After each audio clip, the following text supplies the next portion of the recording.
futures trying to hold on to gains here as we kick off a brand new week, heading into what's going to be an important couple days here for the market overall. Starting tomorrow, if you missed it, we are expecting CPI coming out 8:30 this time in 24 hours. The latest reading on interest, or on inflation, I should say, ahead of the latest reading on interest rates coming up on Wednesday at 2 p.m. with the Fed. So back to back. Big days expected for the overall market in the next two. We'll see how things transpire here. We were just noting before we came on, Sharif and I, yields back to the lows here in the pre-market, but still kind of hovering around recent highs overall for both the 2-year and the 10-year. So we'll see how things play out so far today, and then going into that big print coming up tomorrow. Meanwhile, all things EV on watch. Chinese EV makers back to the upside in a big way today. Pre-orders for XPeng better than expected on their latest model, up nearly 10% when I sat down this morning. So all three of those getting a boost as a result. XPeng, NIO, and Li Auto. Tesla showing strength pre-market. Monster week, as we discussed, into the weekend on Friday was huge for Tesla. We'll touch on that. All of the cruise lines, we haven't talked about this group for quite some time, but all of the cruise lines, CCL, RCL, and NCLH to the upside this morning as well, on a JP Morgan upgrade for the entire group, and price target increases across the board, pointing to further demand to come. Yeah, everybody wants to get on a cruise. It's Monday, June 12th, 2023. TraderTV.live starts now.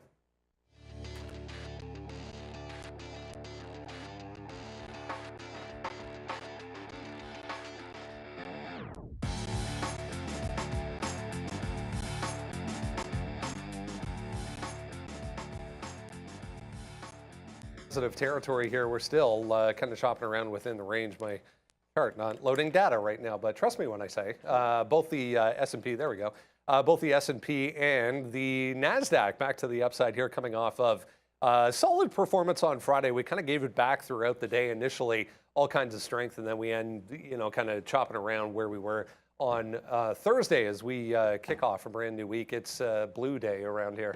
Everybody got the memo, or at least Sharif and I got the memo on Blue Shirt Day.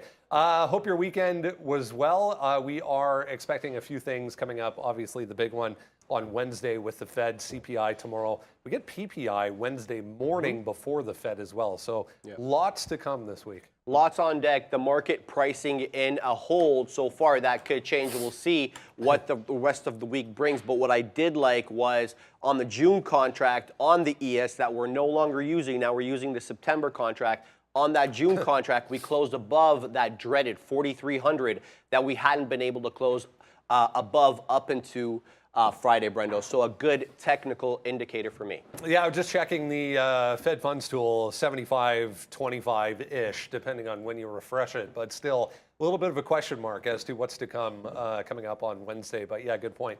If you're a part of the Day Trade of the World family, or if you're watching futures in general, it's time to roll over, guys. We'll touch on Rivian coming up here. Speaking of the NASDAQ announcing over the weekend that Rivian going to come out of the NASDAQ 100 to be replaced by ON Semi. Sean is back in the building this morning to kick off the brand new week. There he is. Hey, guys.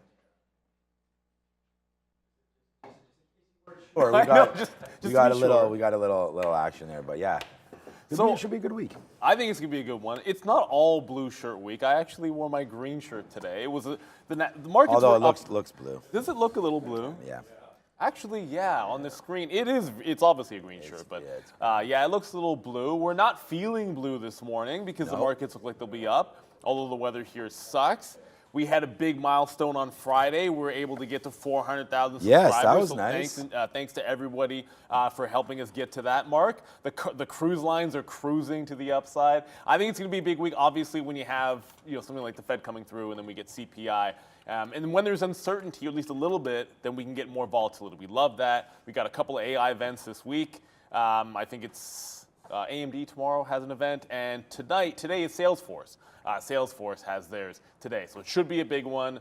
earnings, not that big on earnings. We have Oracle after the bell, and I think later on this week there might be one or two other names that are worth watching. So there's plenty to get to today. I think the market is definitely poised for volatility, but it should again be in very specific names. Do like some Carnival. I think there could be some interesting price action here. This one's been on an absolute tear. Just got to be careful with this open. There's room to 15 on the daily with this one, but if the 14 break doesn't work right away, then I would have a relatively tight stop there.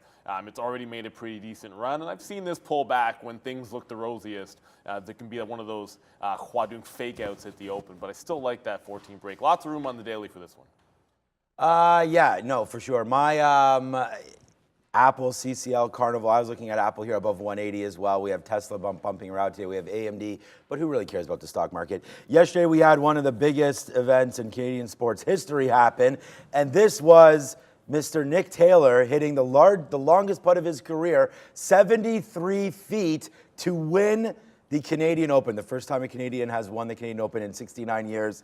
For me, as far as Canadian sports is concerned, I mean, you get the Jays World Series, which who knows when that'll be happening again. Then you have this, you have Bianca winning the US Open, Mike Weir in the Masters, and then what a great moment. I think every Canadian will remember where they were when this happened. This was quite an event, so shout out. This was in Oakville there, Brendo, and I know you were probably watching a bit of it. I was watching it yesterday. What a great moment as well. And then our guy, Adam Hadwin, got, I don't know if you guys saw that, Brendo. You may have saw that.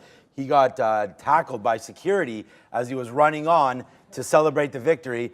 Then he apologized to the security guard for not having the right credentials. Which is so, that's you a very know, Canadian I thing feel, to do, yeah, I feel like if that was an American, there might be some lawsuits getting thrown down here. But that guy, Adam Hadwin, class act right there. Oh, Canada, once again. Where's that damn thing? Here it is right here. As we celebrate, finally, a win there on the PGA Tour in Canada. So that was a big celebration, and we're really happy for that one. So welcome to Trader TV Live. I just wanted to say shout out to him, Nick Taylor, who will be on the show later today. No, he won't, but I hope he would be. Maybe if he sees this, he could be. So yeah, Tommy Fleetwood, that was great. That was a great battle. 4 extra holes, which is amazing, and then the rain started to come down. So there was UFC in Canada on the weekend. I have no idea. All right, so back over to you guys. We'll talk some stocks at some point. Canada? A great place right now. Nick Taylor, not even, you know, I mean, he's in the conversation, obviously, but not among the top. Adam Hadwin, there's so many to choose from coming out of Canada right now. But great to see, unbelievable. I mean, something that even Mike Weir, when back in his heyday, was not able to accomplish. So won the Masters, but never the Canadian Open. So pretty impressive. Here's the main note this morning as far as the overall market is concerned. Yeah, focus on inflation, focus on the Fed. Overall, as we said, I just checked again. It literally depends on when you refresh. Yeah. It's now 70 or 80-20, almost 79-21 towards a pause. So we'll see what happens, obviously, coming up on Wednesday. I'm talking about the Fed Funds tool, the CME Fed Funds tool, what's going to happen coming up Wednesday. I want to mention this. We saw all of these right at the end of the day. All of the Alzheimer's stocks popped up. It was basically 10 minutes before the close on Friday on this Biogen note. It looks like the FDA is going to go ahead with approving the process as to how they essentially measure whether or not this treatment is working on patients going forward, and that's coming from Biogen. But we saw Cassava Sciences pop up on that. We saw Biogen, BIB, pop up on that positive note as well, so we can have a look at that. Adobe on here.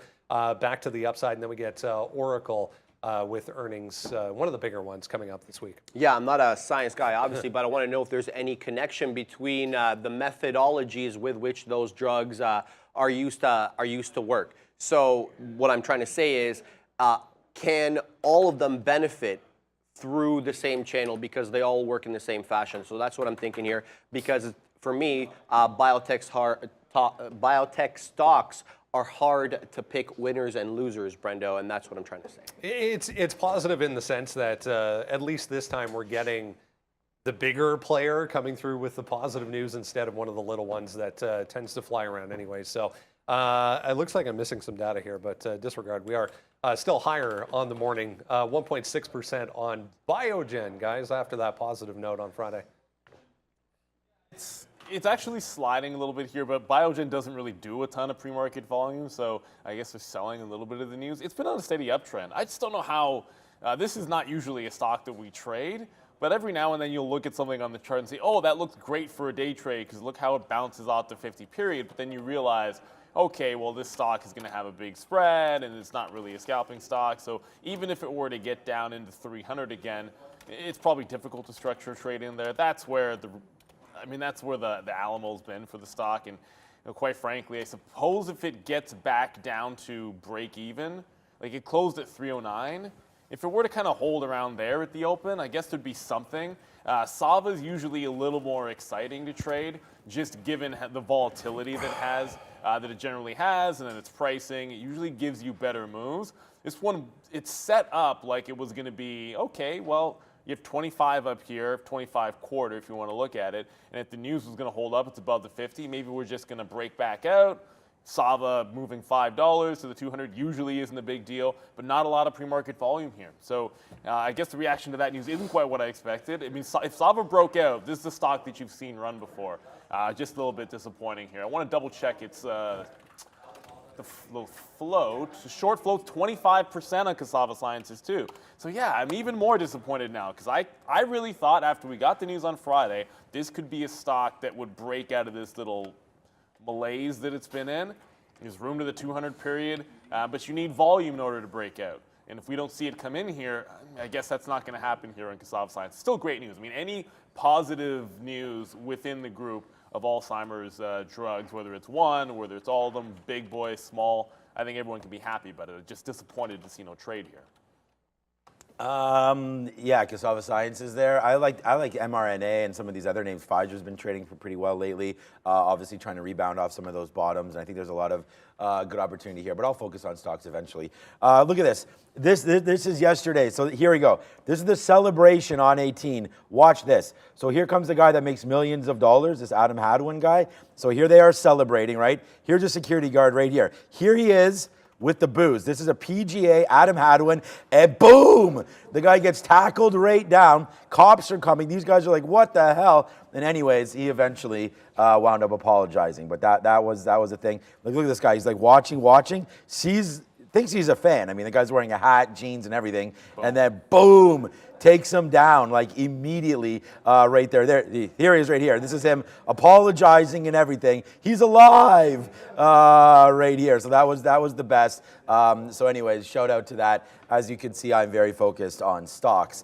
I like NEO, and we have the sticky note that's out right now. There's only a few names on here. I really like NEO above $8 today, even though they did catch some downgrades. We had XPEV, and I know we're going to get to all this when we talk about a lot of these names, but XPEV up quite nicely today, was up 10%, still up 10%, and a little barcode action there as better deliveries comes through. So I really like all these levels. For me, XPeng, though, doesn't really get interesting as I wrote until we get above 12. I feel like we need to get into here somewhere. $10 takeout is pretty nice as well, but I really prefer NIO right now. So I like this stock. A little bit hard to see, I guess, on the daily when I have it zoomed out like that. But right into here, just trying to take out this 850, and then you have a $9 level, which I know we're not close to that yet. But that's a little more interesting to me than XPEV. So we'll wait to see about all these stocks, but they're all moving around a little bit anyways today. Up 4, 5, 6%, 10% for XPEV, and some of the Chinese ADRs as well. Baba should be interesting there today. So we'll see. This is up to $86 as well. So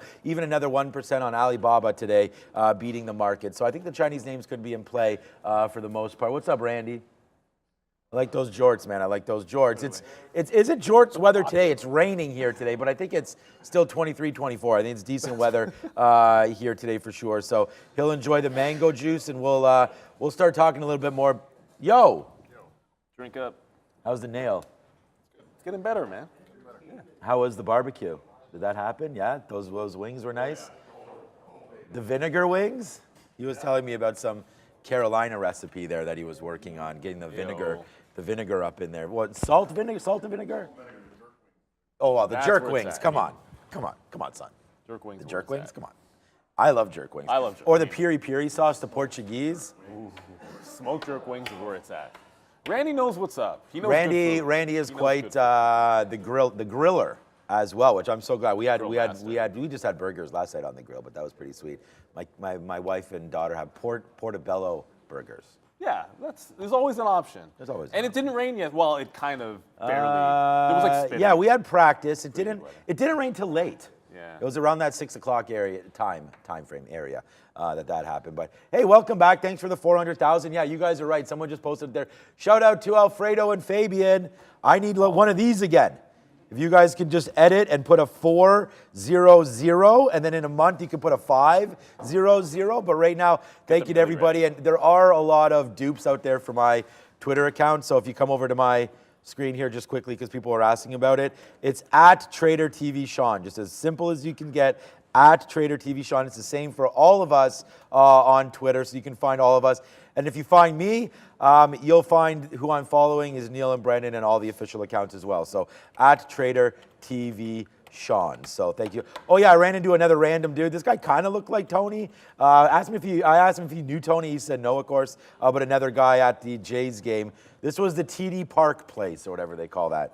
TD Park Social. Oh, you're on the yeah. I know the side. It was up. I think TD Park Social's up top. It's on the other side of Corona. On left field. Left field, outfield, 500 level.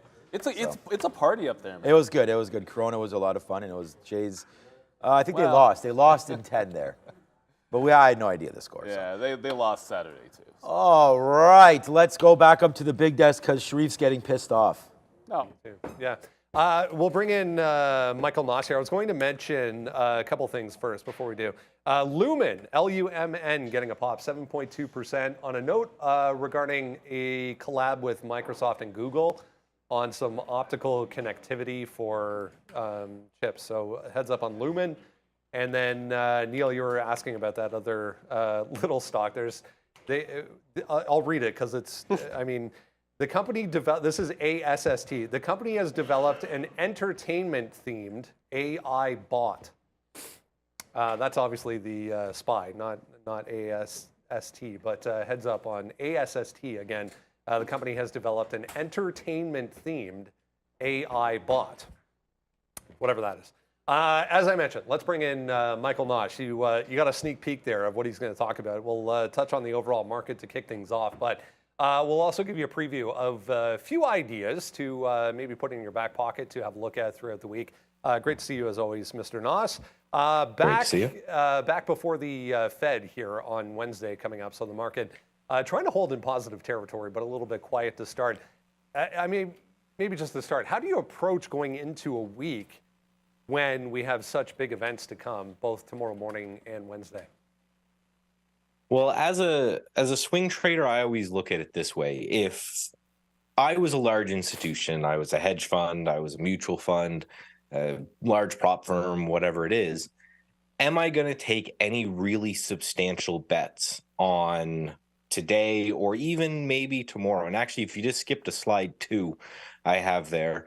I actually have just a list of everything that's going on Tuesday and Wednesday, and it's absolutely wild. There's inflation numbers and Fed guys talking and all kinds of crazy stuff going on. So what I look at it is that, okay, because what we're trying to do as swing traders is we're trying to ride the coattails of the large institutions, right? I'm trying to figure out what they're going to buy and what they're going to get into that's going to push the stock up for the next couple of days or weeks.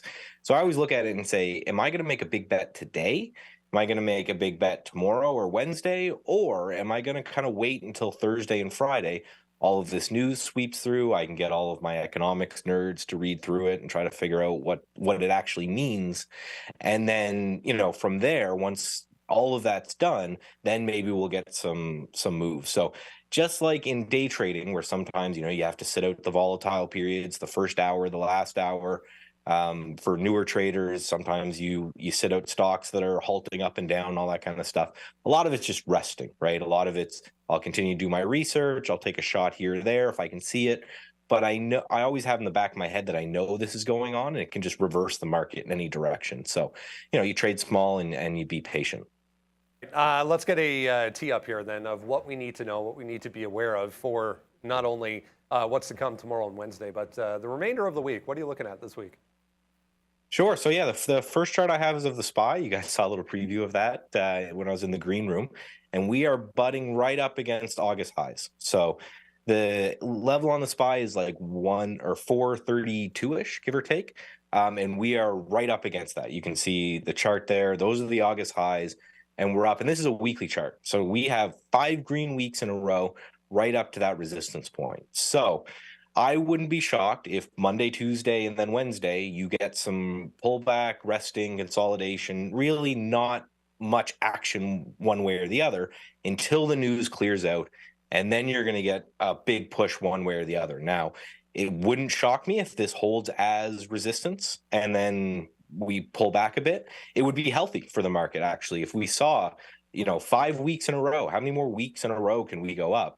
I wouldn't be shocked if I saw a pause week, a consolidation week, a couple pullback weeks. I think all of that would be super healthy. I think we got to look at 420 and make sure that we hold above 420. So the next slide, we'll just quickly, I'm not going to read through it, but it will just show you everything that we're taking a look at going into the next week. We have CPI, PPI, all the eyes. We have all these Fed guys talking, all that kind of stuff. So that's what I'm kind of trying to stay away from and avoid. But I always want, right, the part of swing trading that I love and the part of swing trading that I think is the most important is the preparation. So as always, I've got names for you guys. Just know that you got to be careful, maybe trade a little smaller, some crazy stuff could happen in the market, and we're at an area of resistance. So first one's NVIDIA. Full disclosure, I still have some from that day trade I talked about on Friday.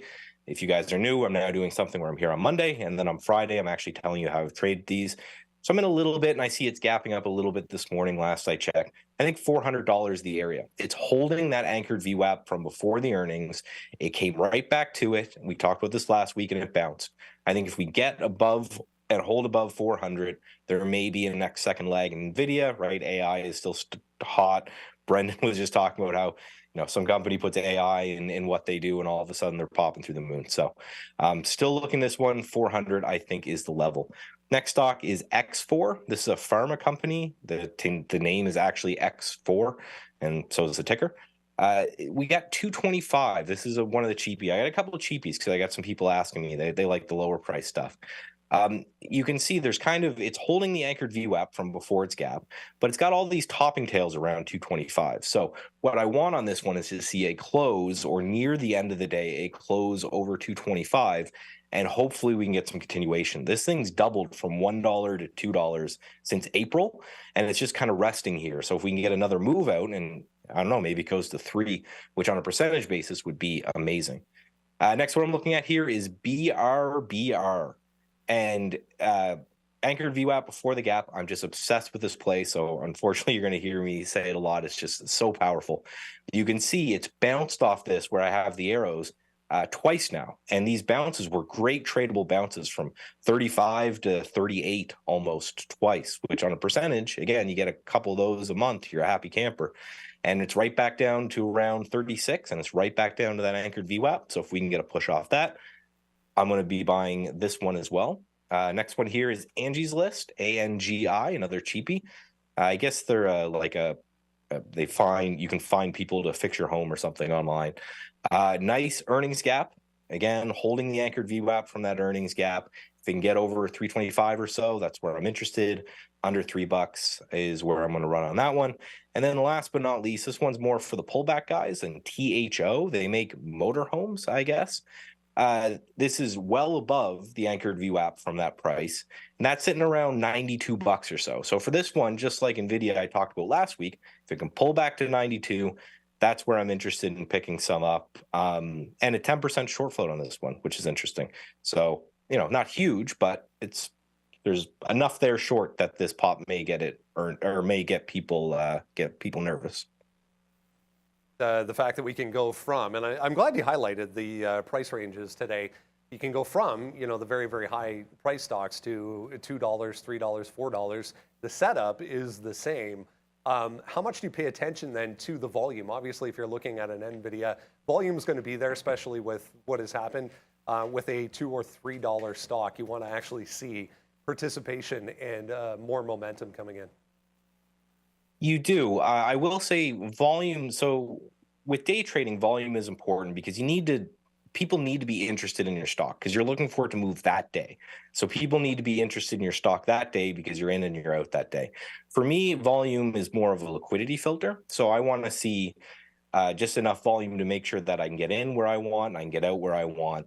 But it's less important to me as a swing trader because I'm not looking for it to move necessarily this day. So, trying to predict not only price but volume is hard. So I just want to make sure there's enough liquidity in there. And for stocks like this X4, for example, if it ends up going, then I think you're going to get the volume continuation after the fact. So I don't necessarily need volume for momentum, but what I do need volume for is to make sure that I'm trading something that's liquid and that's something at least people care about at all, right? That's important as well. But this does 2 million shares a day, that X4. So I just look at that and I say that's enough for liquidity. Don't necessarily need the spike to get involved. I kind of hope the spike happens after I'm in, to be honest. Mr. Noss, have a wonderful week. Best of luck. Trader TV 30, guys, still as for the remainder of today. Trader TV 30 gets you 30% off over at Trade Ideas. Have a wonderful week. We'll touch base again on Friday. Talk to you then. Have a good one. Yes, sir. Thank you, as always, to Michael. And it's a very, very important point that he made there about volume, right? Because you have to look at different styles of trading. Like if we're, let's say, I'm not saying X4 is going to break out or anything like that today, but let's imagine we were looking for a breakout of, last week's high or something like that. As it's going into that level, as a day trader, you need there to be volume. You need people to be short in front of it, that stops are going to be running so that you get that bounce so you can get in, get out, maybe take some out in a few minutes and then hold some for an hour or whatever it works out to be. But when you're talking about a consolidation strategy, which is sort of what he's getting at there with the anchored VWAP and then it breaking away, all you have to do is have that support hold. It could break in 3 days, it could break in a week. It doesn't necessarily matter. You're just looking for a continuation of that trend.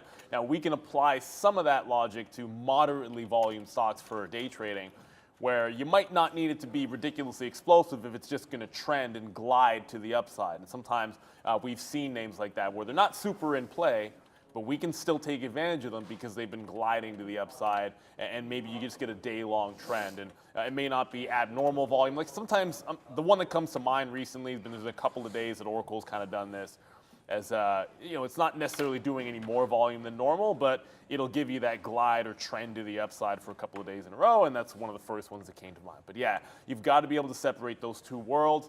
There's some good examples out there. We're already looking at some NVIDIA to be sure. That one, if you're talking about there being a hold of that anchored VWAP that Michael mentioned, that was at 377. Well, it tested it late last week and it recovered above it. So once again, NVIDIA just manages to hold on to the top of this consolidation range. Pretty darn impressive. Now, so that number was at 377, the anchored VWAP on that daily from Michael, and it's held support down here at 74, a couple of wicks underneath. It's poised to make another run at that 400. And then remember, that 2 trillion mark is 405, 406. Oh, sorry, the trillion mark is at 405, 406 for NVIDIA on market cap. Love the fact that it cannot seem to break down. And at some point, it's got to make another run at that 400 level for it to get pretty interesting. Yeah, Oracle running into earnings. I think that's going to be a good call here. One name that I know a lot of you are looking at, and you talk about a little bit of Oracle's a little bit higher price. Let's go over to another lower price one, as Michael Noss was talking about this as well. Lower price stocks. How about SoFi? SoFi was $550 May 30th. So you're in less than 2 weeks ago. Now you're up to $840, and really taking out some names here on SoFi. SoFi's been a huge move to the upside, and it's on the sticky note today as a break higher because look, 888, we're above and we're holding. So for me, I'm on the radar with SoFi today. I think that should be a good name. Again, another one that's on here. We'll look to see if it does take out 880 on the high note here for SoFi, but also coming into this 8 area. Obviously for support, very similar to Palantir coming into 15, which was, Palantir, oh, this is a New York name. Palantir was, can I change? Oh yeah, I can change it on here. Palantir was a dollar name. Now it's a $15 name as this one continues to climb as well. Once the chart loads, you'll see there's that $16 top. Well, I wasn't here on Friday, but we know 17 is the top. And there it is coming back in after that huge move. It did that again where it went all the way to the upside there and fell in. So here it goes one day up to 17 like we talked about and all the way back. And look what it did on Friday. That's funny. I wasn't even looking at this. All the way up again to 16 and all the way down as the day dripped off a little bit there. So maybe we can find a very similar pattern today if Palantir gets going up into the $16 level. I think this is worth a fade. It faded off 17. Let's fade it off 16. But this is a pretty uneducated look. I just looked at this right now. I was trying to play the long off 15 here today, but maybe the short is better if we can get a little bit of a bump. So a couple cheap names right there that are definitely, that's still SoFi, that are definitely trending to the upside here on the daily chart and sort of drifting along. I feel like Palantir wants to see 20 and SoFi wants to see 10. So those are two names right there that have upsized volume that seems like they want to continue to go. So that's a little bit of, a little bit of names there from Michael Noss. Neil went over a few and so did I there. So let's go over to the big guys on the desk and look at our watch list. All right, first segment, guys, as always, brought to you by Search Trader. Account funding up to $1 million. Keep 90% of the profits.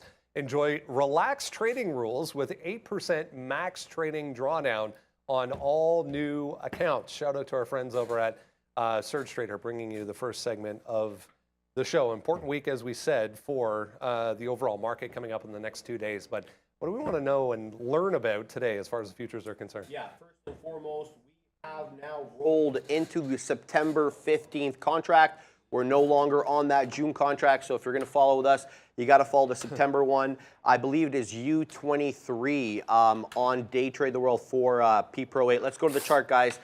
New contracts come with new levels, Brendo. This one hasn't been trading with volume for a while, so the levels that we're going to talk about, you know, they're a little tentative at the moment. But to the downside, I'm looking for 43.50 to hold.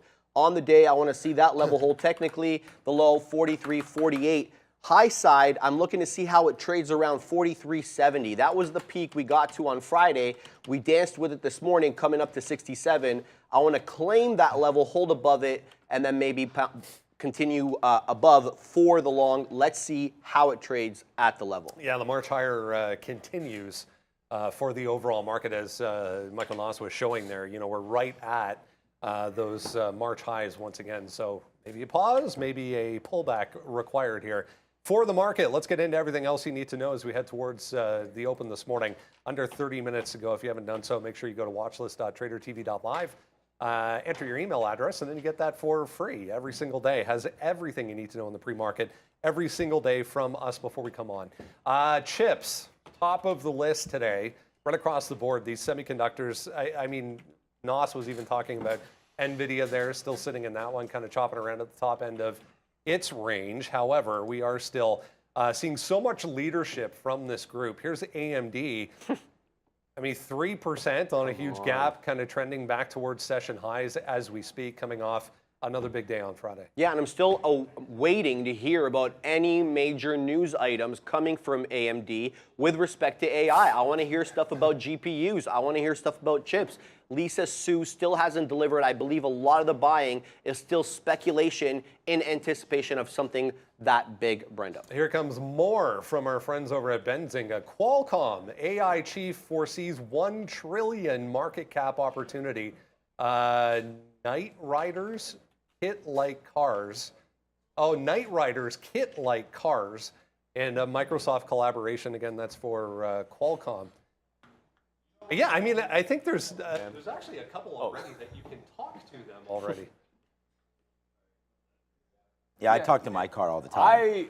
Everybody. You need more gas? What's wrong Everybody with you? wants kit. Everybody's always wanted kit. That car, what was the jam? And like, it's more of a reality. But I'll tell you this much, Sharif, you're waiting for AMD to come out with something solid on the AI front. Well, they've got their event. Their live event is tomorrow.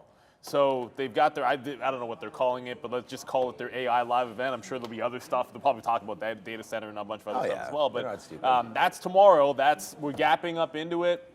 I think CRM has an event today, but AMD, man, it's been on an absolute tear. Now it attempted a breakout on Friday. And when I say attempted, it did go.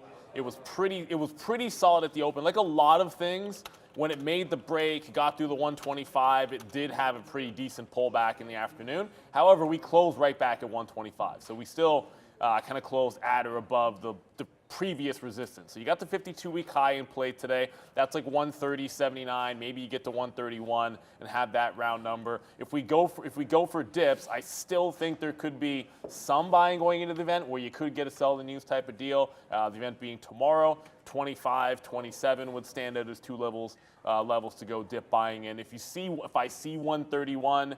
That 52-week high, I think that could be a place worthy of a little bit of a fade there. NVIDIA, we kind of already mentioned that one. It's kind of trying to break out 392 right now. 96 was a huge level on Friday. One of the issues for me on Friday with NVIDIA was not enough patience, or on the way up, managed to stay away from fading it on the way up, and then when it reestablished beneath 395, that 95, 96 wasn't really looking there for a short. I mean, Friday was a good day for the momentum trading, especially off the open. There were so many breakouts that were fantastic, but you had patience with that NVIDIA on the back end. That was quite the short. If you grab that one, it was right around like 10:30 or so. It gave you that setup. So if we get back up into those mid 390s and we are failing at that time, I'll go have a look at that NVIDIA pullback because it's been giving pretty decent pullbacks off morning highs recently. Yeah, we have NVIDIA, or we have AMD written down here on the sticky note for a 130 break. But I mean, the breaks have been pretty solid. I just feel like there's been a lot of opportunities to get longer at better prices. We wrote down 125 as well. You can go check it out at Trader TV, Sean, if you wanted some notes as well as what we have on our watch list. But I just want to talk about, what happened there on Friday, where you had like pretty strong move. We can just look at the minute chart. We had a pretty strong move off the open right there starting, this is Friday, right? Yeah, Friday. No, this is Friday. So here's a pretty strong move off the open. It didn't really get faded until 11 o'clock where we came down and dropped down to 124. So today you're starting off pretty good again. If we drop down, 124, 125, 126 right into here seems like it could be a good area to get long. Or you could take this 127.50. But the thing is, and I was sort of remembering the day when I was here on Thursday, we had a nice little dip down, and this is what happened off the open. We got to 120, then came down to 117 before taking off and had a couple dip buy opportunities as well. So although it starts to go in a straight line, we could also start to head downside in a straight line as well. So let's be careful for AMD. Obviously tomorrow when they have this announcement and the conference, we saw what NVIDIA and all these guys have done. But just like Apple, look where Apple is right now. It got down to 177 or 178 on WDC last week, down here 178 before eventually letting the sort of everything settle down and people sort of getting over the conference, then boom, right back to where it belongs, up at all-time highs for Apple, right? So I feel like for AMD, it's kind of the same story here, where you're rallying into an event because everybody's hoping for AI. Well, guess what? They're going to talk about AI, and they have the chips, and they have everything. So yeah, it's just a matter of getting the sales through. The earnings report says it all. AMD got crushed on their earnings, right down here. So they went from 90 to 80. Then all of a sudden, ChatGPT and everything started just really catching a lot of fire, obviously in all of May, and this sent AMD out to the upside. So I'd like to see some revised guidance numbers as well from AMD down here, like we've seen in NVIDIA. NVIDIA comes out and what, quadruples their revenue expectations. So let's just see if AMD can hint at something like that for the coming quarter or for the coming year. So that's what I'm excited for. And I don't know if they're going to drop anything like that. I have no idea. But really, what could they show us that's going to say, oh my God, this really does deserve another 30 points higher or something like that? Like, you're already from 80 to 130 there, right? So it's already a huge move on a lot of this AI chatter. So hey, better, cheaper GPUs, faster GPUs, obviously that's going to help, and that's sort of what AMD's been doing on the cheaper end of things. So for me, let's just wait to see what they expect to come out with it. But I feel like tomorrow will be a fade when that event actually happens. All right, let's go on to Chinese EV makers. A couple of interesting notes here to be aware of this morning. We'll get to XPeng in a second.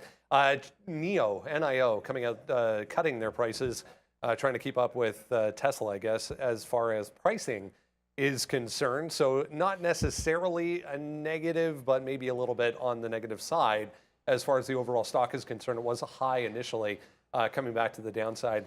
This one, interesting. It was up more than 10% when I sat down this morning. Yeah, G6 day for XPeng, 25,000 reservations in 3 days, way higher than they were expecting. I got a lot to say here, Brendan. I got a lot to say. The floor is yours, my friend.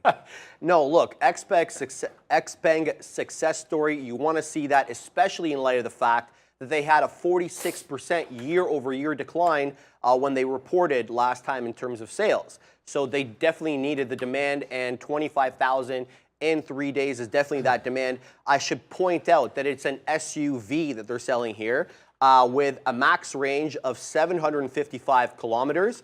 It's also got the ability to have 300 kilometers worth of range in 10 minutes. These are SUVs. Now, let's get to our friend NIO. It's not really our friend at all. I don't like this company. I think that it's bupkis. Here's why. Number one, it had an identity of being a premium Chinese brand, okay? You go in, you have your battery change, you sip a cappuccino, you drink a martini, whatever you're doing in there, and you're chatting with like-minded individuals in this little, cube that they have near their EV charging stations. That's going away. Free EV charging now is, out the drain. Now they're also lowering their prices. That's not the identity of a premium brand. Even when Tesla lowered their prices, it was mostly on the Model Y and the Model 3. Seldom did they lower it on the X and S, Brendo. So I don't like the identity for NIO. We will see how it plays out, not only today, but going forward here for NIO. This one, XPeng, however, 8.5% still, just broke that pre-market low. Definitely not, I have to, flying like a G6, guys. Oh, looking so fly like a G6. Well, you know what? XPeng is kind of breaking down from where it is. We're here to trade, and NIO is kind of breaking up. Now, last week we waited all week for the $8 break. It finally broke on Friday, and like everything else, the open breaks were great. If it was perfect, obviously it did go to 875, but no one's getting exactly 875 on everything. But it was a great trade and a great opportunity. I like the fact that you're holding back above 8 even. I don't love that it came all the way back, but I mean, so many things did pull back after breakouts on Friday. They just kind of did what the market did. And I mean, SoFi did the same thing. SoFi was a great break at 830, that went, and then came right back to the same price. So the fact that you're gapping back above 8, I think it gives you two obvious support levels. Implicit is $8 and then 770 where we closed. You can see that's where it was holding in the pre-market on Friday, got there at the close, it held that the day before. So those are the two levels I like on an NIO. If it cannot hold those, I think you got to get out of the way long. The daily chart isn't great.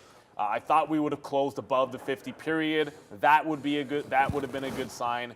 So not really yet a close above that 50 period for more than a couple of sessions, and it hasn't really done that yet again today. When that breaks trend, this is going to be, if it breaks trend, holds above the 50 and breaks out 9, there's so much pent up room in this, I could see it at 11. But that's just from a trading standpoint.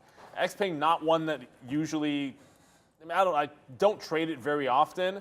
It is above its 50 period. The concern I'd have is you're already starting to break down off of a consolidation on that gap up. So I think you just need to let this one settle down. If you're looking for the short, that was kind of a flat bottom break on a gap up for XPeng. Now, fundamentally speaking, Li Auto's kind of been beating both of those names, but that one not even in play today when I had a look. So I like NIO, $770, $8, both the levels.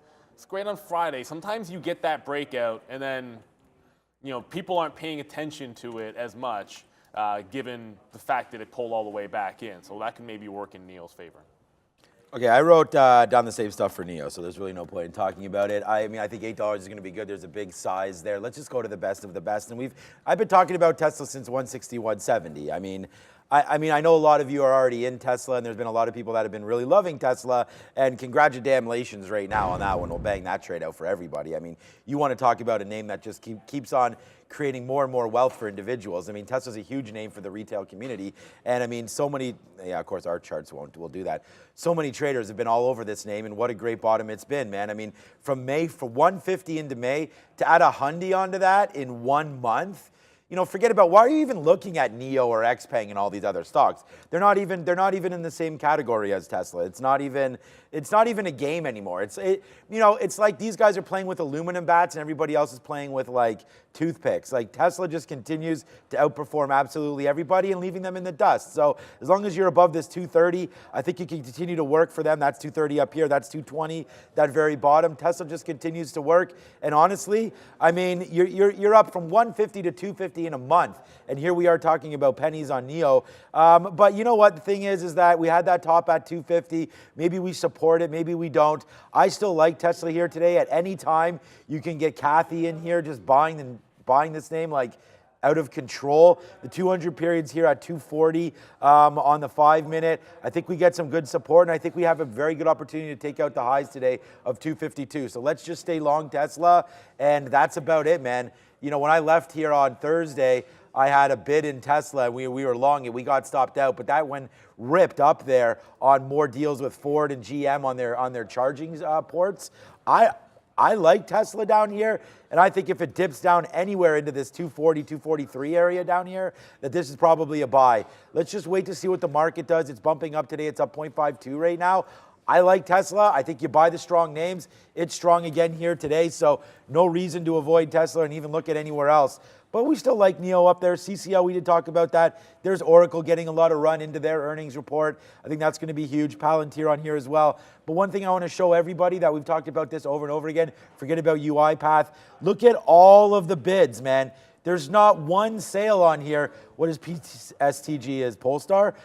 Nothing on here of significance on a sell. Everything bids. So, you know, we've seen this happen before and the market's absolutely rallied and tore up. So let's wait to see what happens right now with these names on the board. We still have NASDAQ coming at 925. I'm excited to rock and roll here early. Let's go. All right, let's go on to Amazon. Bank of America coming out with a positive note, raising their price target, talking about 25% possibility to the upside still to come, with improving margins on the retail side for their e-commerce business, obviously. Yeah, margins is coming as a result of cost cutting, Brendo. That's the look here. They're looking to become more efficient as they institute more robots and use more AI. They're looking for this as a profit tailwind going into forward year 2023. A bit of a dip right now. In fact, that might have been a dark print, but back to the downside briefly there for Amazon, guys, still holding on to a bit of a gain. It was a choppy day on Friday, kind of trading. Amazon was kind of trading like the overall NASDAQ did, but we're holding higher here to start. Look, Amazon on Friday was kind of like a lot of other names. Straight 930 breakout. It actually held up pretty decently for a little bit above that 125 mark, but you know, by 11 o'clock or 10:30 or so, it just pulled right back in. However, we have support that held, and we're above that. So 123, I think you look at that price and say, if we can hold a grain at 123, a lot of good things can happen. Maybe bounce plays and then a potential breakout. Breakout at 124.5 is a bit weird, so that's not something I would look at. But a nice tight consolidation off the open gives you something to work off of at the 123 level. It would have been nice if we opened closer to 126. I might have been looking for that break of Friday's top, but you know, at $2 away from it, doesn't really set up for me. On Amazon to take a break at the open, $2 from here. It would have traveled too far to take that breakout. But if we get up there and consolidate in the afternoon, then maybe we could have a look at that breakout later. So 123 is about the level I like on Amazon. If we get it, we bounce there, we get it. I'm not anticipating necessarily that this is going to be the most volatile name, but it did set up pretty nicely for support there on Friday. Yeah, you talked about Friday. What a wild day that was for Amazon. Straight up and then straight up down on that one. And this is what we're looking for. We're looking for stuff like this and stuff like this. And it's just called support and resistance, and it's so damn simple to trade off of it.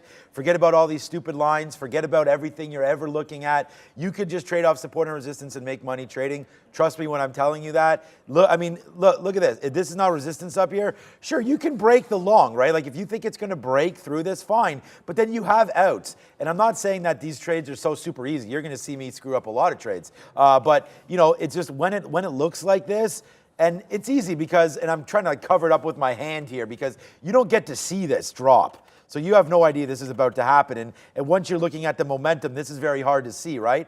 But again, if you're trying to be patient, looking at the futures and looking for something to come down and for it to happen, then you can find things like this. And then if you're patient enough, maybe you even have this bottom, which comes right into the pre-market again, pre-market bottom, pre-market, and it held it the whole time. So if you were super, super patient with this name, then you would have probably left it alone in this channel, waited for the top. That top right there was not going to be catchable, but I bring it up to our attention right now because it's 124.60. It was the high on Friday, and we bounced off of there again today. So if we're going to start drawing some lines, it's support and resistance on a name like Amazon. I feel like it's going to continue to work. Look at the 5-minute as well. There's the top, so not only did that happen, geez, man, Friday on whoopsies, wrong way. Amazon on Friday, not only did it give you that, but you just had to go back one day to see the exact same trade again. So exact same trade happened there at 125.60. The exact same thing happened on Friday. I mean, we'd be foolish not to sit here and look at this again if it happens today. So let's watch out for Amazon. I'm actually going to call it up. I want to get out of here, Lucid. Lucid's getting out of there on one of my screens, and it's being replaced by Amazon today and I'm putting an offer right now just so I get this trade. 125.60. We'll just offer 100 shares for now, see if it comes up to there and gives us that fill. Because if I'm not short right here, then honestly, it's not thinking clearly. So let's go short there. We can always get out at 126 if there's any problems, because the one thing we know about Amazon is when it starts to run, you don't need to be in that name. So unless you're long or short.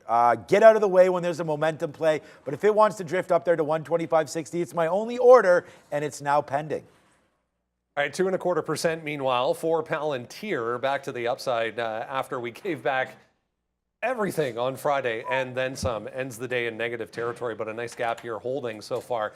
Bank of America is saying that Palantir is going to be one of the dominant providers in generative AI intelligence, with a very, very positive note this morning from B of A. Up 134% on the year, give or take 1 or 2 points there. Yeah, the pitch here, Brendo, is that they are very experienced working in a regulated environment, most notably government.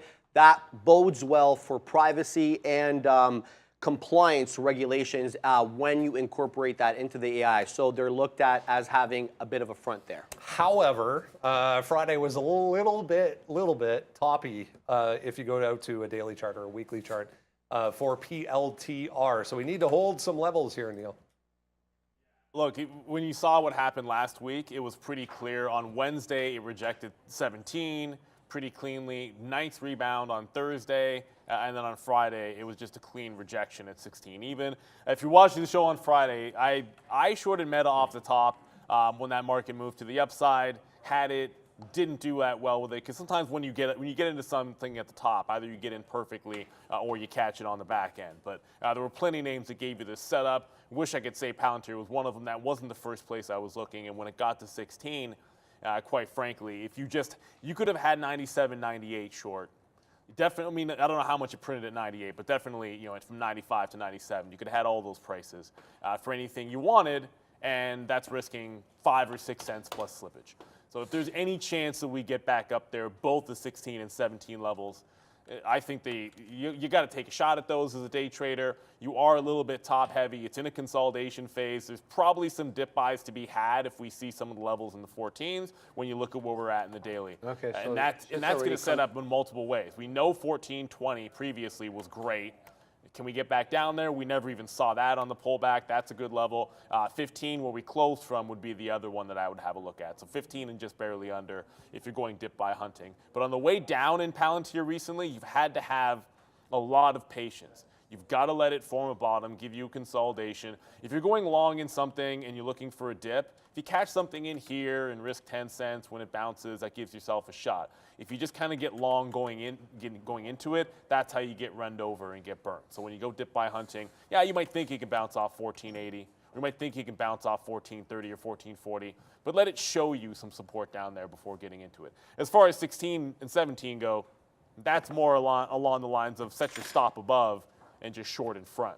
I mean, that works. That definitely worked on Friday. It was a little more difficult if you tried that with the 17 level on Thursday, but it was worth it if you took a couple of shots at it. on that 17 level. Maybe we see 16, looking like there's not enough volume right now, but if you're not ready for it, then if it gets there, you're not going to be able to take the trade. All right. Palantir, yeah, I agree with that note there that I think that they are going to be a big player moving forward. We talked about them with big data and everything like that, and I wrote it down on the sticky note, obviously, as well, that we're going to be playing off that $15 level. So let's just continue to look at that for Palantir.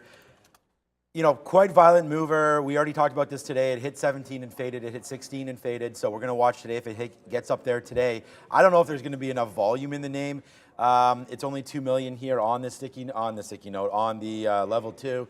And then if we're going to look at the imbalance locator as well, it's here. Oh, wow. Now they're all buys. So everything's a buy now. Sand and SLB, Schlumberger, are the sells. And then, of course, Polestar, we talked about that, down there to the downside. But the one thing that you always have to have is a little bit of fruit salad time. I mean, I just went and got some of this.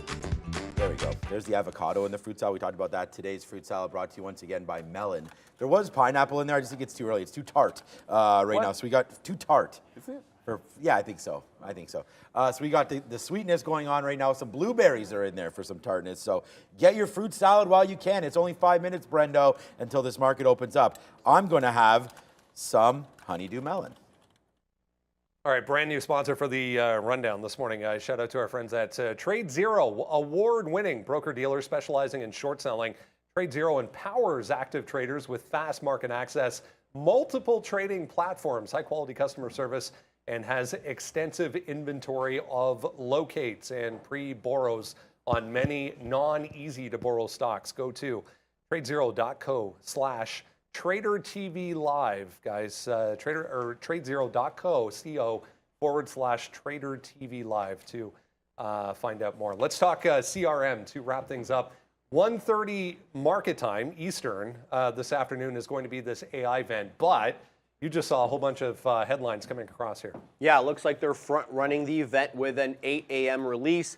A couple of major notes here. They're releasing something called AI Cloud. Surprise, surprise. It's supposed to have a couple of new features, but the one that really struck me the most was this Einstein GPT trust layer, which is supposed to be a new filter added into the generative AI platform that they're going to use that provides more data privacy and security. So that's a good look. They're also expanding their their generative AI funding from 250 million up to 500 million for like acquisitions and R&D, Brendo. Not much in the way of volume yet. However, it could be a headline-based event here. We're actually selling off a little bit since the stuff came out there that Sharif was just mentioning. Huge day on Friday, though, for CRM. It was a big day, but it's just yet another name that was just, if you stood in front of anything from 9:30 to 9:35 to the upside, you were just getting run over. So there were breakouts to the left of them and right of them. It was ridiculous, but it's now holding up above Friday's close. I like the fact that you rebounded off that. It is set up for a 218 break. If you look at that top, it's a wick through 218. I mean, if you're still thinking you can break back and continue this trend up and fill some of the gap from, it wasn't a Huadunk on earnings. I don't know if it was that bad, but it was a pullback, I guess, on the earnings. Then you've got 218 into at least 225 that sets up there for you. Not a lot of volume and a bit of a spread here. $2 away as well on CRM. I'd want the stock to open up. It's a New York stock, so if it opens up and then makes a break at that 228, I think that could be a good setup. We talked about this on Friday, actually, something Max and I were going over. Like, there's a difference between NASDAQ stocks. They open right away at 9:30. Sometimes on a New York stock, even though the market opens up, they don't actually do the auction print necessarily right away. So if you're taking a breakout trade, you might want the auction to have happened and then the breakout just to be sure. So that's why I would sit out CRM right away. I have that level of caution, even for something like a CCL here, which could be breaking 14. I'd want to see the stock opened up before I took a shot at it. You know what's an interesting name is going to be, we only have 2 minutes right now, is going to be Microsoft. Oops, that's Google, MSFT. Microsoft right here, trying to take out I mean, Google just made a nice move down there, so we'll find out about that, about against 124. But what about Microsoft against 330 right now? I mean, this is going to be a good little break, I think, as well. Right now, trying to bump up against 330. So even dollar level here for Microsoft off the jump here, should get going as well. So I like this name. We talked about companies with moats around them. Microsoft would be one of those. We talked about that with Sharif on the show Wednesday, I think it was. Okay, so yeah, just looking here. Is that a Volks? VGASW. I mean, I know Volkswagen's on the pink sheet, so that's not that. Palantir, just looking to see if there's any names that came out on the NASDAQ that might be influencing anything. Faraday there. MCOM was the one that a lot of traders have talked about as well. CCL with a nice bump up as well. Talk about winning stocks over the year. CCL, geez. I mean, this, you want to talk about a name that's been absolutely beasting it this year, from a bottom of $7, doubled up to 14. Right now, we talked about CCL. I feel like it's warm in here It's getting warmer today. by the Why way. is it so damn warm in here right now? 329, 330 coming on Microsoft. So that's going to be a play coming in for me here as we get ready for the open. It should be Miss Katrine on the bell. That's only 30 seconds away right now. Nice to see Kat in the building, of course. Nice to be back. And let's just see if we can start it with a good day today and a good couple trades early. Waiting for Microsoft 230 break. We have Palantir on our mind. NEO's at that $8 mark. AMD and NVIDIA are always talked about, of course, on this show. So here we go. It's only now 15 seconds. Thank you so much for giving us that 400,000.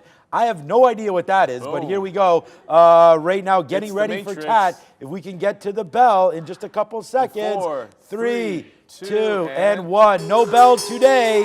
I promise you will see Kat at some point.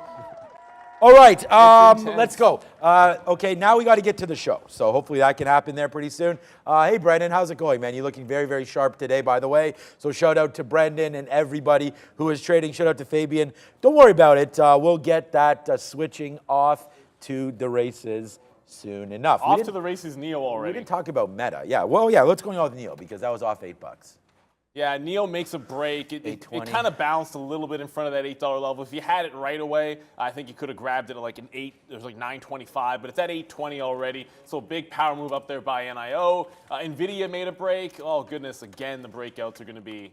If you had the breaks, are pretty good. I'm sitting looking at 14 on CCL. NVIDIA took 92s, got to 93. It's already back mid 92s here. Amazon falling just a little bit there. So maybe not everything moving to the upside. And SoFi was another one from Friday. That broke out 830, was a good one to 880, but not doing a heck of a lot here just yet on SoFi. Still looking for CCL to break that 14. It did wick it, but that was before the market opened up. So the stock hadn't opened. It touched 1401. I put my stop in when the auction happened. It's still holding up here, like the breakout here on CCL still.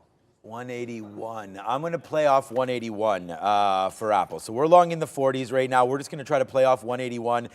If it breaks it, she breaks it, and that'll be all she wrote. So right now we have a starting position here for Apple. Again, just came up to the high side one more time right here, 182.20. Feel like it wants to test a little bit of that, especially if the NASDAQ gets going.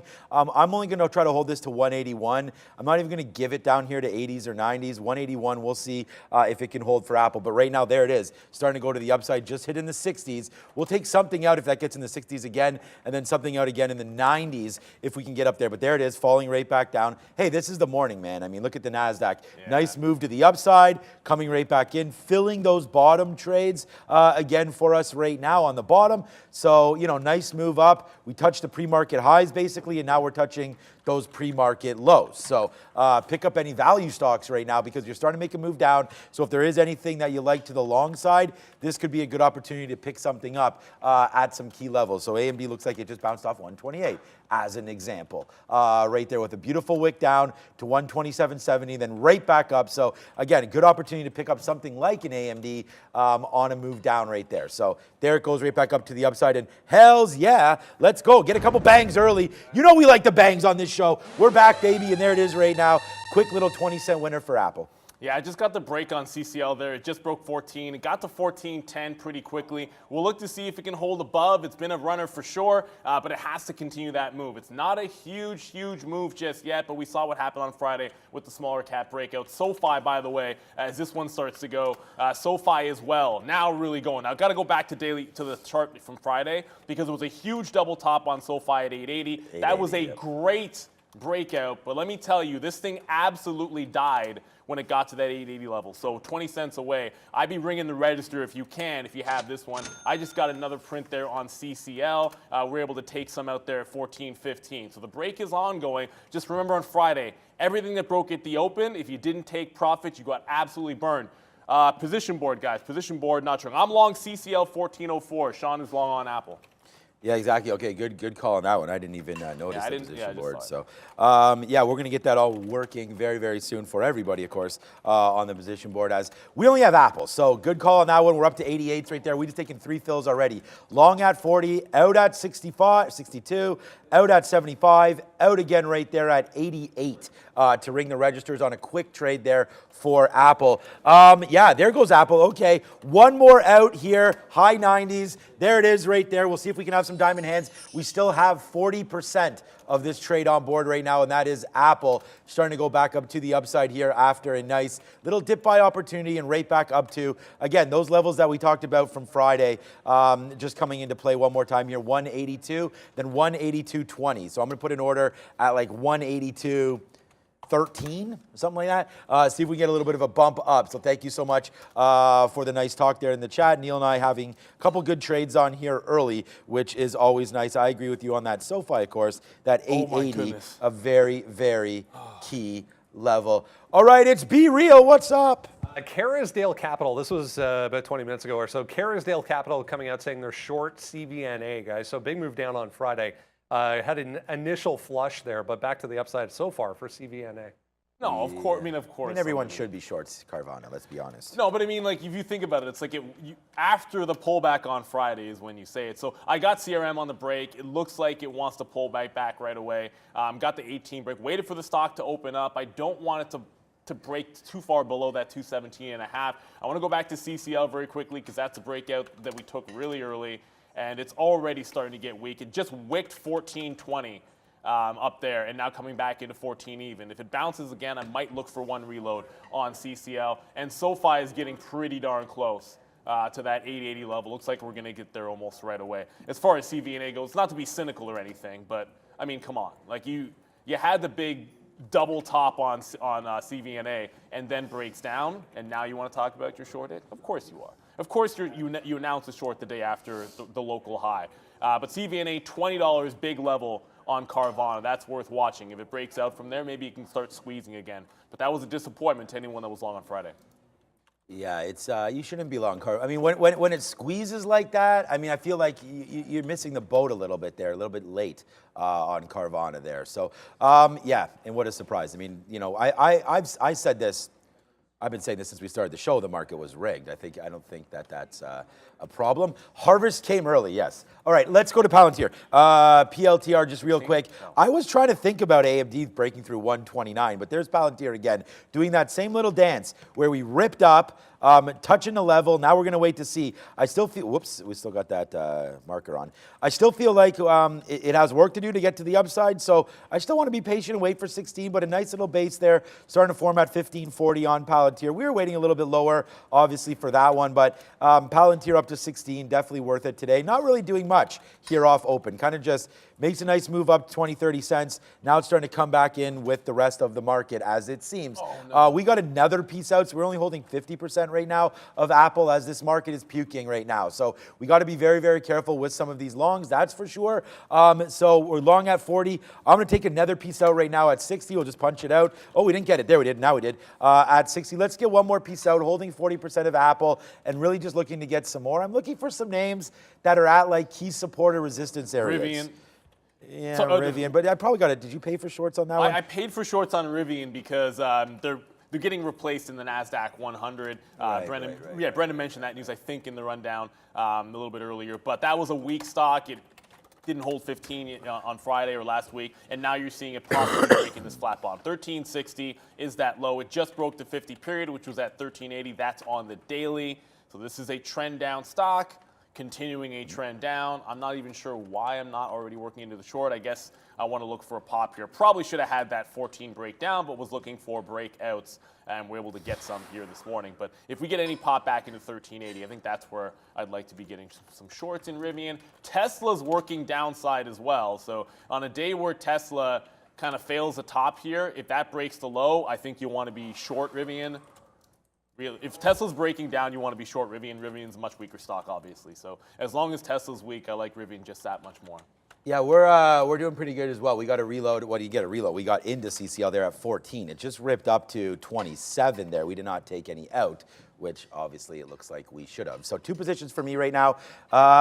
They were on the board and now they're gone again, Alfredo. I don't know what's going on with the position board, if you can look into that right now, because we are long Apple and we are long CCL right now. Okay, nice push down here in the futures, but still holding.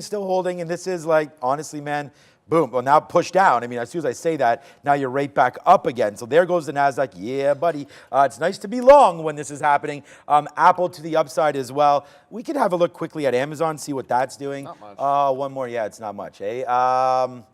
Yeah, no, well, it did a nice move to the downside, but if you're trying to catch these moves, you know, you sort of got to be sitting there. We're not sitting there, and that was a good move right into 123. So nice little 123 move, but yeah, I would agree with Neil, not much on that one. Let's go over to MSFT. Mr. Softy right now, 329. I like that level maybe. We like 330 better, but 329 coming into play, it looks like right now. I'm still going to wait for 330, but that looks like a good little fill up area, even right now, bouncing off VWAP. Although if you were a VWAP trader this early, you've been getting hit because it went up through VWAP, back down through VWAP, and then now up. So yeah, I'd say we're going to hold on to that one. Here goes CCL. Where am I offering? We're offering 29s right now on CCL. So I don't know, just ahead of 30. The high of the day is right here. We're trying to get a little bit greedy on CCL. We don't really need to do that. So we can get a piece out right here at 24, hopefully. And then we'll see if we can get it. There it is. And then we can see if we can get a 29. So in there, out there on that. And then the other trade that's working for me, we're going to go 2 for 2. And it is there it is. CCL high a day, baby. I know Neil's on this one as well, so we got a couple good bangers there with the cruise lines today. And then obviously with Apple, which is now trying to break 182. My next offer is 182 teens. Let's see if that can get going as well. Palantir, people still talking about it, of course. So by the way, SoFi, it's not quite at 880 yet, but it just crossed the 870 mark, so that's going to come right back into play. The only position I have on right now is CCL at 1404. I have offers in front of 4 and 30, which I probably just got filled, and then going to get some in front of 40 and 50 next. But that 880 level was a great short on Friday. I want to look to be short off this as well for SoFi. But the one I think looks so weak right now as the market's trying to bounce, could come into play here quickly, is Rivian underneath that 1380. I'm not pulling the trigger just yet, but guess what just blasted and is at $32? You guessed it. It's Intel. Intel is on an absolute tear. AMD's running as well. We could see a 130 break on AMD, but Intel making that push. 3230 was last week's high. So it's got some room and some overhead resistance, but this is a big breakout there on Intel. So congratulations. If you sniffed out that Intel was going to be the strongest name out there, I guess I have to take a fill and then it'll show the position. Yeah. I'm long Intel, so we'll wait to see if that can work. We're long Intel CCL. There it is. So there's the position board right there. Intel CCL. I just like it going through $32. Obviously, it's a pretty strong name. We're above VWAP right here today. All the talk is going to be AI stuff, so we'll take a little bit of a breakout through 32, but realistically, waiting for something more to come in here. If we can go to my screen, that'd be the first part. Right here, 3170. So we're long above 32 right now. Again, pretty aggressive move, as Neil just mentioning. But that's okay. You know, we're long. There's lots of day left, man. It's 9:42. So let's see where Intel can go from here. Like we mentioned, already at this top and just taking it out. So, you know, if we can get anything back into this area, 70s, I'll like that, and we'll just add to the position at that point on Intel. So we're cruising right now, man. We're 20 cents in the money Apple, 20 cents CCL, although I'd like that Apple trade to get going a little bit more for sure. And then Intel right now, a new position alert for us on that. Let's just check out an AMD. Meh. on that. Nvidia's breaking down. Nvidia's breaking down, so yeah, so maybe it's Intel. This long potentially will not work, but we'll wait. It's still very, very early. The thing about these futures, man, I mean, come on, give me a break. Like, goes to the upside, gets you thinking we're up, and then it comes right back down. And like I said, if you're trading anything like a VWAP today or anything like that, it's not been good. There's been nothing happening anywhere on any of these names, it seems like, at least the ones that I'm in. But there goes CCL again. We'll take a piece out on that one, man. We're not looking to look this one in the face. Nice move upside for CCL. Good little profit center there. And then Intel not doing anything again, as we just said. It did move up into the money there. It got as high as 08 before fading out. So we could put an offer maybe around 09 just to get out at 10% if that does happen again. But for right now, Intel's trying to fade out with this market.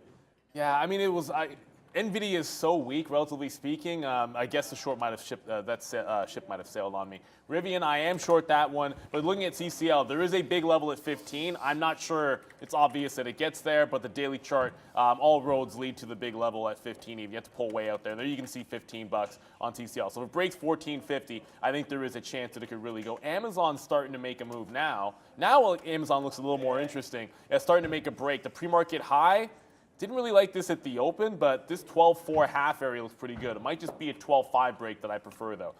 In Rivian, but this is what's happening to Tesla. Tesla working to the downside. So I'm going to add to Rivian underneath 1380 as Tesla tests that low of the day. The market is going sideways right now. Like, you have a bit of a range here, but there is no decision up or down on the NASDAQ from what I can tell. So want to be poised for it. And yes, there we go, SoFi. SoFi just got it wicked 878. That 880 double top from Friday just got challenged. I want a tight stop trade here on SoFi. So if it breaks 880, I'd like it on the way back in on a failed break, if that even happens. SoFi hasn't had a red candle yet, and it's already 9:45. All right.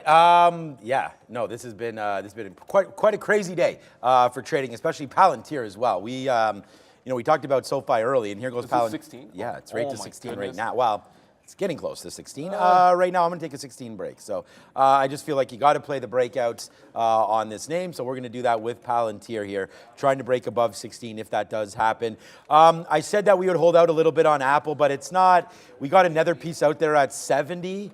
Right there. I'm not sure it wants to work. We're just going to sit there in Apple and just wait. We do have some lower takes here if it does fail. But you know what? I don't need to sit around and wait for that to fail. Let's just let's wait. If we get something down here, we just put a bid at 81.16. Well, we've always had that down here at the low of the day. Just trying to, we didn't miss the low of the day. I put the order here, waiting to see if it did dip down in, to see if we can capture something. But right there, that's what we're looking for, and that's what we're working with right now, is an Apple long, which is now 40 cents in the money. So that's good. Obviously, we took out some CCL. We talked about that. Bounced around 40 a couple times, and then Intel's coming back in, but we're not taking huge amounts of risk here on breakouts. AMD 130. Yeah, so there goes AMD. I mean, that's a trade the best As you names. say that, but it's like, I'm sitting here and probably I think taking AMD the 130 is the right Yeah, break. I'm taking the 130 break, but you know how these work. Like, sometimes if it doesn't go right away, you want to cover some of it, if not all of it. There's the breakout. I got Oh my God, 06s. that's probably a good trade. Let's see if it goes. Come on, give it quarters.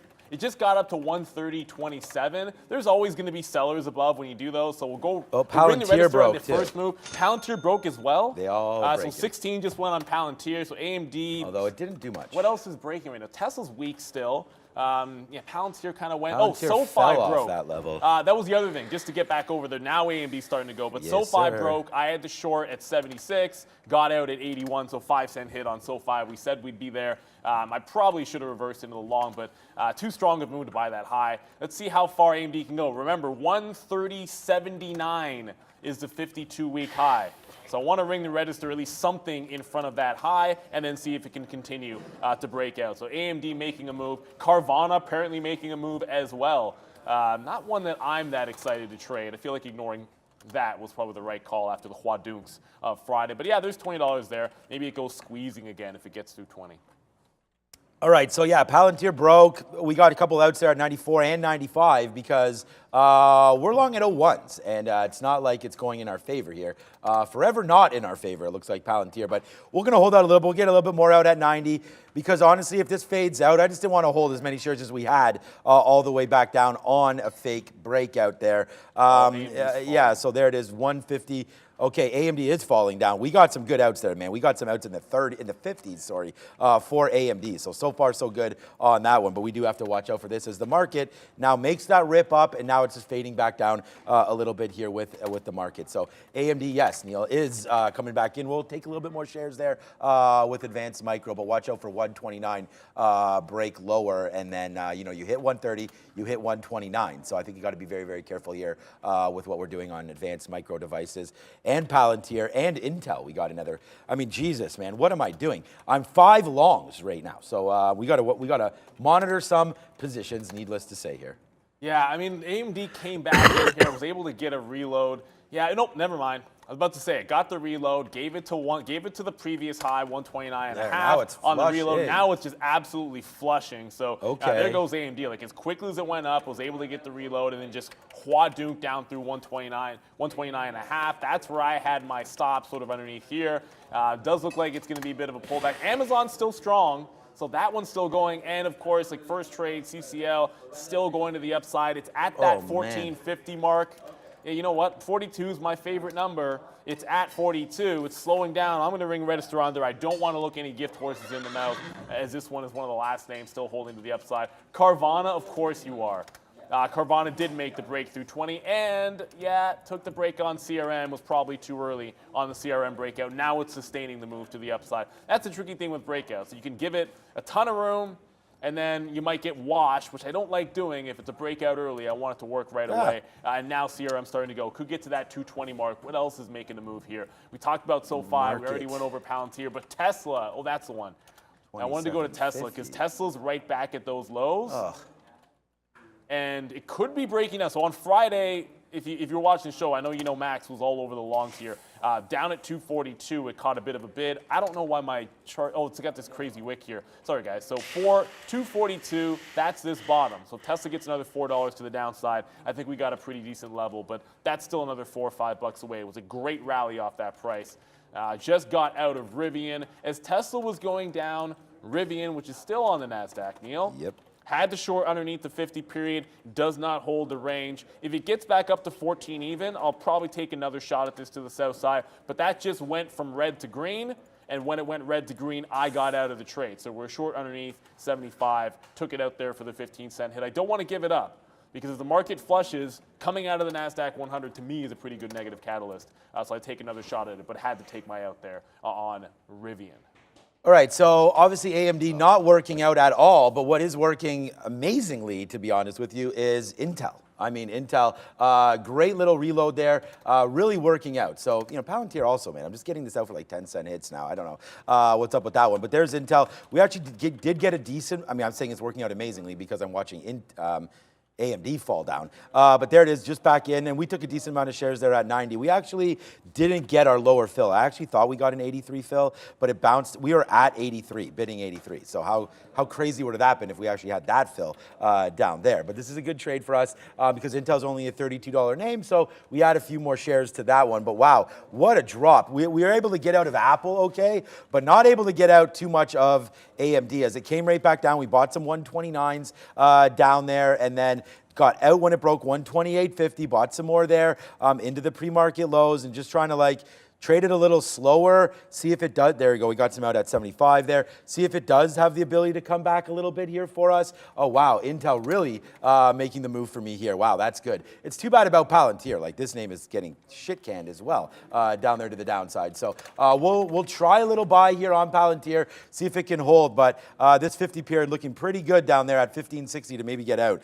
So Palantir doing that stupid dance again where it takes out the high like we called it was probably going to do, and then makes this move now all the way back down. So little silly getting involved with that, but the market was ripping. We put some faith in Palantir. Doesn't seem to be working out for us here right now. For CCL here.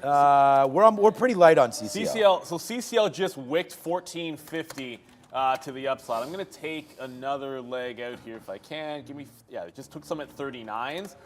don't really have as much left on the 14 break of CCL, but it just wicked above 1450 and started to pull back. You get 14 to 1450, that is a pretty solid move for a stock like this. So, getting lighter on it makes a lot of sense. CCL made another, sorry, not CCL, NEO made another push higher. So you might be slowing down on CCL after 50 pennies, but NEO, it's almost like it's just warming up after 50 cents here. Just don't forget where this came from on Friday.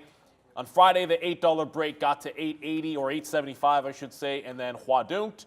If it gets back up there again, I would want to respect a level like that if I could. So just be a little bit patient with NEO. I wouldn't punch the top up here as strong as it's been, just given what happened on Friday with that exact same long position. Yeah, Google's to the downside. I mean, there's a lot of names that are pushing down, although the market doesn't want to decide. And Tesla, I keep thinking Tesla's going to be a little more volatile. Like, it's still in a slight downtrend, but it just double bottomed here, or bounced again, I should say, at 246. So I'm trying to get back into Rivian short, but I don't want Tesla necessarily blowing through the high of the day if I'm looking to take another shot at Rivian to the south side. So let's let Tesla calm down before I take my second shot at Rivian, trying to go with specific names. And there's Rivian actually breaking the high. Still in the pocket. It could still fail 14, but it's screaming right now through the top. No need to rush into it. Wow, so many names just blasting up right now today.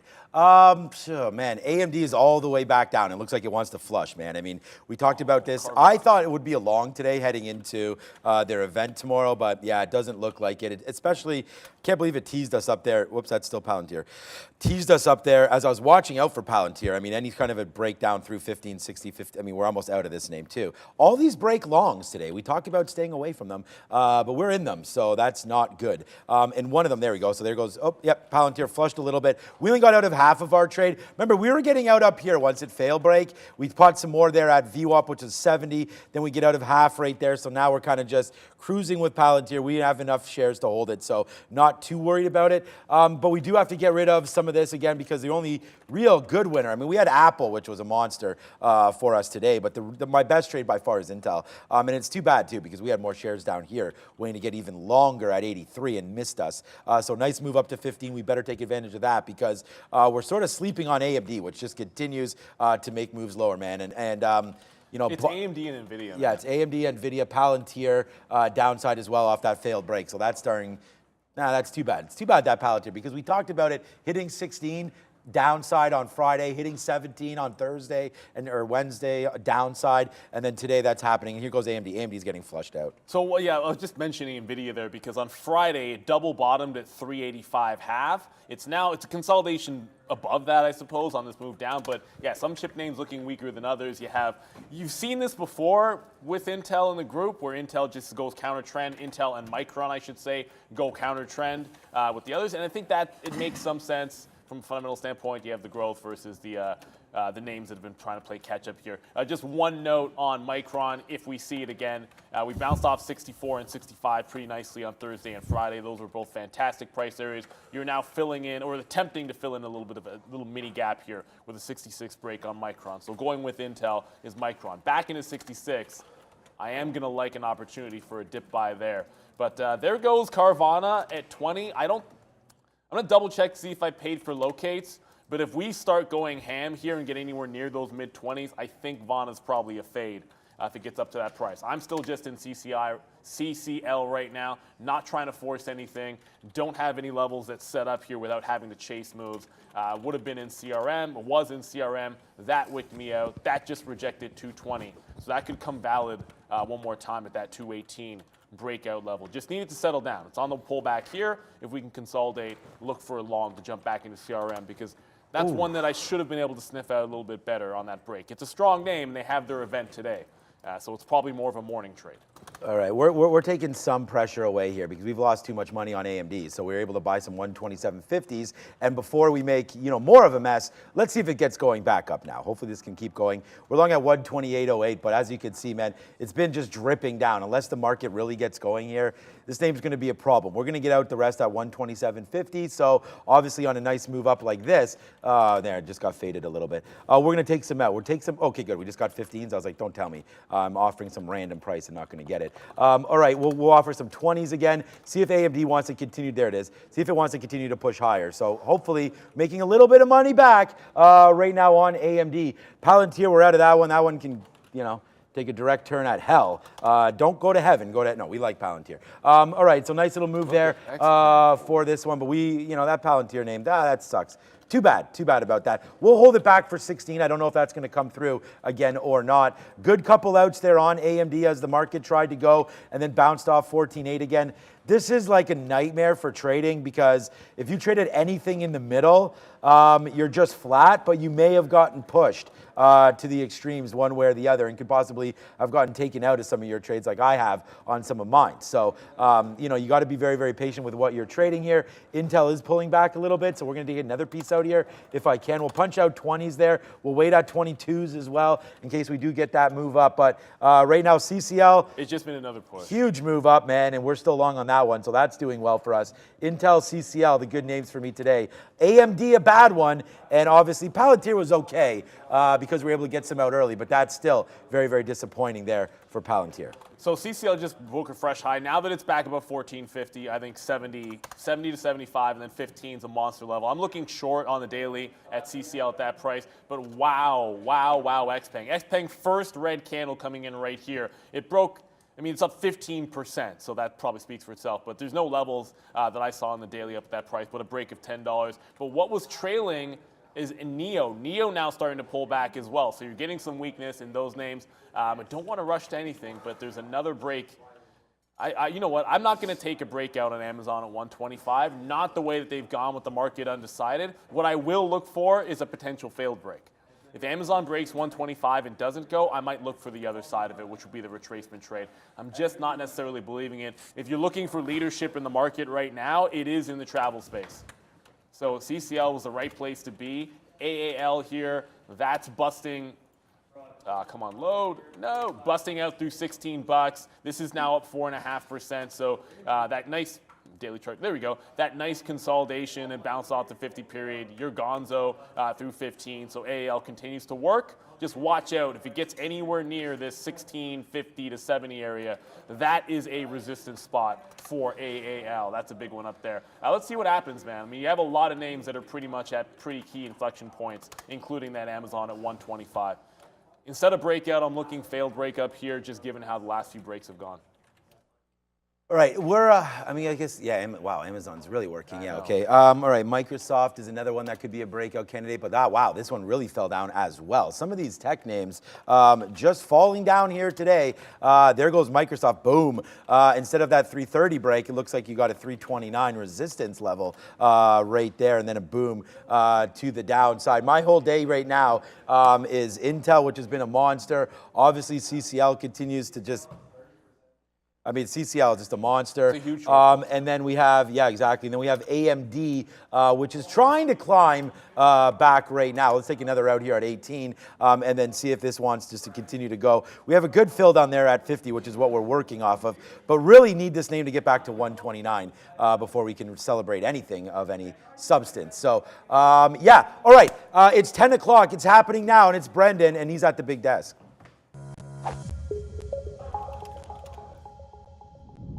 CCL. Yeah, CCL is a monster. You took too much of it. I scaled. By Chart Prime are designed to give traders a significant advantage in the competitive trading landscape, and users can avail a 30% discount by using the QR code or visiting chartprime.com/TraderTV.live. Check out Chart Prime, guys. Shout out to them. Here we go. A green board for the most part to show you here so far this morning. About 0.25% for the S&P 500 right now, 0.26, 0.25 for the Dow, back to the upside as well. The Russell 2000 was red initially, just went green, caught up to the rest of them, 1, 2, and 3,000 back to the upside. Here's the composite in the 100, 0.5% for both in positive territory. If you were with us pre-market, yeah, we talked XPeng, their new G6 model, getting more than expected as far as pre-orders are concerned over the first 3 days. AI day for CRM coming up at 1:30 this afternoon. And Rivian on watch this morning as well, coming out of the NASDAQ 100 in favor of ON Semi. Yeah, Neil was just discussing what a move for XPeng so far today. Bit of a pullback right now, but it's worth noting higher, much higher than normal relative volume on XPEV. NVIDIA, on the other hand, we were discussing as well, a little bit of a pullback here, still holding on to positive territory, but overall has been a little bit disappointing as far as the performance is concerned. Next segment of the show, guys, brought to you by Riley Coin, the utility cryptocurrency used by international organizations and the Royal Court of East Refrain.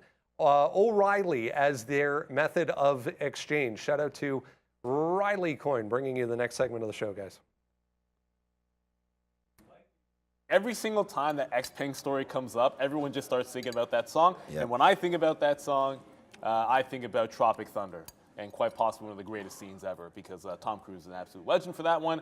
I'm in Amazon now, so I'm short Amazon. I got 88s, so 124.88. Would have been nice if I had something in the 90s. It printed 94s. It got to 94 pullback, so I put the short. It's not a failed breakout, but any dip off that price, I'd probably take at least a couple of swings at this. If it breaks the evens, I'm just going to get out if it breaks the evens. If it's a failed breakthrough, I might look to re-enter the trade. But Amazon up here at that 125. That's not the actual high from Friday. So if it breaks this, it's got lots of room before it gets to like 125.80, which was that top. So we might take a couple of swings at this one. CCL continues to work, but watch out for the T to the SLA, which is now on the comeback trail. Look at that. Tesla bottoming out at 46. Thank goodness I didn't jump back into Rivian to the south side, because Tesla seems to want that 250 again. We'll see what that level looks like when it gets there, but the breakouts have been decent when there's been a dip. I can't do anything about these wicks here, but when there's been a dip at the open, a lot of times Tesla will give these consolidation breaks. Didn't quite continue on Friday, but that 252 was the big level. So 250 to 252, there is plenty of room for that to still go. And if we get to 15 on CCL, I'll be looking to exit. That's the level on the daily we're shooting for. All right, we're now $1 in the money on AMD, but we're just trying to lick some of the wounds here from earlier. So far so good there. Hit some bangers there on the bottom end of AMD, and we talked about trying to wait for plays like that, and unfortunately we did step in a little bit too early, but not really. Some of these bids are okay down here at 128.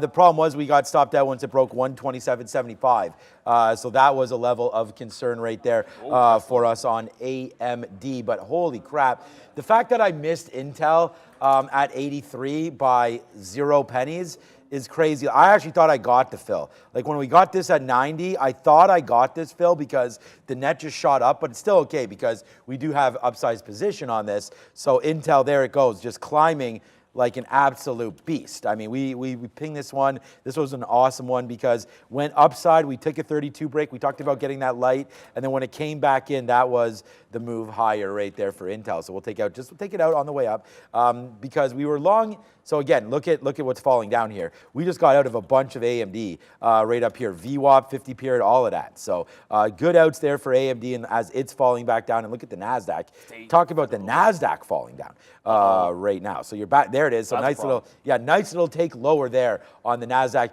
Look, we got some Palantir, then we got some out up there at 70. So 60 to 70 there, but now Palantir's looking to fall down, as is this whole market. So watch out below. It looks like if you didn't get out of some of those longs and capture some of that profit, you may now be in trouble, although Intel's holding out okay, as is CCL. Oh yeah, and we have 10% of Apple left as that's breaking lower. We got a good out right there, right where we got in. So after that, we're just waiting for Apple to take down 181, which it just did. But I don't know. I don't really want to average into Apple right now. That's been my top. Well, my top stock's been Intel, but Apple's right beside it there.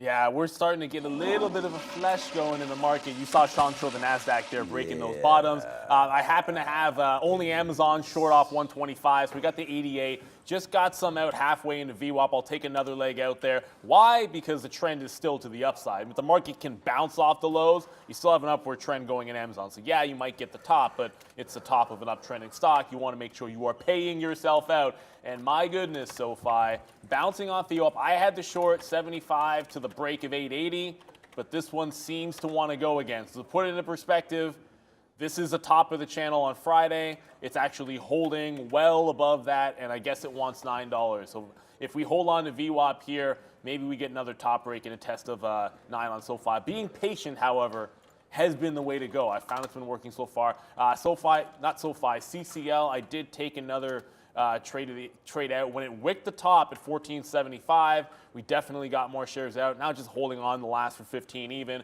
15 is the level on the daily. I'm looking for the short up there at that level. It's just a big level on CCL at 15 even. I know it's churning, but all good things usually come to an end. And remember Tesla, which looked like such a dog earlier. Well, it woke up, got to 249.93, and then fell right back down. But you know what? That could make the 250 break a little bit better. The fact that it rejected the first time and some longs off the bottom have probably started to cover, or at least did some covering, that could set the 250 break to be a little bit better than it would have before. And as with any break, I'd want to get something out right away for a scalp trade and not try to hope that it's all a home run. It better work right away, or I'm just going to want to cover a bunch of it because breakouts have been like that. If they don't go right away, you don't want to be hanging on the backside. Yes, sir. That has been for sure, and we have a good example of that on AMD, as that just kept on going down and down and down. We do have a reloaded. I don't know where my reloaded thing is here, but you have a really cool one there, Fabian. If you could send me whatever that is, but we'll just go like this for right now. It's another one right now on the Apple reload. So we'll see what happens right here. Hopefully, it can keep on going. Intel back up to the upside as well. CCL now 60 cents in the money and working out. AMD now right back up as well. So far so good here today on these current positions. Palantir reloaded at 52, but hey man, this name ain't going anywhere fast. So we'll have to wait to see. Hopefully, but there you go. Give me some 59s right now for PLTR. Hopefully we can get those, and there it is. We do get some 59s. Let's go over to Brendo. Having a nice day here. Rumble, guys, up 6% on heavy volume. Still checking on this, not seeing anything initially, but just took out day highs there at $11 here for Rum.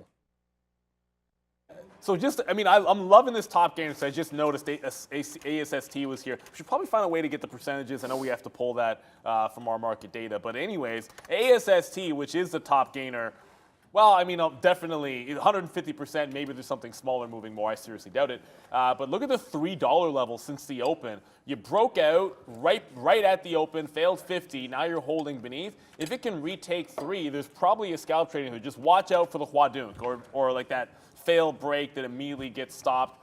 Ideally, if I get like 1s and 2s on a break of 3 here, actually, I look back. Yeah, it is 3 even exactly. If you get 1s or 2s, initial stop to 270. Once it breaks a quarter, stop and break even. That's the way I'd want to be playing it here on ASST. Ooh, probably a little bit greedy on Amazon. It's basing out a little bit higher than I expected. Holding 124.50. That was the pre-market high. So it's holding pre-market high on Amazon.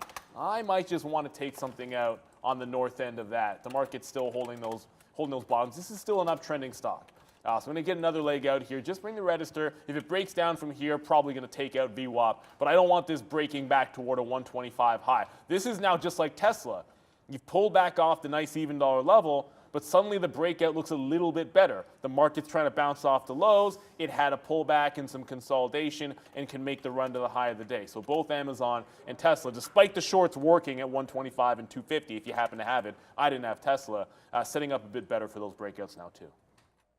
All right, we're happier than we were last time you saw me, I think. But maybe not. We're always pretty happy. Apple just bouncing off of some 181. I would really hope that, when we're drawing some lines out here, we talked about support and resistance and things like that, and how it's like, as long as you could trade off those and then have your outs, you still got to be right. But we'll wait to see here on Apple. My out's going to be at this 75 level or so on that name. I just like it. If it continues, if the market can hold here, which I don't know. We just made that bottom again at 14. We just keep on testing bottoms. It's not like we're up here. So you should be playing the trend at this point. So we do need to find some shorts, which is why that Amazon, I think, is going to be a pretty good take right there. Okay, Palantir. Holy shit, finally. All right, so some money coming back in on this bad boy. Okay, thank you, Palantir. Grazie. Another one. Again, I don't know. I don't know. I don't know where we're going. I need that reloaded thing, Fabian. Let me know what the code is for that. Okay, I reloaded. That's okay. Oh, you have it. No, well, wait a minute. That's from Scarface, though. Yeah. It's the Scarface guy, but it's the reloaded. He put it together. Hey, that's cool, though. I like that one. Okay, good. So I'm gonna have that soon. But it's Carlito's way. Look, man. That's okay. It's okay. I'm a gangster movie. You know what? I'm just hardcore about those. Great films. Both of them absolutely fantastic films. Best, Pacino is the man. But you got some serious guts if you're in a gunfight. with a gun that's empty and you just bust out and say, who cares? That's how that man rolled, and it was a great movie. CVNA, of course, Carvana's going today. Please, Max, be long this thing. Because this actually set up pretty decently. Look at it break 20 even. Look at it hold 20 even. So my focus has been in other places, but Max has not traded Carvana. Okay, I was just curious because I know. No, I'm not saying he. No, you know what I'm getting at. It's just. No, just letting people know. Yeah, look how clean it was off the 20 someone was level. The fact that it breaks 20 and then holds 20 on a dime and is testing 21. Like if you bought the dip, it's great. It is what it is. So maybe it's going to make another break. I still think the mid-20s is a short opportunity there. What's tanking? Just Microsoft. It's not Amazon's not tanking. Amazon's. Oh, there we go. Now Amazon's starting to roll back over again, but it's still in that upward trend on Amazon. Now things are starting to roll to the downside. Do I take my second shot at Rivian here? Okay, so Rivian now with a wick high. This sets up a little bit better. I was shorting the breakdown, gave it to when it went break even on the day, so we're short underneath. Now we're just going to short it off that wick high. Okay, I was patient enough. Now it's time to get going again. If Rivian breaks the top again on me, fair enough, Rivian. 3% to the upside, I'm kind of thinking that's enough here. As far as CCL goes, I don't know that it's gotten far enough. It's still trying to break higher. I'd like that 15 level. That's what we wanted originally. I think we hold out for the 18 on Rivian. And apparently Cassava Sciences is making moves here. Brendan bringing you that. Oh, yeah, it broke. We're lamenting the fact that the Cassava Sciences, now I'm saying Carvana when I'm not even trading it, needed to break out and show you volume. It's broken out, but it has not shown you volume. I wouldn't chase this move. That's just me. 280,000 volume on Cassava Sciences. That's not a heck of a lot. It looks good for a 26 break, but I can tell you the spread's there and not a lot of liquidity on Cassava Sciences, so it has to be a bit of a pass for me. I'll take one. Thanks, Rob.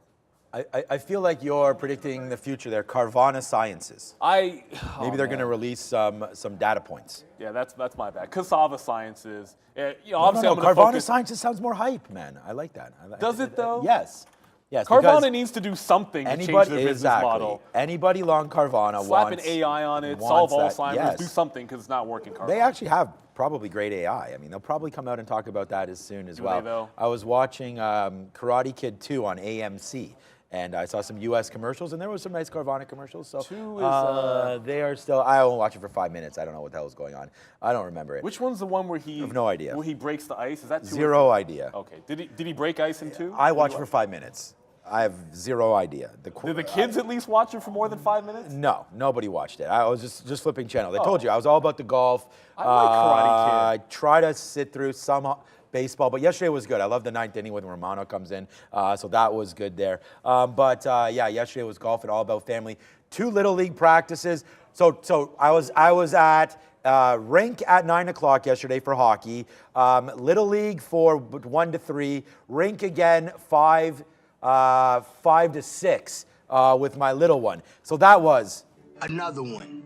Another rink coming through. Okay, like I said, we're a little bit happy there. Let's ring some registers. Look at Palantir. Yeah, man, Kathy said enough is enough on this. It came in, saved the day. Please do not quote me on that one. But it feels like someone came in and bought the living, you know what, out of this name because it just marched from $15.50 up 40 cents, and we took advantage of that. So a couple buys there, making a little bit of money late, and losing a lot early on that name. So another march up there a little bit was AMD. It came back up a little bit. We're trying to defend this 127. Just make sure we have some stop outs down there as 127 looks like it wants to break.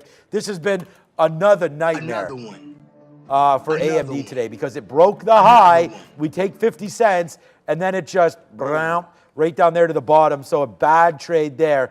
As let's go golfing, DJ Khaled. That's his new thing. So we're going to have to, actually, you know what? I want a DJ Khaled golfing thing as well after this. 127 looks like it wants to break on AMD. That would be another break. All right, Brendo, what's up? Did you see he posted that video of his backyard and he was golfing at night and everything was like fluorescent? It was insane, absolutely insane. Glow in the dark balls. MGOL, back to the upside here, just popped up on a volume scanner, broke 250 there. 5% as Messi gets that Apple money, guys. Yeah, Messi, man. It's MenGOL. It's all about Messi. It's all about Miami. But yeah, I mean, if you can golf Miami, in that's your DJ backyard Call it at again, night, Miami. you're gonna roll. That's what you're gonna do. This was not my choice. Rob decided, and thank you, Rob, for getting a refill on the coffee. But he decided to give me the Christmas. Cheers. I saw that this morning, and I was like, what the hell is a Christmas one doing? I didn't even know there got this me in the existed. spirits. I gave a lot back to the market, so that was really cool. That was Christmas giving. Got me in the spirits. It's there. only 6 months away, but I don't know, it's a bit weird. But I'm out of CCL. That's it. But it's at 14.97. It just made that top. I did not get the reversal into the short. I will take a couple of pot shots up here if I get the opportunity. Just Amazon and Rivian into the south side. The market's starting to break down in earnest, the professor tells me. So there's the break on the NASDAQ, your continuing trend to the downside. If we break fresh lows here, I don't know how far we're going to go down, but quite frankly, I want to respect the fact that we're looking a little bit weak.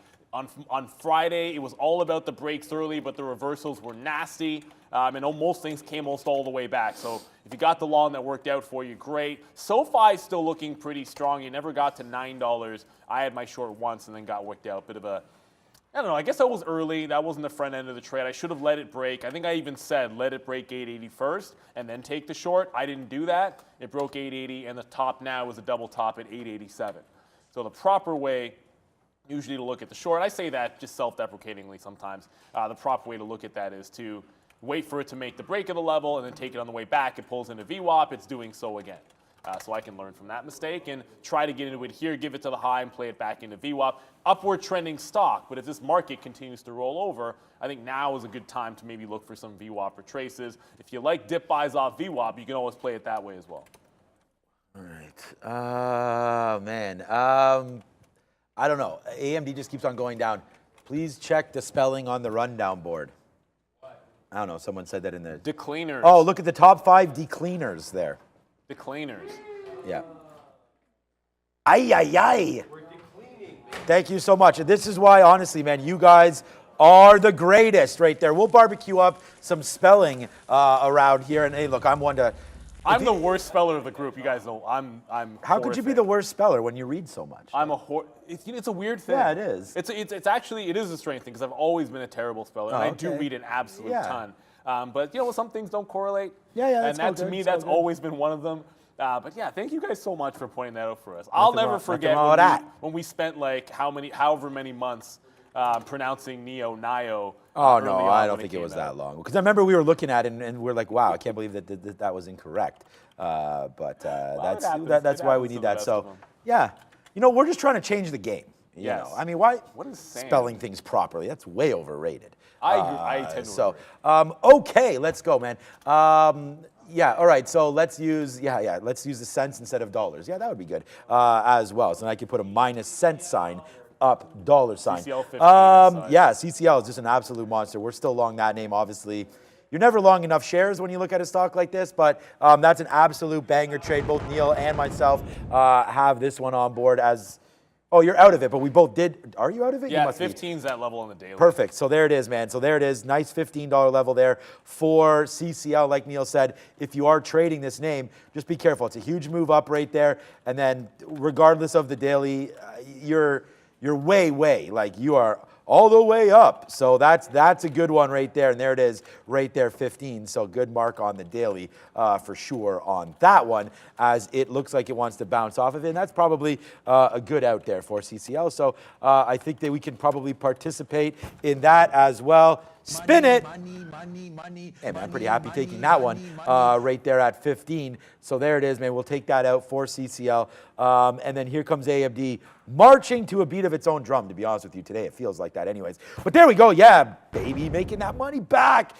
Too bad I wasn't like, you know, a little bit less excited for today. But hey, I can't be myself if I don't bring energy and excitement. But I brought it too much there on Palantir. The problem is Palantir broke 16 the same time AMD broke. So if I haven't really learned anything off of this, but what I'm going to say, but if I've learned anything, it would be to maybe don't take multiple breakouts at the exact same time, because if they're market-related breakouts, which this was, and I can show you on the chart here, it was breaking out the day's high right there, it was at these levels.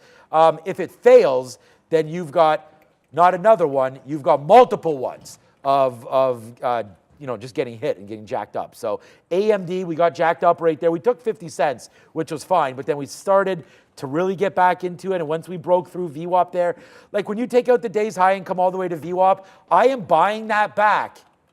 Literally, Sharif. Literally. 9 times out of 10, at least, right there. So that's what we're doing, and so I'm fine doing that. And unfortunately, you're swinging bigger, you get hit bigger, and we got hit when that went down another 70 cents off of that level. So that was nasty. And then we made good money back on Palantir as well, because buy 60s, buy 50s, boom, right there. Checks notes, wait for 15. I didn't even talk about a $16 break on there. So that's all good. One more out here for us as AMD comes right back up here into the 20s again. So that's right at this 50 period moving average. It's already been up here. It hit the 50 and bounced before. It hit the 50 again and is bouncing back now lower. So we'll take, there we go. Another fill right there as we're starting to barbecue them up a little bit right now on the sort of, as Neil says, the back end of these trades. So, all right, it's 10:22. I think it is time for Brendan at the desk. Small cap?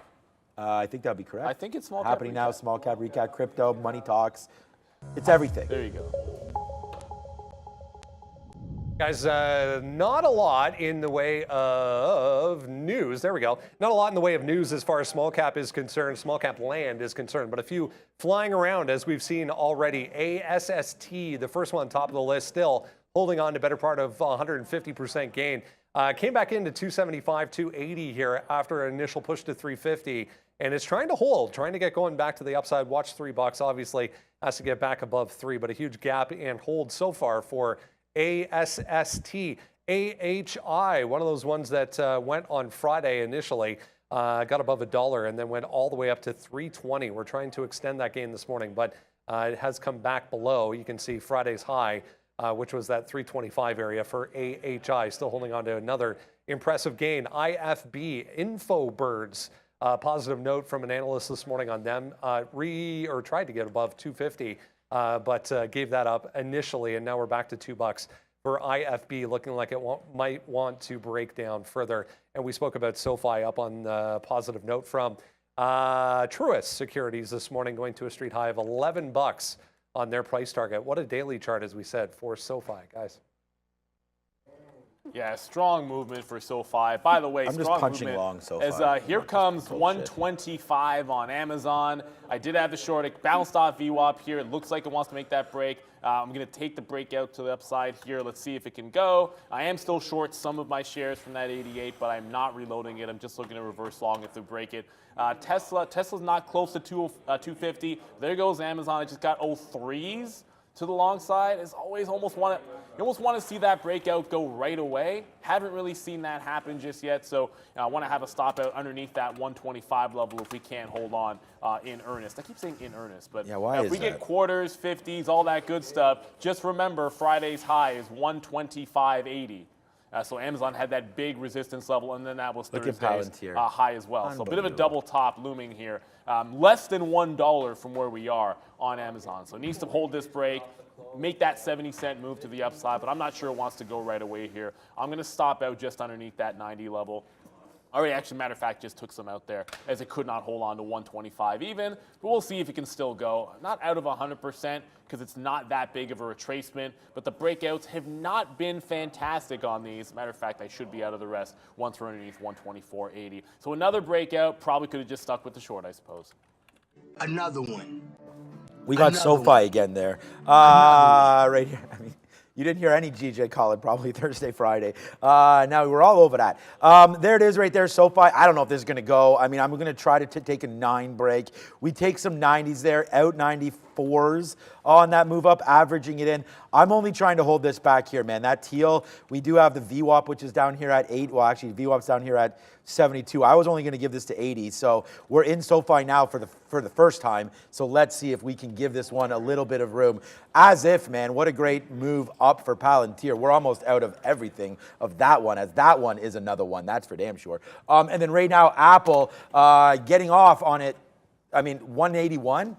took off from that point. So now we're upside there. We're trying to get something out in the 60s right now. Just realizing right here, there it is. Yes, sir. Apple, man, that's the big trade there of the day for me. Intel is, net the biggest trade for me by far. Here it is, man. This one just keeps on climbing as well. And we're still in this, although we did get out of CCL. We are now out. Well, we're still in, but we're in not too many shares of Intel. That's almost $1. Like, I would have never thought we'd have got $1 on Intel. But the dollar bandit is right here as well. AMD making another move to the upside, up to 128.50. Let's take a piece out. If we can get 53s or so, as it's just bounced, there it is, just bouncing around V, or what did we get, 50s there? Just bouncing around VWAP, so hopefully we get some upside push now in AMD to the upside. Looks like the market is failing just a little bit. There goes SoFi right back down, so we're in this, but again, not in it very heavy here as it pushes down. There's the last fill. Watch out for an 80 break on SoFi. Oh, there's some disappointment for myself in CCL here. So CCL, it broke that 15. I tried to get the back end of the trade, which is fail break up, shorted underneath. It just pulled back to 1480. That's a good portion of what you're looking for. Like, it's already pulled back and giving you a 3-to-1 if you have it in the 90s. Unfortunately, if it gets back, I don't have it, so if it gets back up to the top, I might try that trade a second time. Could always still get to VWAP, but that's I got out of it in front, but obviously not that much of a move when it broke higher. I was able to get like 93s out there, actually 94s out at the top, but I should be short this name. That's one I did wait for and not going to have the execution. I want to go back to NEO for a brief second because NEO just bounced off VWAP and is starting to slow back down. This has a chance to keep going. NIO, remember, this is trying to close above the 50 period, and on the daily, that's about 885. So there's still room for NEO to churn. Still hasn't even gotten to Friday's high. So NEO making a nice consolidation. I think this one still has room to cook. If the NASDAQ breaks a high today, I don't know if that matters for NIO, but that momentum could certainly help it. I did jump back into Amazon. It did consolidate a little bit off that high. Took a little bit out there and then reloaded. Doesn't seem to want to hold the top end of this break. It feels like the shorts off these highs are still pretty good. Even though I gave up on the Amazon short, it still feels like some of these shorts off the high of the day are still pretty solid. Might look for a couple of other ones there. And yes, you're absolutely right, Adrian. TSM is mooning, and we haven't even mentioned Alibaba. Alibaba just went back to 87. All roads lead to this $87 level on Alibaba. You can look at it on the daily. That is a flat top. Not the haircut, but the setup. This is 87 for now 4 days in a row on Alibaba. If you're not looking at this breakout, I mean, I don't know if it's a trap. I'm springing the trap. That's a flat top break if I ever saw one. Alibaba right now. Come on, Anthony, get in there and start buying ASAP right here. And of course, we're talking about SoFi founder Anthony Noto needs to get in here and start buying some up because we've got a banger on board right now. So we'll go, oh my God. Oh my God. I mean, come on, SoFi. Come on. Just make the move to 9. We're long here at 885. Come on. We got some out there. We got some out at 90, some out at 91 there, and that was the best we were able to do on a nice little. I mean, the bid we got is 81s down there, so it gave us an average price of 85. You can see that right now. So, come on, man, we got to take more than 5 cents. Hopefully, this can get up to the upside. What's really rocking right now? We just got another out. Was AMD into the 60s. Let's see if this one can continue to climb upside as well right now. As advanced micro devices really starting to get going here. Finally off that bottom. As the NASDAQ again, like the NASDAQ is right where we opened. So here's the opening candle, 14,806. We're at 14,806. Well, now we're at 98, but anyways, as you can see, this one candle right here is 20 handles in 30 seconds. So, yeah, definitely take some profits when profits lie because you're going to get swooped out, right? And I think that's what I mean by that is like, Apple makes this move up. That's great. Like, so far today, Apple, we waited for the dip down. We waited again for the ultimate dip down to 181. Like, talk about being patient. 181, right up there to 181.60 again. So we get the long, that's just coded purple because I had more offers up here. So there it is now to the upside right there. So it keeps on going up as we're still long on Apple, but again, just one of those tricky names that we have to watch out for. The rest of my day, basically, I mean, it's 10:30 now. We're going to wait. If there's opportunities, we're definitely taking them. But there it is, man. Anthony just gave me a call. He is in there buying right now. So there it is. Nice move up. Let's go, SoFi. Let's go, man. This hopefully can become another one as we can break through 9. But if this breaks through 9, then we are not buying the breakout of 9 because we're smarter this time and we're long earlier. But because I just said that means once it breaks 9, it probably moons. But let's just wait on this one. This one we were actually pretty smart on. Look what we wrote down here on the sticky note. Look at the price that we have. We have 885. And finally, on here, we follow this, follow the yellow brick road, as they say, right there. SoFi, 880. Looking like a good little top break opportunity there. So 880, we waited for that. We take it when it comes back in. And there goes SoFi. I'm going to... Did I get some? Yes, okay, I already got some 99s there. So we're all, 98, sorry. Look at the size though. As Neil and I talk about this all the time, you do get some nice little levels there at 5. I don't know if you guys saw that right there, but about 500,000 shares. That's 600,000 shares visible, plus another 50. So you're looking at about 700,000 altogether, plus whatever's behind that in the dark. So it's got to get going. It's a decent level, but there's 32 million shares today. So I say dirt on your shoulder, SoFi. What's up, Brendo?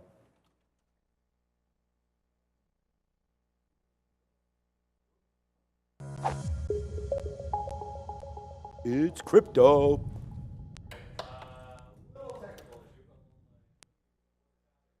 As far as crypto is concerned so far today, if you remember back on Friday, guys, the big headline was, I mean, all week last week was Binance, it was Coinbase. As far as the SEC is concerned, the SEC filing a motion, in fact, suggesting that they should freeze the assets of Binance. Binance comes out this morning, CEO comes out this morning saying that outflows over the weekend were only about 300 million, so a little bit lower maybe than a few were expecting. That's the chart, meanwhile, of BTC right now, just chopping around, bottom end of the range. We're trying to hold 25,800 currently, trying to get back above that 26,000 would be very constructive as far as Bitcoin is concerned. Pretty flat, though, on this board right now. It's actually Ripple, as we saw last week, and Matic as well, the biggest gainers, 2% and 5% to the upside. Everything else pretty quiet so far in crypto land today, guys. Yeah, you know, I was looking earlier in the morning for some shorts on coin, and just all I liked was the even dollar levels, and that was pretty simplistic, so I figured I'd let them settle down, but probably missed some opportunities there. I did just get BABA through the high. 87 broke. It had an 87.10 top, so I have 11s because I kind of waited for it to get back above the previous high of the day. So breakout incoming on BABA. If it can hold up here, I'll probably take a multiple swings. It's a big time flat top, so you know, when you have a level like this, a lot of times you can be shorting off this and it would make a lot of sense. I just look at this and say, looking at the daily chart, which if we break out and sustain any kind of a move, I mean 90 to 92 can be in play. So as long as we hold above 87, I'm going to be looking for opportunities to be long. But there are sellers above 87 every single time it's gotten here. I am short CCL, but it might want to take the high again. CCL trying to go. Wow. So we did wait for 14. Sorry. We did wait for 15, I should say. 14 was long. We did wait for the 15 to be challenged. Just wicked the high. So this will be it. I did get some in on the front end, but then when it wicked the high of the day, this is where I'll take another leg. And I'm still in Rivian off the top. As Tesla, Tesla's at a 46 bottom. I need to get over there. Right. Tesla's at a big level, 46 bottom on Tesla. Looks like it is about to get tested there. I have that Rivian short, but Tesla 46 could be big. Got to get Tesla'd down Tested there. on Tesla? Tesla'd down there. Okay, so, I guess Anthony took a little bit of a break there because, as we said, there's the break. That did not happen through $9. So we'll wait for SoFi. Again, look, man, taking 20 cents on that, obviously, for some of you that, you know, are trading this with bigger share size, 20 cents will be fine. But if you are looking for that break at 9, obviously these futures need to get going. And the futures are doing absolutely like nothing today.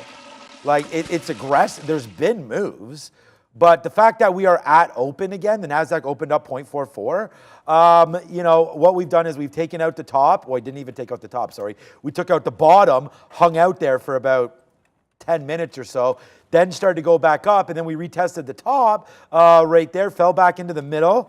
We talked about mean, median, and mode. Shout out to my kids and my teachers. Oh, yeah, by the way, on Friday, this always happens to me. It's like I don't even know what the hell is going on in my own life half the time. Here I am and Brendan will like this, and anybody that has teachers in their family, of course, Teacher Appreciation Lunch. I was at. And this is from the Portuguese chicken place down the street. So shout out to my guy, John, you the man. And there it is right there. The teacher's, these Portuguese potatoes, oh my God, why did I show these to myself right now? Those are so delicious. And then this hot sauce, whoa, okay. This hot sauce right there, booming as well. And the gangster tablecloth. So shout out to my kids' school and everything like that. Even on the off days, man, we're putting in that work. Gonna go shout out to all the teachers that were there. Of course, the one I had a crush on wasn't there, so shout out to that. I'm not gonna announce her name. But my wife knows exactly who that is. So that's all good on that. Well, I told them. Hall pass. Even the principal knows. Okay, there we go. I'm well known in the school because my kids are animals, and my wife is parent-teacher council president, so on and so forth. Well, she was last year, this year's secretary, or I should know that. But okay, let's go. As we go, Palantir, look at that move back. Maybe we do or do not reload that. We're going to wait. But here comes the market right back into VWAP again. We've done really good making back a lot of money off that AMD trade. Let's just hold it close to our chest for now and wait to see if we can find some great opportunity. Oh, we have. I think we have. 15 on CCL. There's the wick high. There's the reload on the wick high. It's now back at 1480. We missed the 1480 the first time.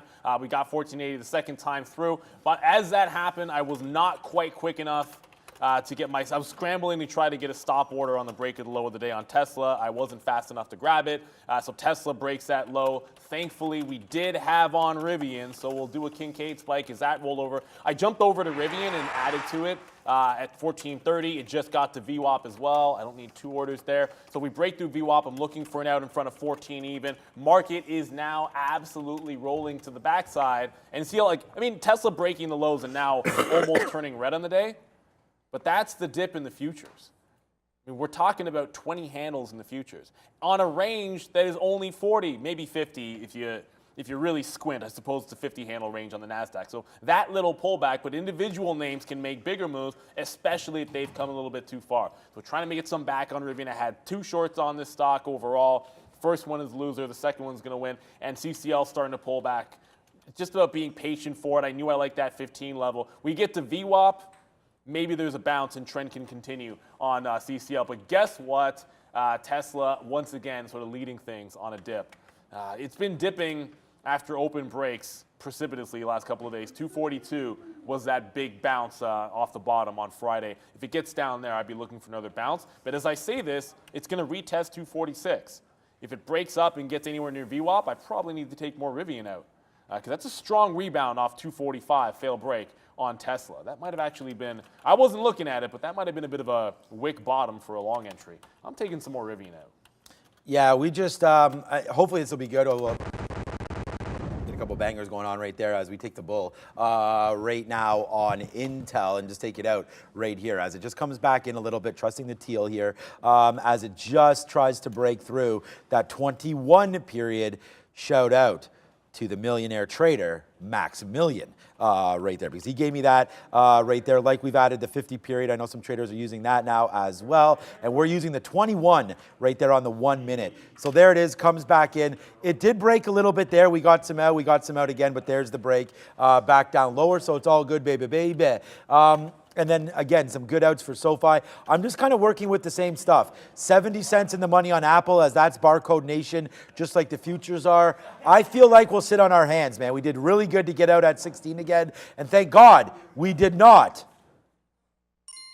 punch long again on these breaks through 16. So hopefully Palantir can hold out a little bit there. I'm only reloading it, man, down here. I'm not playing in the middle because that's how basically how, I mean, I got burned playing that, but playing this middle here was pretty dangerous until it broke. Once we broke VWAP and got going, then it really started to go. So right now we're back to VWAP. I'd want to see it break one way or the other from now. I don't need to play in this middle here. So if it comes back down, great. We can use 1550 as our out, which we always did right there. So hopefully we can get that back up to the upside. It's 10:40. Time for another recap with Brendo. Hey guys, yeah, back to the upside we go for the overall market. We're holding only just 0.15 right now as far as the S&P is concerned. In positive territory, it is financials primarily.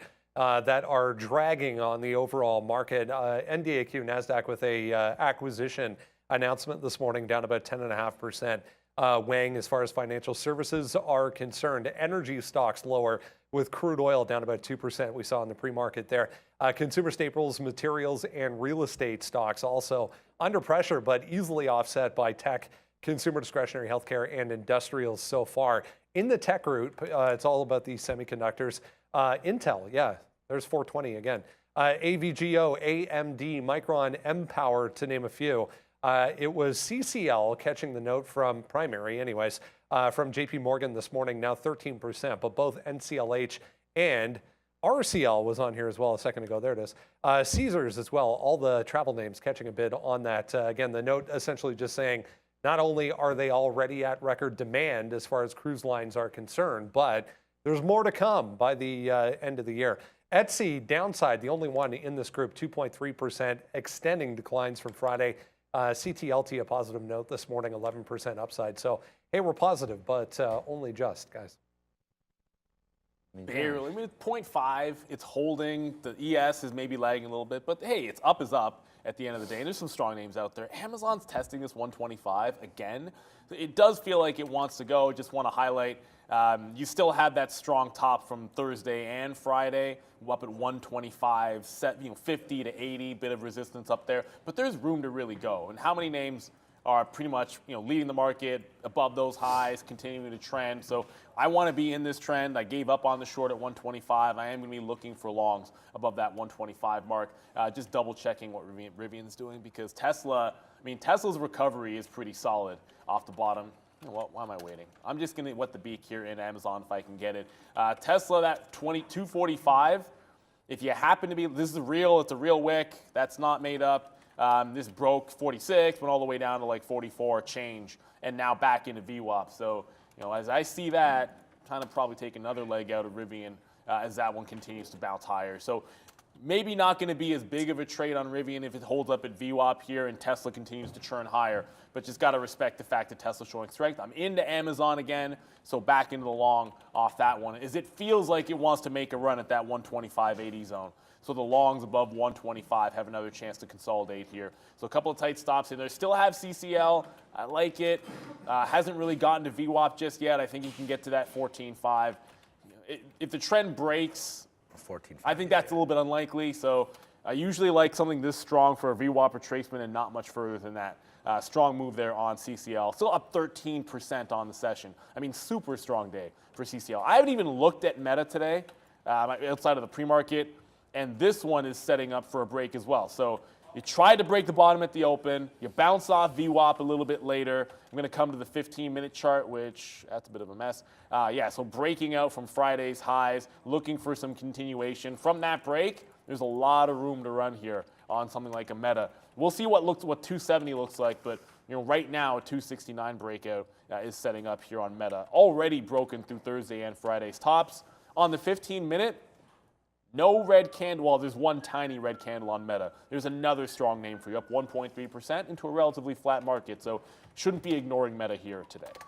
No, exactly. We have, again, the number, CCL, great trade. I mean, have the long and the short. Number one name today, I know we don't show our P&L. Number one name today, profit-wise, Intel. Number two, CCL. Neil and I both destroying that name. And then more names to come in as the day goes along, of course.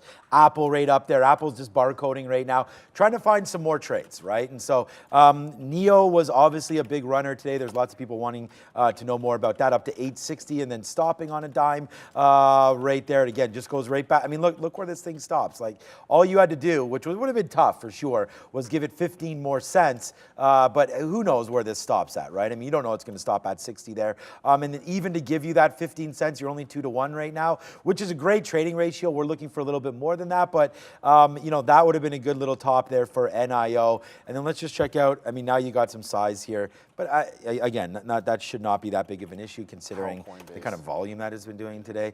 And then there's XPeng, big move up early, and then now it's just like, I mean, this is probably worth a shot, honestly. I mean, just holding out 10 here, already up 13%, chance to break higher. This is just a tale of two trades, right? I mean, either you take the long here at 10 and you give it a little bit.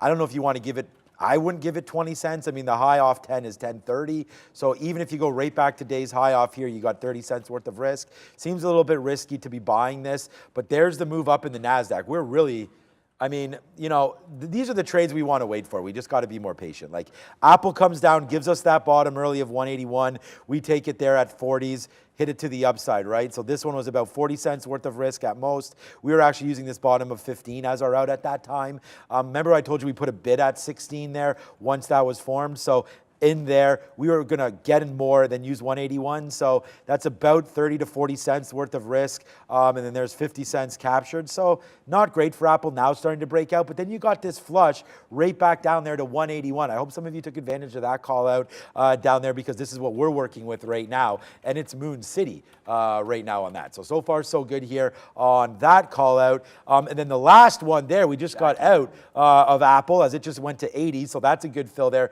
80 cents. In said money there. So we'll take that fill every day. And then AMD as well, now making the move down, but we're pretty light on it. I just wanted to say this one got too excited early because we're just trying to review some of our trades because we're almost out of here. You know, got excited on that one early as it broke the high, and now it's fading right back down in again. So if you're playing off some levels, I'm going to try this one more time down here on AMD. It's just got to get here first. Because I start buying in here, man, then I got to hold this about $1 before I'm wrong. So that was a great dip into the 60s. We'll see if it can do that again. But so far, so good here on this name, and that is AMD. I jumped back into one of the A names there, Amazon. It got back above 125. It just got to the quarter. Now remember, 125, 75 here, or 80s, whichever one you like. Those wicks up at the top on Friday, and Thursday had a high up there as well. That's resistance, so I think it's more of a scalp to that level. Hopefully we can consolidate, continue to churn higher. Alibaba, I'm not necessarily giving up on the notion of this long because there's so much room above this flat top. It just made another wick high. Man, like so many times I would be short a level like this, but it's holding above that 87. And as long as it's a 4-day high here, you've been sort of sitting here on the daily chart, just looking for a chance to break out. I know I want to be a part of the breakout when it happens because I think you could see like $90, maybe even like 92. We know what happens when the Chinese ADRs get going and the programs turn on. So you just wick the top. If it now does not break down, that's a short entry for a lot of people, and they'd be short probably 87.10. Usually that's where I'd be short to the high of the day. If it holds here and breaks that top, I think Baba could have just trapped some shorts. But I'm not going to jump into it just yet. I want to be very, very patient. We're patient getting back into Amazon. I am still with that CCL retracement trade as we review here, but look what's happening now at 14.75. I mean, if that's not accumulation, I don't know what is. So up 13% and accumulating up here, probably not that bad of an idea to take another leg off here. If it gets to VWAP, I'm out anyways on CCL. So CCL, great long opportunity, but look at it just go sideways for about 15 minutes here off that 1480. So I'm going to try and get some more shares out. I should probably just, you can always just move the bid up 1 cent and then get a fill there on CCL. A little bit of strength, a little bit too strong here on CCL to hold on to that short all the way to VWAP for everything. Am I getting back into Apple? Yeah, at some point, probably shout out to whoever that was. I just missed it. Okay, but we're gonna wait. We're gonna wait on that one.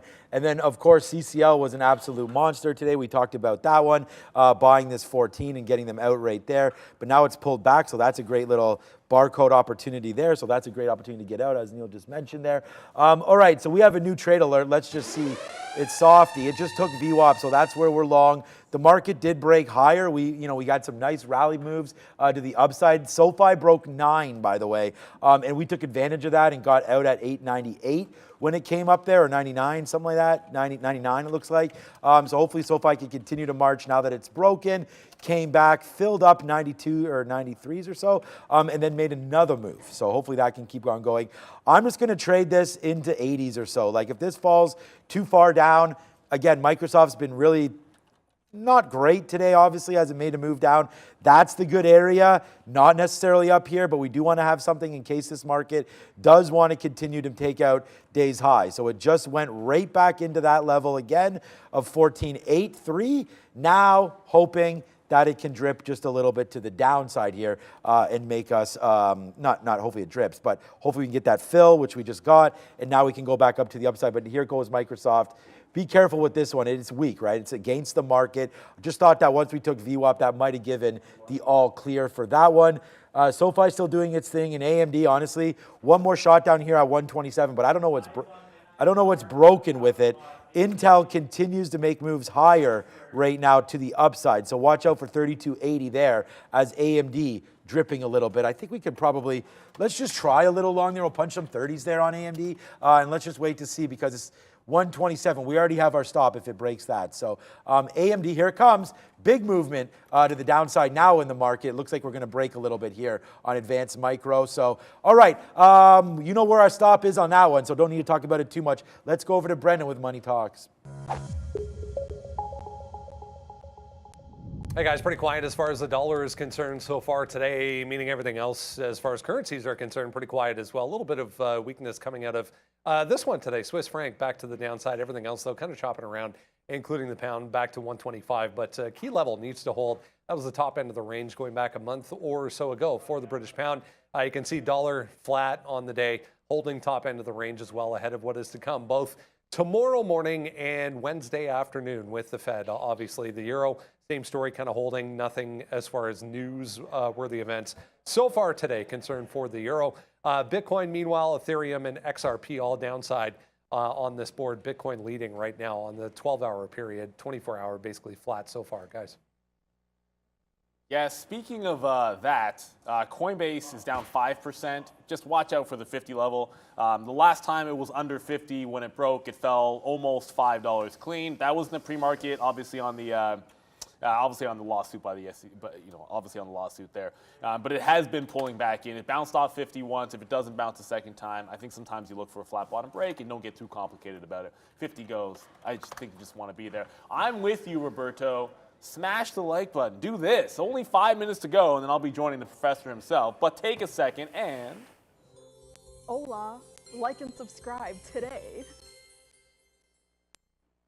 There she is. She's right behind me there, Katrine. And I want to shout out to everybody that has been mentioning some of these runners that have been going. A lot of movers here today. Of course, we're going to focus on what we're trading, but it's nice to see some of you guys were, I know there was a couple people that were shorting Coinbase here today and down 5%. I don't know what else is weaker than this here today. So congratulations if you happen to have that. As I said, I did just take another leg out on not SoFi, on CCL here. I'm going to cancel that bid because I just took some out at 14.79. If it gets to 14.60, I'm probably out. This is a strong looking stock here as far as I'm concerned. And Rivian, the other one that we're working with, that's still holding the top end of the range. It's bounced off VWAP a couple times, but a lower high being put in.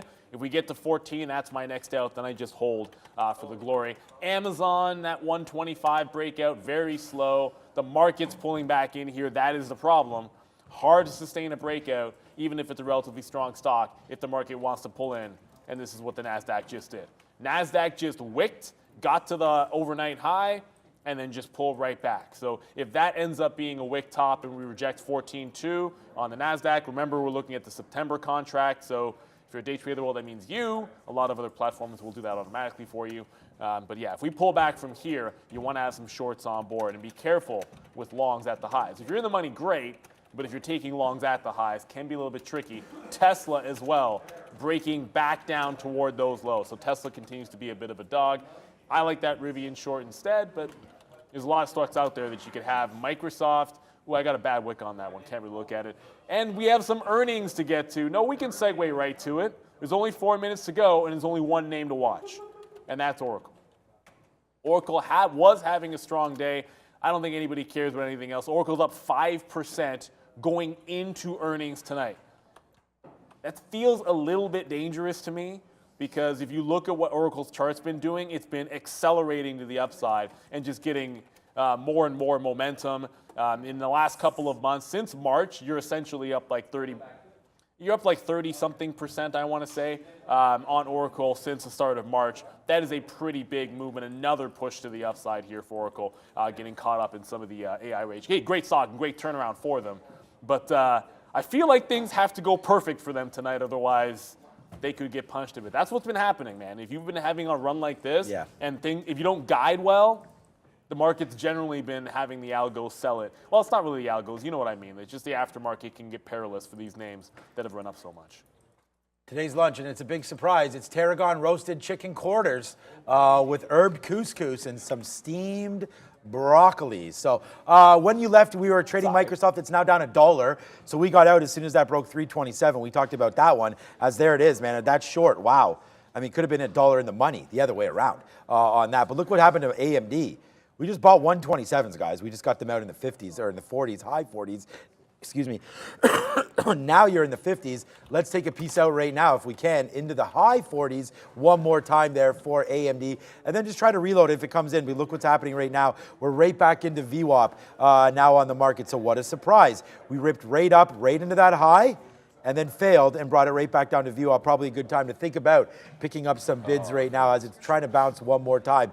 SoFi gave us that gift of 9 again, so we took it again there. We got a 99 again, and then we just got it as it came back down through to 98. So we got a 99 and a 98 there on SoFi. Palantir's really been the dog. It just fell back in again, but this is at a level that I don't mind taking some more shares on. So we'll do that. We'll see if we can get some 54s there on there it goes. So we got it on AMD again, on Palantir, just trying to give it like to this 46 or so wick. If it keeps on making that move down, then we can just get out of this. So we'll take a 54 there. Hopefully it comes back in, back up to the upside there, not back in, and we have that breaking out possibility on Palantir if it gets back to 16. But I don't know, man. This market, like I said, has been pretty shitty to trade today, to be honest with you. But you had the right stocks. That's what it's all about, right? You had Intel today. Wow. Missed opportunity for me because we missed it by 0 pennies down there at 83, but we got an 88. So that was a really good trade there long. Obviously, CCL Neil's had it both ways. We only had it long at 14 out 15s right there. So that was 15 flat. That was exactly 15. So that was a good trade for us. Microsoft, we just had it long, but got out of it, probably waiting for 325.50. Apple's obviously been a good trade, and there's AMD right back down again. So we just got filled up there at 10s, I believe. And watch out for this, as it looks like it wants to break 127. That's what we're getting out, man. Too much momentum to the downside for AMD today. Although it's still nicely up. There it is. Oh, did it just break? No. But there it is right there, trying to break there on AMD. So there it is. There's the official break, finally to the downside there for Advanced Micro. So we're now out of that one, having to regroup on that trade for sure. Yeah, I just had to get out of Amazon as well. I keep trying that long. It doesn't want to sustain the move. I've taken like 3 pot shots at it. Sorry, I had a short in it, then I had 2 longs. The 2 longs have not worked out. If I stayed short, it was against the grain anyways. But buying the dips might be the way to go on this one. So with a minute to go, I'm going to head over there and join Sharif. Rivian and CCL are the only 2 positions I have on, but I want to quickly point out just on it. I'm just going to do it this way. Intel, if you're watching on the daily, it's just underneath 34. There's a wick high on the daily chart, so it is getting up there. 33 break, obviously looming, and then 33 high is a wick top there on. It's not the 52-week high, but if you go back into March, that is that high on Intel. I'm gonna now join the professor over there. I'll be back at like 2 o'clock, but this market, it wants this range seemingly back and forth. So you got to find some shorts at the highs and the longs when we get back into those bottoms. I'm going to be joining Sharif, and we'll see you in a couple minutes. Okay, so hopefully Palantir, yeah, we'll be there. We'll be there I'm there at 12, yeah, and then we'll figure all that schedule out there right now. But honestly, man, we just took okay, so we got to take something. Palantir just went to 60 again. I'll take 10% out of what we have if it goes up to the less than that, if it goes back up there. But SoFi did make its move to 9, and guess what? Congratulations to everybody right there. So we'll go bullish, obviously, on that one, and we'll go money in the wagon right there with SoFi as it's just breaking 9. All right, it is now 11 o'clock. The guy's ready to give it to you, man. And it's Sharif ready to go there. Neil and I will be joining in. I don't know who's going to be after. Maybe Annie Ramy, maybe some OB styles, maybe Max. Max, okay, Max for sure. Okay, good. So that's going to be a lot of fun. You get Max, me, and Neil coming on the Midday Show to join the man, the myth, the legend himself. It is Sharif. So let's go. Thank you so much for watching. Thank you for hitting the like and the subscribes. Great to be back. SoFi now 903 and running again. So it's SoFi higher and higher and higher. Good trade there. Let's see if we can, yes, sir. SoFi now 905. We're going to see if we can hold that for the rest of the day. All right, thanks for watching. It's over to Sharif. Ciao. Beautiful people, welcome to the Midday Show. I'm Sharif. Neil will be here in a minute, and we are brought to you by Search Trader. Account funding of up to $1 million. Keep up to 90% of the profit and enjoy a relaxed trading rules with 8% max trailing drawdowns on all new accounts. Use code TTV to get 10% off. Shout out to the folks there at Search Trader. It's been a up and down day on the market. But to summarize it, to surmise the whole thing, I've got my eye on two levels. 43.50 on the ES September contract. We'll get to that one in a quick sec. And 14.8 on the NQ September contract. Yes, guys, we have now rolled over to the September contract. Obviously, the June contract still trading, I believe, until it is the 16th. So about 4 more days. I think Friday, maybe the last day. Not sure there. Anyway, the third Friday. So should be this coming Friday, the last day for that contract. So now we have rolled over to the new one, and with new contracts comes new levels. So those are the two levels that I'm keeping my eye on. We've held above 43.50 on the ES today.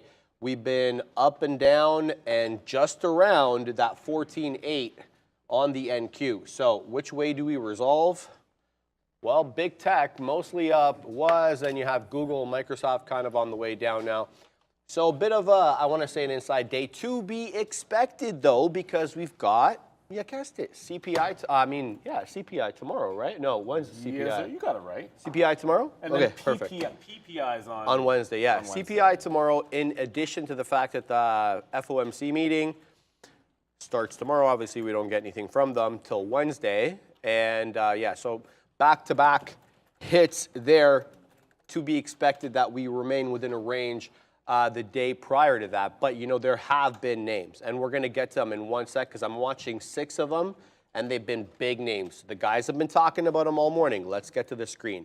Top left, Palantir, kind of a double top there at 16 to be expected. It's been an absolute monster. The daily speaks for itself. It's up over 134%. Yes, year to date on this name. It's been a big boy name, double top, but a hell of a swing. This level look here, like 15 and a quarter, 15 and a third, good support level, I think, going from the pre-market. You also have the bottom end of the trough right around 15 and a half, exactly where we're at now. So I should be, we'll look for some support in and around here, still up 3.25% on the day. Now, the Chinese EV names have been absolute monsters. Let's get to XBEV because this is the one I was looking for short. In fact, I actually tried to punch short on PPRO8, figured out later that you needed to secure shorts ahead of this. Not so was the case for NEO on our system, as I was able to get short on NEO for a winner. We'll get to that in a minute. But XPEV, that $10 VWAP area, an absolute beauty, giving you 20 pennies, and that's a lot for a $10 name. To the high side, as a secondary move, the primary move, obviously off that bell, up and to the right from that 9.65, I want to say 9 2/3, up until that 10 1/3. Good move there, 66 pennies or so, holds VWAP, now curling back up. Possible double top, 1034, likely resistance area. Not sure what the bigger picture look on this. What's a 4-hour say? Let's have a look. Yeah, some toppage here, Neil, at about 10 3/4, going back to early May. Bit of a top there that we may have to contend with should this one continue to head to the north side. So the other one related to this has been NEO. And that's the one I had a trade on and I actually took it short for a winner, but I had my stop being my entry point. So getting out break even for the remaining third. But it's also been strong. Bit of a weaker move up though. XPEV has been continuing 5 5-minute candles green in a row. Not so on NEO as it holds a bottom, but below VWAP and now consolidating sideways rather than retrending back up. So XPEV showing more relative strength at the moment. CCL, the other name I was looking at. Yes, the entire group getting an upgrade from, what was it, JP Morgan? Who was it? It was JP? I want to say it was JP. It was it Jeremy and his boys? I'm joking. Jamie, That's of not course. the only thing they were doing. Last one here, Neil, before I send it to you. So CCL, this group getting an entire upgrade saying that, consumer continues to spend more on travel, leisure, destinations rather than goods. It continues to be that case. And in fact, when they're on there, by there, I mean the cruise lines on the cruises, they're spending way more. Apparently a lot more disposable income being spent on the cruises themselves, and those are more higher margin plays like alcohol and, gifts and stuff like that. Looks like the consumer's spending on there. Nonetheless, the whole group getting up a big upgrade. Keep your eye on this for a possible swing. This could be a multi-day, multi-week move on these cruise lines as bigger money starts adjusting to the upgrade. Neil. Yeah, but they've been on a churn already, right? So a lot, and it's not just that for travel. There's a lot of names making some moves. But by the way, now breaking out again is Rivian. So I had it short this morning. We took the L. We got the curl. It bounced off VWAP. This is why, when it started bouncing off VWAP, we kept taking more shares out as Tesla was trying to make some bounces off its lows. Now you're seeing this just absolutely go. The news on Rivian, believe it or not, was that they're being replaced in the NASDAQ 100. By ON Semiconductor, that's the one. But this is going to the upside. It just feels like we made a wipeout bottom, and it's always worth keeping in mind perspective. My daily might not show it, but it doesn't. I can tell you because I know it to be true. 1380 is the 50 period on the daily. So you wicked underneath the 50 period again and bounced on Rivian. This might be trying to make a breakout from here. Let's see if it can hold around 1440. 14.5's right there, but all roads lead to resistance at 15. If we get up there, fine. I'm still on CCL. I just have a little bit of that short left that we got off that high. And Plug, Team PJCT. Plug Power broke 10 and is asking short on the daily breakout. So I can't show you the daily. This is me asking. So sometimes I'm listening. Yeah, sometimes my daily chart. There we go. When I move over here, it's not going to be as quick. I noticed the green names are all strong today.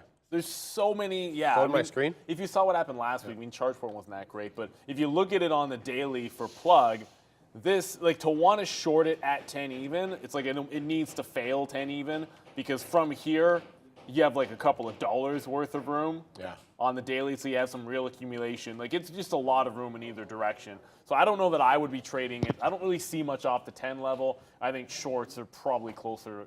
Let it get to the next level upside on the daily, which is the $12 resistance.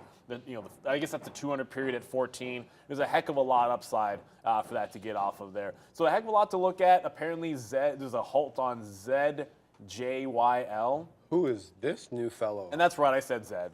Zed? We say Zed up here. Actually, what's interesting I don't even think is about it. I say Z, but then ever since my daughter's been in school and Why do you say Z? What was the influence on you growing up to force you to because say Z? the alphabet song rhymes when you say Z. Sure. So I know in Canada and it's the proper way we're supposed to say it was Zed. Yeah. But when you sing the damn song and learn the song, you say it's Z. Yeah. But my daughter's learning the language, and so she corrects me every single time. Essentially, is what I'm getting at. If I say say Z, she's like, no, it's Zed, That's Daddy. nice. Yeah. And that's why it's not. I'm not trying to be cute or anything. It's just Zed is dead, says Mark Wagner. Ouch. That's What? an entire culture. Zed is dead. oh. Yeah. Okay. No? Okay, Is it- so is it here we though? go.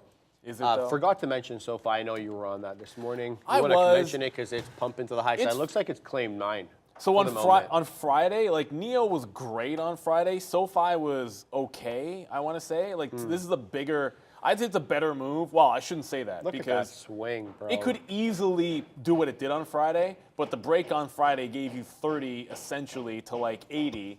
And today the break gives you 50.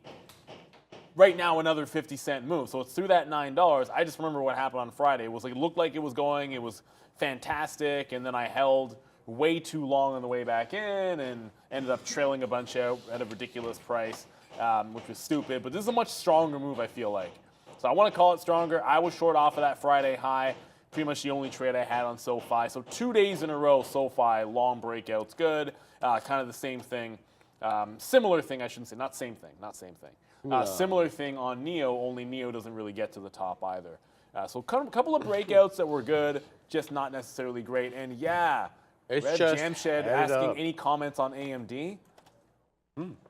So I had AMD a couple of times here off the top looking for it to go. So I took my shots at the breakout, and all my trades were off the breakout of the high. So it got up there, it tried to make the break, tried to get through that 52-week high, could not do so, and then you reverse. Now, I'll kick myself probably 10 times out of 10 when this happens. You can, if you're looking for the long, you're probably not going to short a level on a breakout, but all you can do is get out if it doesn't work, man. I had a couple of longs in there, a little scalp win, and then we took the hit. So it won't be great for me on AMD. If it held that high and ran, this would have probably been my second best stock today, but you got to just make sure you get out when the getting's good. Yeah. When you take a breakout trade. I hear you. Putting that in context, we have the event day. What is it? Kind of like a technology event announcement day? Yeah, they're going to talk about AI. They're going to talk about data center, all that good stuff as I eat my fruit salad. Which is interesting because here's the pitch. I mean, we're still waiting, by we, I mean everybody's still waiting for that big GPU, AI kind of connected, the mesh between the two from AMD, Lisa Su. People betting she's got an ace up her sleeve, and you know, what better event to make that announcement at than you know, something like what we're going to have tomorrow. You know, it's not just me calling for this. I mean, there are other much bigger names and much more intelligent people saying what I'm saying right now. So I'm just kind of regurgitating this as an original thought, but I've always been waiting for that competitor to come against NVIDIA to really rival it in whatever in innovation and start and at least, you know, show me sales, show me market share, show me something. This is the thing. So Marvell, smaller, but they showed some numbers and they got a bounce. Intel revised up and, well, revised to the top end of their guidance, or I guess reaffirmed to the top end of their guidance. They got themselves a bump and they've been running. So AMD has made the run on the hope that we're going to see something just yet. And there's a lot of people that think they will. So, I mean, the confidence is there in the name. It's been trending up. There was one significant pullback last week, but really it rebounded from that pretty nicely. There's a lot of momentum on the stock. My fear would be, okay, so you just rejected, in front of the event, you just rejected the 52-week high. Mm-hmm. So, like, that could be setting up for a sort of fail breakout. That's all. I mean, every one of these names is a little bit different, but if you look at the comparison, across the board, like, we're kind of waiting for the update here. I don't want to ignore, like, SoFi is continuing to go here, so I don't know where it can get to. If you look at the daily chart on SoFi, you're not going to find a lot of red on it. $10 does make some sense, cross that bridge when you get there. But a lot of times it's a lot easier to think about, well, buy the dip. I'm playing the curls off the high of the day.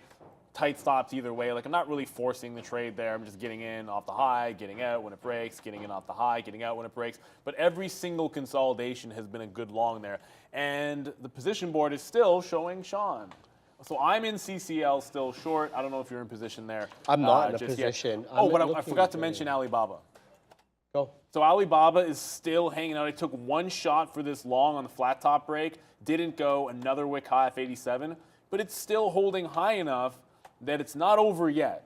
This top end break and run to potentially 90, I don't think it's completely over. It is looking a little weaker now, but I'm not gonna ignore this stock. As long as we're close enough to 87, I want this. The second it's back above that high, I'm gonna be looking for some longs on Alibaba. Michelle Hebert saying GME is flagging on the 5-minute gap fill to 50 to 25. You know, I kind of thought that we were done with. Yeah, man. I thought we were done with GameStop after last time. So I'm going to, like, it's only at 24. It's a good bounce. It is trying to fill in the gap. Actually, that's a great breakout trade if you got to the long side. It's as good as anything that I'm looking at. But, yeah, consolidation, light volume, probably needs to take out the top. But it is 3 days in a row after kind of like the Huadunk on earnings back to the upside. So good recovery there. A little more exciting if it can break out this consolidation. So much strength coming in on these Chinese EV names. Come to my screen, guys. As we continue to move up through that 10 and a quarter. XPeng. On XPeng, 10 and a quarter, the level we're rejecting at the moment.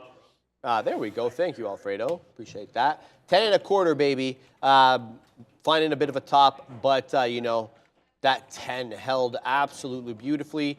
You know, if we got to look 1030 to 1035, a bit of a selling range there. We'll see how we do once we continue to curl up. I'm liking what I'm seeing on the market, though. The dips at 14.8 are getting bought up. That level is not really being allowed to descend anymore. Oh, thank you. Appreciate that. As well as the 43.50 level on the ES seems to be a good support level at the moment as we kind of trade above, but, you know, not really that kind of strength. At least that's how I see it. Is this good? Is this not? We'll see. We're holding these levels, though, so we'll continue to watch that. The reason I'm looking for that is because I'm thinking about a Q's trade here. If we continue to stay above 14.8, it's just, you know, what's going to lead today, the ES or the NQ? The percentage on the day shows you the NQ's up 0.46 while the ES up 0.15. So it's like strength going to the NQ, but we really got to take that 14.8 level.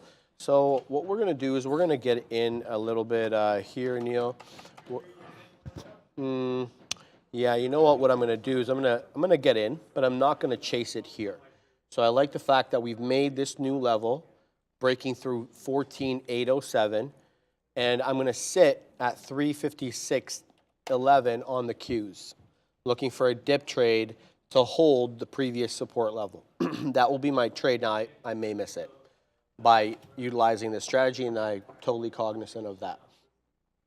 It's looking like it's going to hold these levels here. So we may have a move up on the future, looking like we're going to hold up 14.8 and 43.50. Good strength. Let's see how we trade here, but yeah, seeing all the right signs. At least that's what I want to see at these levels. We'll see how we do. You could wet the beak. Yeah, you know, I'm. It's away from me now. Yeah. It's away from me now. It's getting away, but it is what it is, Neil. There's other stuff to trade too. Like we're at resistance levels here on NEO and XPEV. We're seeing lower lows. You could take a short down to 10 again. That's 20 cents. That's good money on XPEV. There are other trades to be had. I just don't want to chase the future. Yeah, that's my look at it here. But again, you know, you short at your own peril up here because you are up 15.5% on the day. It is the XPeng is so strong right now. Like, you look at that level like that, I understand, like, a lot of times I would be saying, hey man, risk to reward. You can short this if it even gets to VWAP, like you're laughing. So you beat, what is that, like short 25 to like 35, so 10 cents worth of risk, and you're trying to catch it down in there. But the way I would approach it is, I'd rather it pop up, reject the high. Like in shorting in this consolidation, I'd rather get it off the top, like breaking the high. So some people might get long if it breaks the top, and more people might get long if it breaks the high of the day. So you could have two sets of longs in the trade recently if you get a fail break of the top, as opposed to just sitting in the short trade. I'm just sitting in CCL now. I mean, like Tesla, I think maybe it sounds crazy after a 245 wick down that we're going to get a 250 test, but this is feeling like it's going to happen, man. What an absolute turnaround Tesla was off that 245 wick bottom. It broke 46 clean, broke 45, wicked underneath, and it's been stair-stepping to the upside and breaking up. And this is dragging the market with it. Amazon's getting right back in the pocket for my long, but don't sleep on that Tesla 250. That's a big level. Amazon's right back above 125. So this is another one that I like for long. And by the way, remember, well, we haven't talked about Meta. I was talking about Meta there with Sean. Yeah. Meta, while relatively strong, up 1%, not really screaming away from VWAP here. So it's starting to slow down a little bit. I'd like to see this kind of hold trend, bounce off VWAP, look for the longs. If the market's breaking the highs, well, this is a name that's been doing pretty well. And it's holding out. If you look at where we're ideally consolidating, which is VWAP right now, that's Friday's high, just right here at 268. That's Thursday's high, just under 268. So if it were to bounce, you would be bouncing off of what is a significant level looking the last 2 days. So previous days' highs potentially turning into our lunchtime support here for Meta. I just need to see it show a little more volume and strength. But if the market takes out the top, this is one I'd like to have in this range. If it's coming back into VWAP, so if it bounces, I'll be looking for a long entry with a stop underneath the bottom. Just looking for a little strength before we get into it as it's starting to pull back in. All right, there's another thing we have to talk about here, which is a CL. basically oil. West Texas Intermediate. Let's look at the 5-minute. We had a big down. We have a big down day right now. Let's put that in. CLWTI. And this is the continuous contract.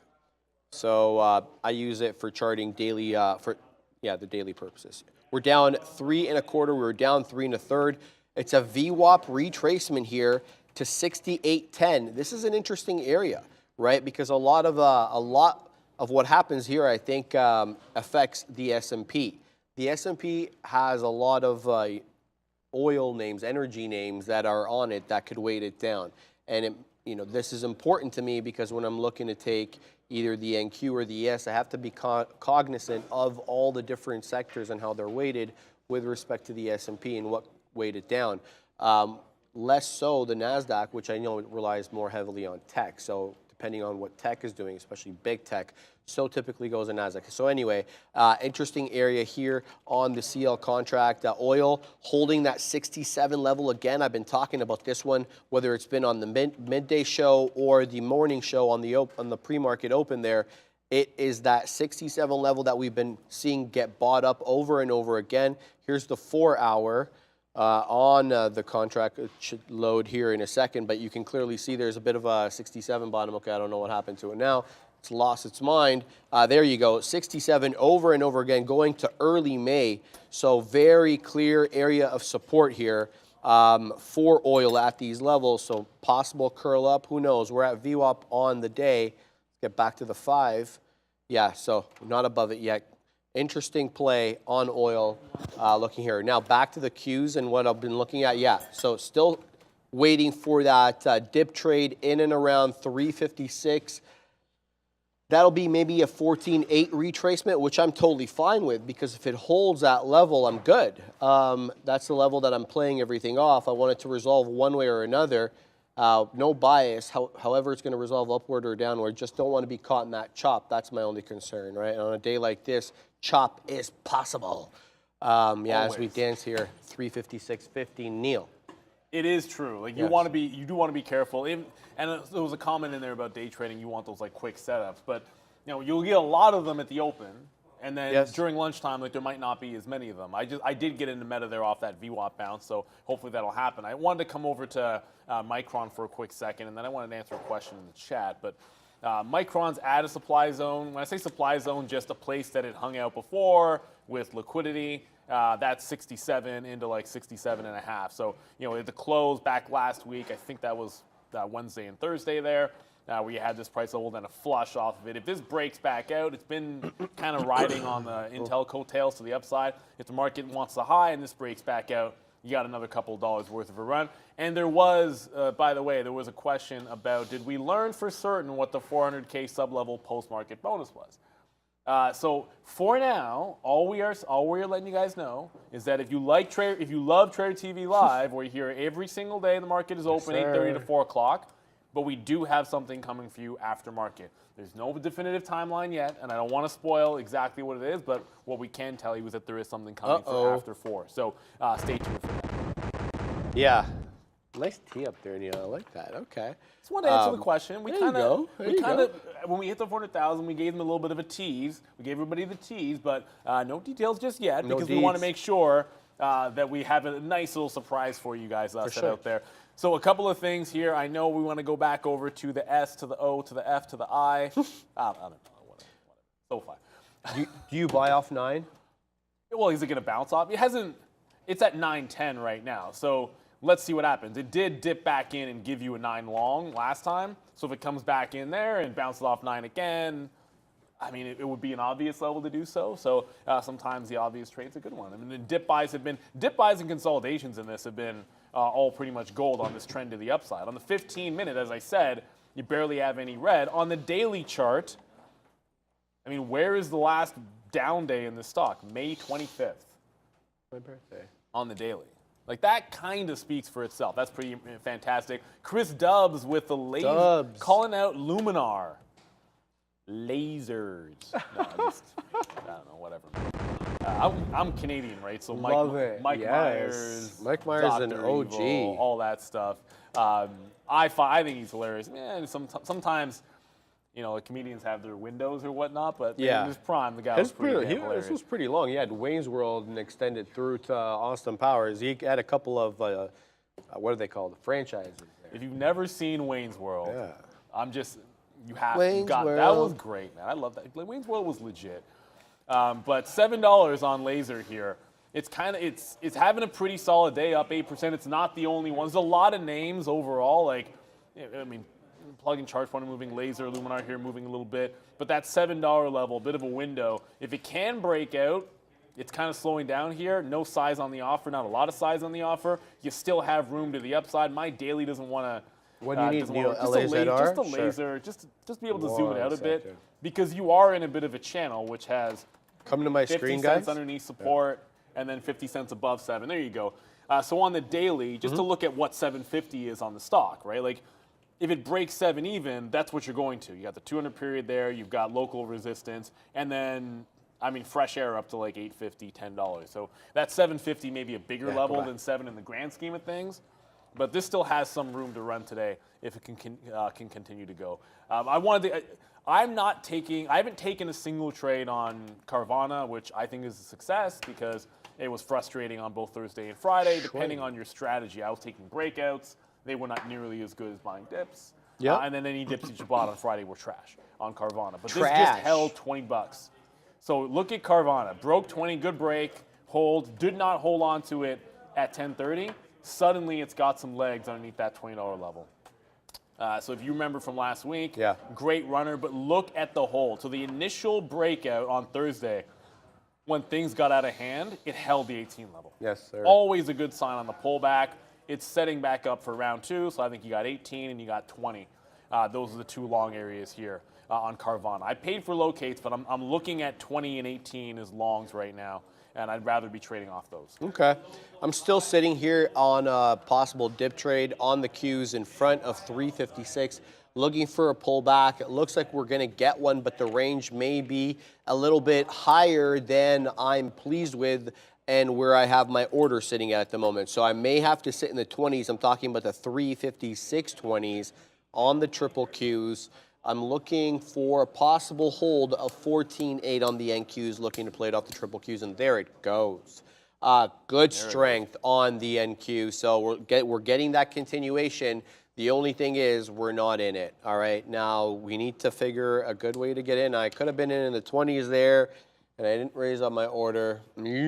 At the moment, there it goes. 43.50 holding, starting to get that higher low, higher low, higher low on the 5 minute. You're certainly getting that on the NQ, but you're also kind of getting that as well on the ES. You want to see confluence between these names, and there you go. Higher lows throughout. Top is, Neil, that 43.57's been a top going back till about 10:20 this morning. That's an hour, 10 minutes plus. An hour, 20 minutes plus. That's been a top. We haven't been able to get through that top. 43.57 ES September contract now, guys. I'll keep repeating myself because we are using the September contract. But there we go. Yeah, the NQ showing a lot more strength. So sitting at the wrong area, I think, here. Now we're going to have to talk about where we're going to sit. So I'm probably going to move up my order to the 20s. I will probably likely leave my order down at the 10s should it wick down. I would be able to get a better cost basis in that regard, but I'm going to move my resting order up into the mid-20s on that. Now, I'm also looking at XPEV. It's continuing to show strength. It kind of wicked top at 35s, and we were concerned that a possible double top could be afoot. We'll have to continue to wait and see. I haven't seen a lower low quite yet. You have that 35 top here making, I would say, a 1 penny higher high than this peak here. But you want to continue to see the higher lows and the higher highs here. Otherwise, you risk that double top. Now, where are you retracing down to? History tells us that $10 level was absolute money. So I'd be looking for, firstly, VWAP, which is at 10.05, and then, eventually that 10 if you're looking for a secondary level. But XBEV, looking long until otherwise, shorting this name could be dangerous today. Anyway, we got a secure And it's short. not free. And yeah, exactly. Just It as ain't I free. end with that, It's probably less than a cent, though, if I had to guess. but here go the cues, Neil. Here The we cues are go. going, and it looks like the market's gonna start curling into the highs, whether it's the NQ or the ES. So yeah, I mean, whether you're in that long on the futures or not, I mean, it broke that channel, so congrats if you got something off VWAP. All I have is Meta off that 68 level. It made a series of higher lows here. I got this one, so hold VWAP, higher low, bounce off VWAP, get long. It just broke that channel now, so I took like the first 30 cents of the move, and let's see if it can get back to the high of the day. So it could be a bit of a grind. It's it's that time of day where if you get to the high, it might glide toward the high as opposed to like absolutely like ripping. I only have 2 positions on the Meta, which we just put in, and then Carnival, which is now bouncing off VWAP. So, if we be a nice hold hold, if we yeah. hold 1460, Yeah. and I'm still in the short from 15, but if it holds down here and breaks back above like 10s, like this could just start going again. Do you build here? So if you're long, I mean, it could be like I'm actually thinking about getting out of the short because I think it could be a place to build a long. Okay. Right? Like you made the break. It was super strong. You got to 15. 15's a big level on the The daily. perfect short If you put it against back. a strong stock. You're taking it back to VWAP and obviously area of support. Yeah, and That's so the kind of short you look for in a game like this, at least. and when it's this strong, I never want to make the assumption it comes all the way back. No. Now, I understand sometimes what ends up happening is, and I'm going to show you the chart, like NIO, like sometimes like a stock will break out, it'll do like a ridiculous move, like 10% to the upside, and like you put the short on at the high of the day, and you get out at like VWAP or something in the consolidation, and then it goes all the way back. However, you've got to have a setup, you've got to have an out, you have to have a plan, and sometimes what's going to happen is you're not going to have that perfect trade. I'd rather be conservative against the grain when banking profit. So if it bounces off 16 again, I do want to get out of CCL. Just a little bit too strong there. AMD, by the way, AMD back, bouncing. It's been a trend down trade, but it's now got 3 green in a row. That's the strongest move we've seen on AMD. If the market wants the high, ooh, this one wants to come back for us. And I'm not in it, but 127 was a previous high there. As long as it's above that, it has a chance. I do like Meta for relative strength a little bit better. And just one last one for you, because don't want to lose, before I head back to Shreve, don't want to miss out. Look at the tight consolidation on Tesla, skewed by a bit of a wick on my chart from Friday. But this does not seem to want to break the range. But you had a huge bottom made at 45 there.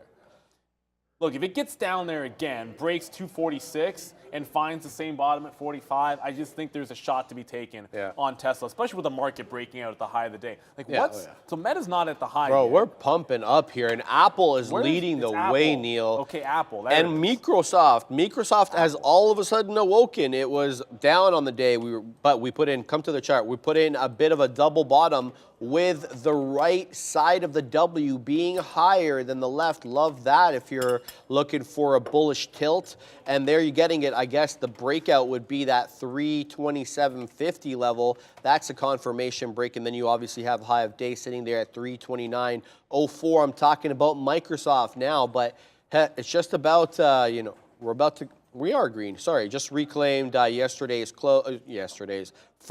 close at 326.80-ish area, but Apple showing a lot of relative strength now, up 0.71% on the day, breaking through that 182 level. Bit of a top touch there a few times.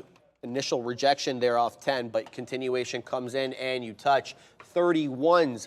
But we've danced with this level before. Let's look at Friday's price action. Look at that, right? We got that same level coming back to Friday. That was a top. So this is a local top. Let's see if we reclaim it and then hold it, right? That's what you want to see here. You don't want to see these wicks, and that's going to mean probably giving up a little bit of the trade, unless you're going to front run it. Up to you, to each their own with their style. Now, the half an hour shows us a bit of a gap here between the current breakout level, say that 182.25, 182 area, and the area that we hit on June 5th.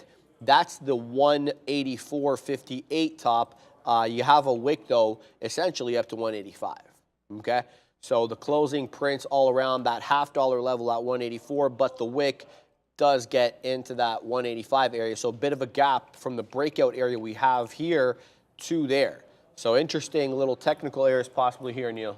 Yeah, and when you showed me that high on Apple, I was like, okay, we just made the next leg up there on Meta. We're gonna ring the register, and I can't believe I didn't hit this one yet because I'm gonna use the little Super Mario graphic that we have there because I finally got to see the movie. Convinced my daughter we'd have moving out on Friday and saw the Super Mario movie. I thought it was hilarious, a lot of fun there. But Meta, it bounces 68 even. We just got the break of 50s, so we got some 60s out there.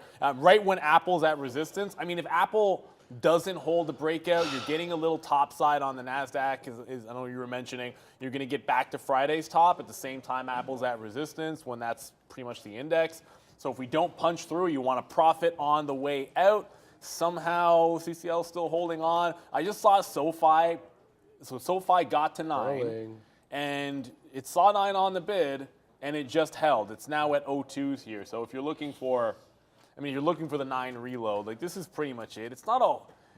If you think about like bouncing off a 9 here, you can have like a 2-3 long, which I'm on the bid at 3, and then looking for the out underneath. If it gets back to the high of the day, you're laughing. If it gets halfway there, you scalp them out, and that still can be a winning trade. So I'm going to go for it off that 9 level. The market does seem to want these highs.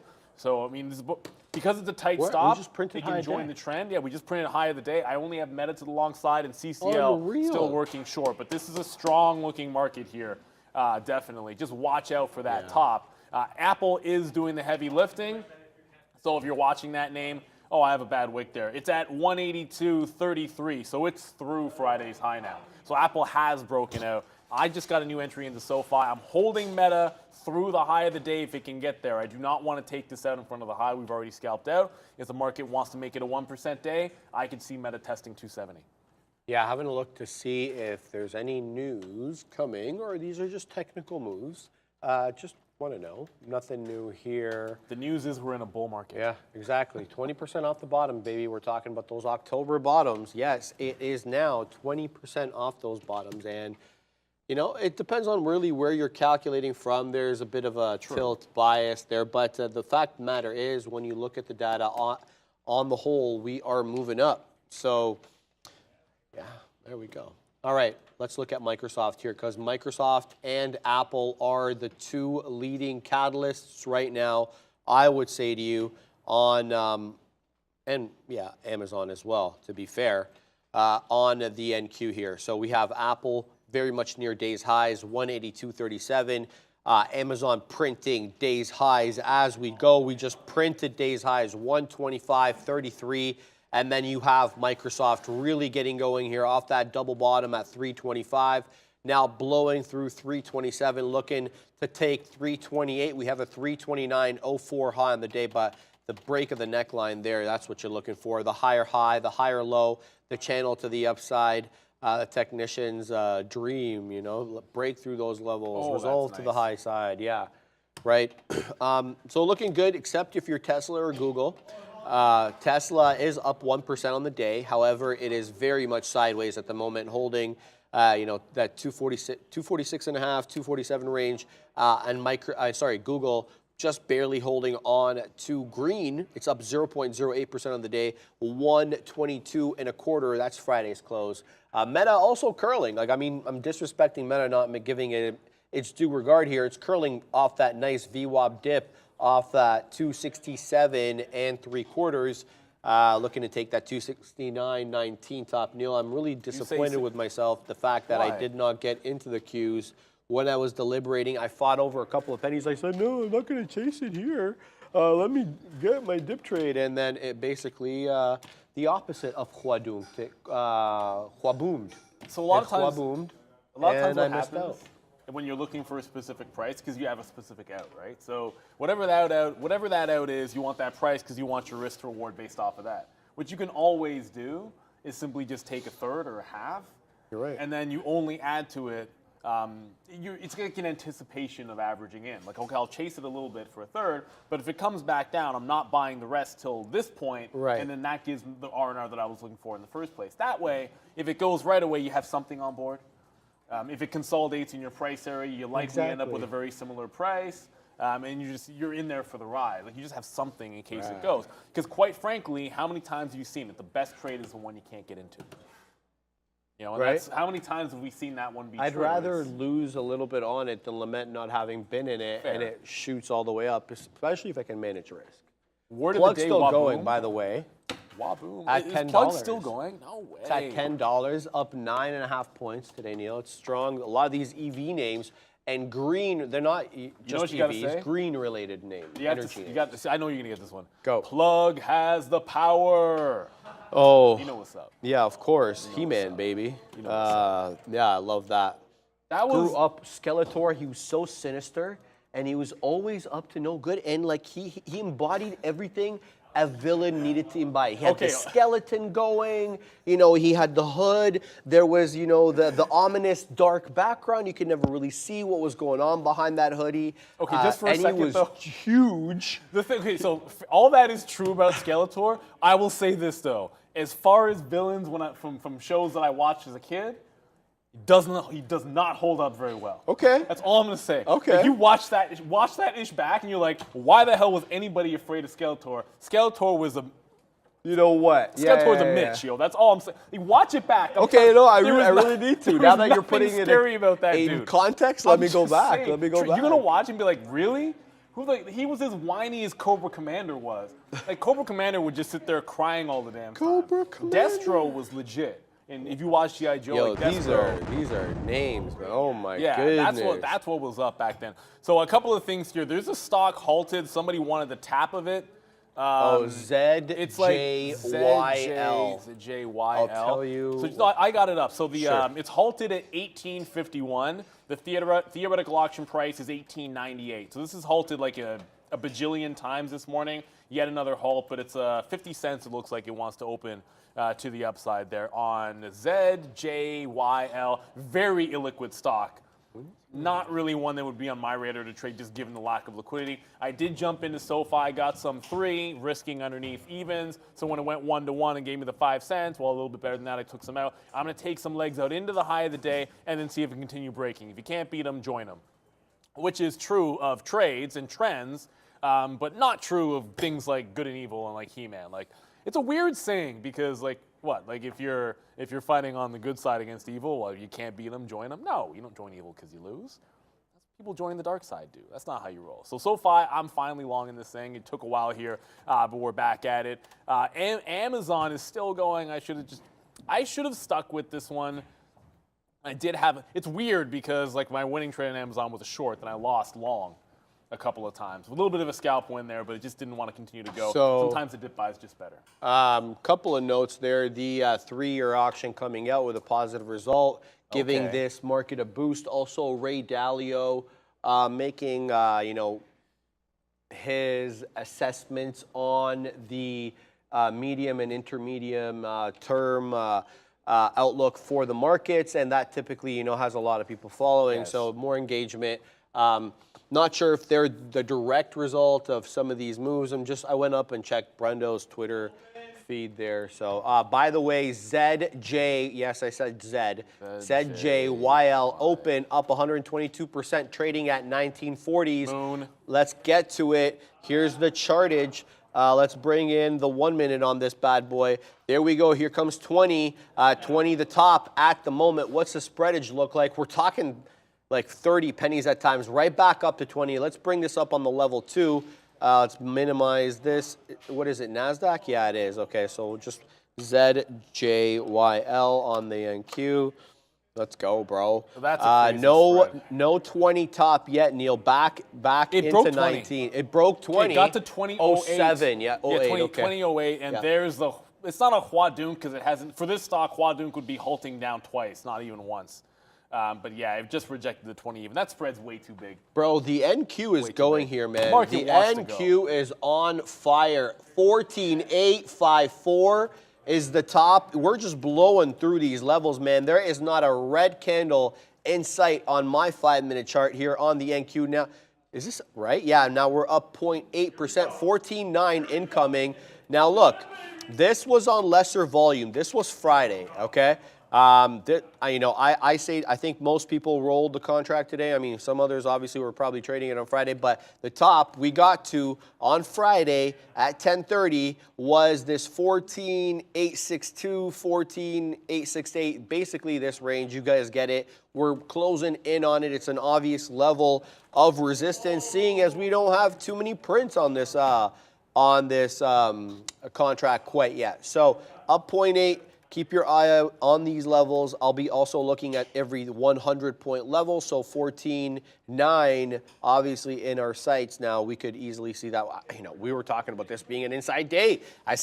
When we started the show, it literally was, and that has changed, as we continue to touch high. Yeah, and the market seems to want these tops. We'd love to see a breakout. I only have Meta and SoFi alongside. See, SoFi might not care how far the NASDAQ goes. Yep. I feel like Meta should at least participate, but SoFi is kind of doing its own thing. Just a couple of that fade at $20. I mean, if it gets back up there, maybe worth a look at it if it can hold up, and maybe that 20 breaks there again. Another stock at $20, but in the wrong direction. Carvana just pulled back in at 20. So this was the jump off. So breakout at 20, initially held 20. Now you're back above VWAP's at $20. So if it can hold VWAP here, I think there's a chance Carvana could go again. SoFi just got some, I don't know, I might just be rinsing and repeating until this doesn't work. But it just bounced off 3. Well, it bounced off 9, got 3s, and then it just bounced off 2s. So I added to this. Like, my average price is still going to be closer to 3 because I just got some out and took some more back at 2. I'm risking underneath $9. Not really anything crazy about that. It's the even dollar level as well. So Rage Ed, how about Mumra from Thundercats? Yeah, Mumra was a little bit, I mean, that was a better villain right there. Thundercats was... Thunder, thunder, thunder, Thundercats. You know I'm going to sing that. You know I'm going to. You know it was low-key, but around that time, yeah. You remember, I don't know if you remember Brave Star. Of course I do. Yeah, Eyes of the Hawk, Ears of the Wolf. Love that. Strength of the Bear, Speed of the Puma. My sister and I would always say Eyes of the Hawk for so many years after that because of that whole, it was so awesome. I love the nature aspect of that show too. I also loved Cops. That was... No question. I love the introduction into Cops too. Yeah. I forgot about Dr. Bad Vibes. Dr. Bad Vibes was like I had probably no idea what the hell that meant at the time too. Just another villain that when you go back and you watch it, doesn't really hold up. Like, it just, some villains don't. I watched a little bit. Dr. Bad Vibes was, again, just another villain that, quite frankly, does not inspire any fear. So we were talking about the level on Intel on the daily. My daily's not going to load up, but trust me when I tell you, it's about 33.80 on the daily chart. And it's still going. Oh my goodness, what happened to Marvell? So I just got out at 9 on SoFi. I kind of think it was sort of inevitable. Like, you take a level like that, 3s to 8, and then reload at 2, it just broke 9. It can always hold VWAP, but I'll cross that bridge. It's either bouncing VWAP and I try the scalp trade again, or we get back above 9 and I go right back over to the scalp trade. So Meta pulling back, but we already take profit on that. It was Micron, and so Micron fading off of the high with Intel still going. So that's one that is starting to give it up despite the strength. And then Marvell was another name that was running, there we go, running strong, and this looks like it's set for a bit of a break. So Marvell, maybe a little bit stronger than Micron. As long as Intel keeps going and the market wants the highs, I don't see anything sort of crazy going on in overall chip land. They're all making their own moves, but this is one that still has room to go. If you look at this on the 15-minute, room to at least 63. I'll pull back a little bit further so you can see here. Yeah, I mean, 63, that's 63. So there's still room up there. You're consolidating at 62 even. This local bottom here is 61, 60. So risk to reward still setting up pretty decently for Marvell, even if it doesn't look as good on Micron anymore. Juan Hernandez saying look at Shop. That's a stock I used to look at this more often, and I feel like every time I'm asked about Shopify, I end up getting surprised because I haven't taken a look at it. Well, I remember the 65 short. I remember this. Yes, I do. Yes, because we got a super chat last week, and it was a super chat saying thank you for the education. Yes, because I used it to short Shopify off the high. It was like the failed break of the high of the day. Failed break at the top, wick 65, and then look at the short. Also, you would have a flat bottom break down here, and then look at it flush. Long way around of saying it's back at 65. That's your level. I mean, look at on the daily chart. I don't need to pull back all very far for you to know that 65 is the level on Shopify. Is it worthy of a short up there? I think it sets up to at least test it at this time of day, so I'm probably going to take a shot at that one. So I hope SoFi goes to the moon, Mashworth. I just, when you're doing a scalp trade, you always want to have like an out that reflects what you're looking for. And if we break back to the downside, I still think you can continue the trend by holding VWAP. Can I get your opinion? Just don't need to hold 9 all the way down to 885, I don't think. CCL, is it getting to the point where you can get it on the backside curl like you talk about often? Because now we did a VWAP-ish dip trade. We didn't quite make it down to VWAP. Down into 1460. Now we're up into 77s now. So I think like you are. I think right now Or you is want this VWAP. too rangy? I think you want VWAP. It's very similar to what you're looking for in SoFi. Okay. Right? Like SoFi is kind of the same thing. Super strong name, big time run, daily chart looks gorgeous, right? So trending to the upside. So you want to continue the trend. Now, granted, I'm still the short here, but if we break this consolidation, which we haven't yet, if you look at the VWAP consolidation, if we break that to the upside, I'm out. I'm not holding this all the way back to 15, the short, but yeah, I think the long is off VWAP at this point. Would I chase it up here on a break? Not necessarily, but I think you can go long off VWAP on that one. See, JLI, I agree. Today, CCL right now isn't as strong as SoFi. CCL got to a big level on the daily at 15. You can see it makes a lower high and consolidates off that low, where that entire time, SoFi is more of a local pullback, right? Like it's held the trend a little bit longer. They're both likely to make bounces off VWAP here. Well, one already has, the other one's trying to, but I would argue SoFi sustained the up move a little bit longer. CCL was just more parabolic at the open. Like CCL was a bigger move off the open, but since it pulled back, SoFi's had a little more continuation. But they could both see VWAP, and I'm waiting around for VWAP. Meta, I thought we were going to get high of the day. Meta can't quite get to 269. Still good. Still good. Not a place to add here, just a place to hang on for the high of the day. So as far as I'm concerned, like the only two trades I put on, trying to be patient, Meta off VWAP, and then we grabbed SoFi off 9. That started to work, and then we reloaded it. Not working anymore. I'll look for a VWAP retracement. Be very, very particular there. Rothnack, AI stands for all in, correct? If you're a poker player, AI stands for all in. In my world, AI stands for Allen Iverson, and it always will. See his new commercial? What? You see his new commercial? I have not seen his. With Kevin, what's his name? Kevin Hart. Kevin Hart? And what's his name? I have not, but I want to see it now. Bro, who else? Am I drawing a blank? What's wrong with me? The dude who shoots threes all the time, whose dad played here. What's wrong with me? Steph Curry, How do you bro. forget Steph Curry? I'm drawing a blank, man. I don't know why. Del Curry was one of the back when I was watching the Raptors at the Sky He grew up in Mississauga, which is a city around here. Sorry, drawing a blank. Was focusing on this trade that I'm into now. That's why all the brain capital was allocated that way. I was looking for a continuation here. So let's see how we do at these levels. We are at a resistance level, so let's see. I think this is gonna be a quick no answer for me. If we break 57s, I'll be out of this one. Yeah, we'll see. We'll see. This is okay. So here's my thinking. Looking for a continuation into 14.9. We break through these levels. I'm thinking let's front run it or build a position in around here for a high day test. But I'd rather have like. The position that's going to carry the majority of the move, and I think that may be downward if we reject off these levels. So I'm going to give it to 57s. I'm talking about the position on the Qs. If it gets out there, I will be out. Yeah. I'm going to send it back to you. I want to think about this one a little bit more. Yeah, you know what? That's one of those things. Like I find I do that a lot. Like you talk through the idea, you want to hash it out a little bit more. Yeah. You got to be a little bit more considerate with it. Yeah. What I forgot to mention, because like there was a point to bring up AI. It wasn't to talk about Allen Iverson or anything, but yeah. So Jay Lee in the chat, they're pointing it out. By the way, AI is near those lows from Friday. Might want to have a look at it. So yes, AI 39 top change plus change, and then a 35.50 was the bottom on last week. I want to respect that. You've had higher lows holding 36, so it could be making a dip. Now it's been trend down. It is relatively weak. If you're looking for a dip buy, I always say look for trades against the grain on the back end of it, and that just simply means if you think it's going to be a level, well, you don't have to think it, allow it to test that low. Lots of ways you can do it. You could see size at 36 and just go long in front. You could see it bounce off 36. You could see it fail break 36 and hold either the Friday low, which is 35.80, or the week low, which is 35.30. Hold one of those levels and then go long off the low. So allow it to bounce first, show the strength, because it is a counter trend name and you are going against the grain.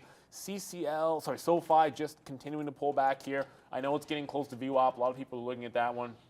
I got out at 99s. But it is coming right back into VWAP. Again, I want to see it bounce first. It is on the backside. So I want to see it bounce off 885, bounce off VWAP, then take a shot at it. Apple, which was doing so much heavy lifting, is right back to 182 and a quarter. So, I mean, if Apple gives this up, I could see us turning. I was looking over, like, where is the short? I know AMD's relatively weak, but like 128 would have been it, maybe VWAP. I'm not sure I see a setup there for an entry to roll over into something. I do want to look for a short off these highs because we're curling.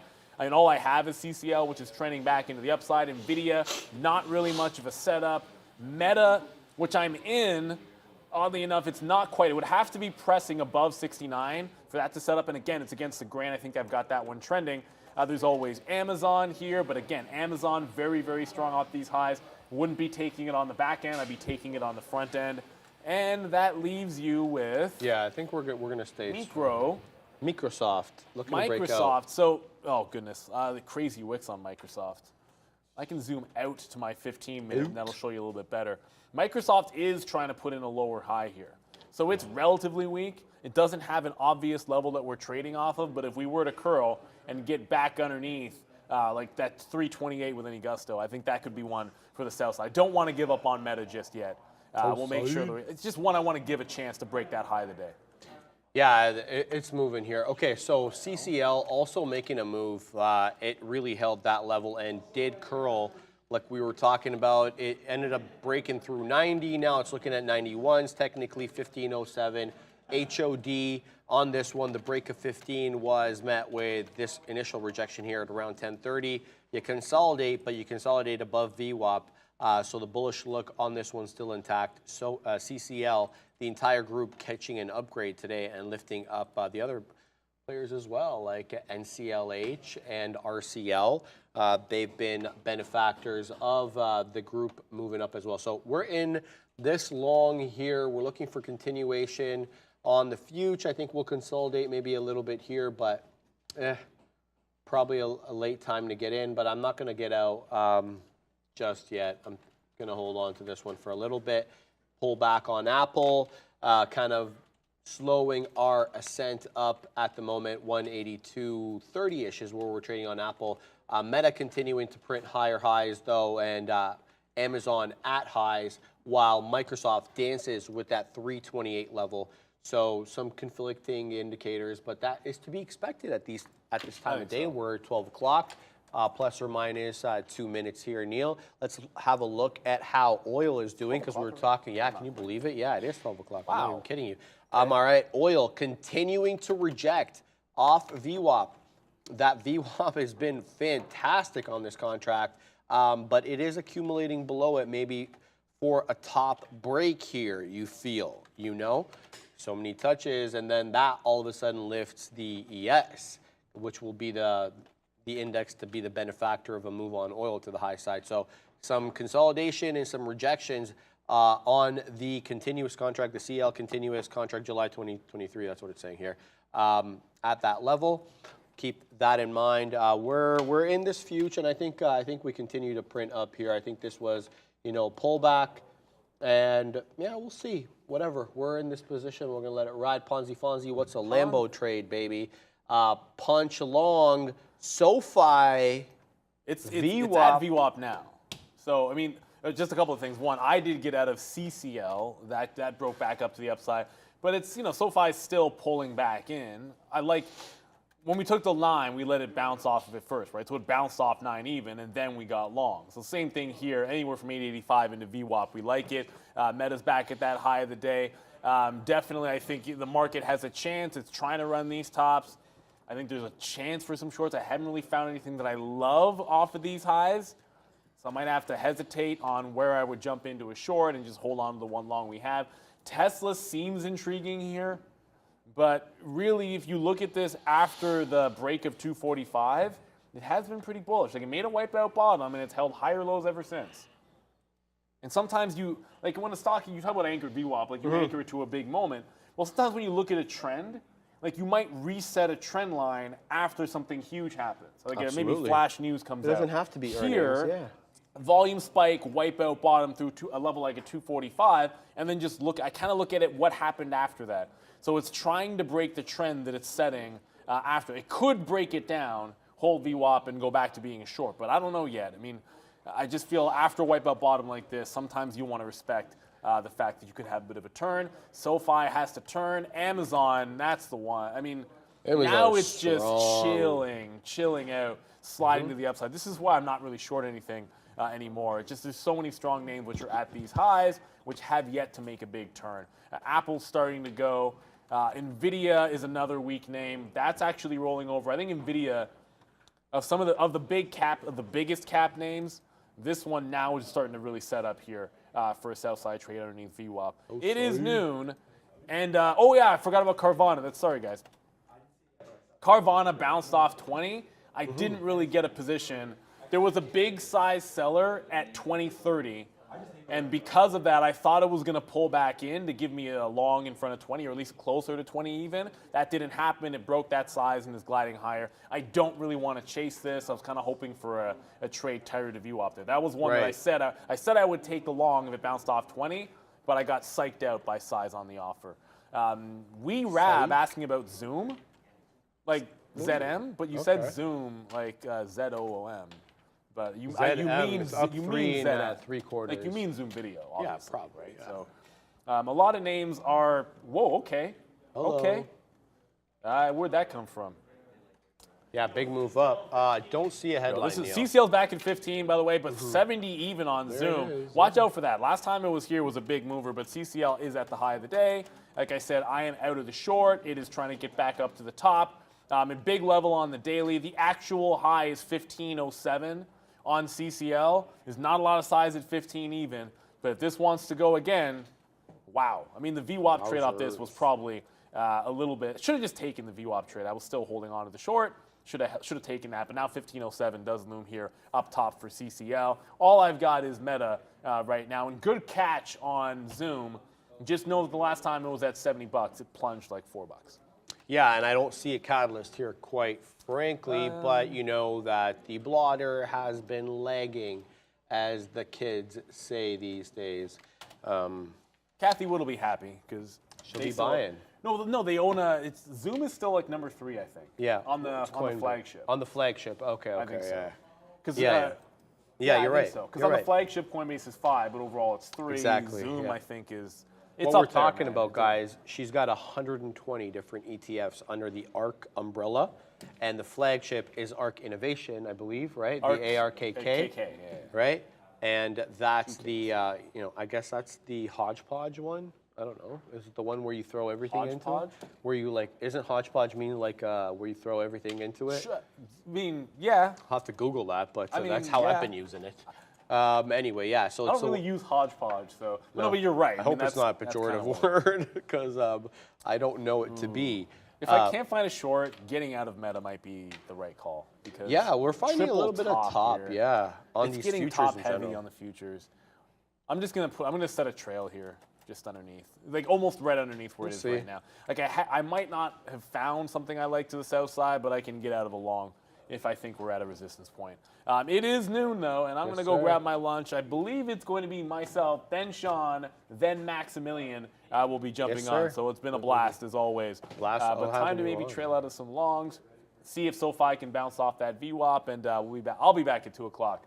I'll let you guys go to Sean and the professor. Yes, sir. Okay, so the trade we're currently in right now, the Q's long. I'm going to give it to this 80 level, basically the top end of the peak over here. That's not too much more room, about 15 pennies or so from where we're at now, because now we're trading in the mid to low 90s. So this one coming down here, the NQ anyway, the ES not as aggressive in its downturn as we now break downward, looks like on Apple and some of these other names, but Yeah, hasn't broken through the level that I've earmarked yet. So let's continue to watch and see if we do find support in and around these levels.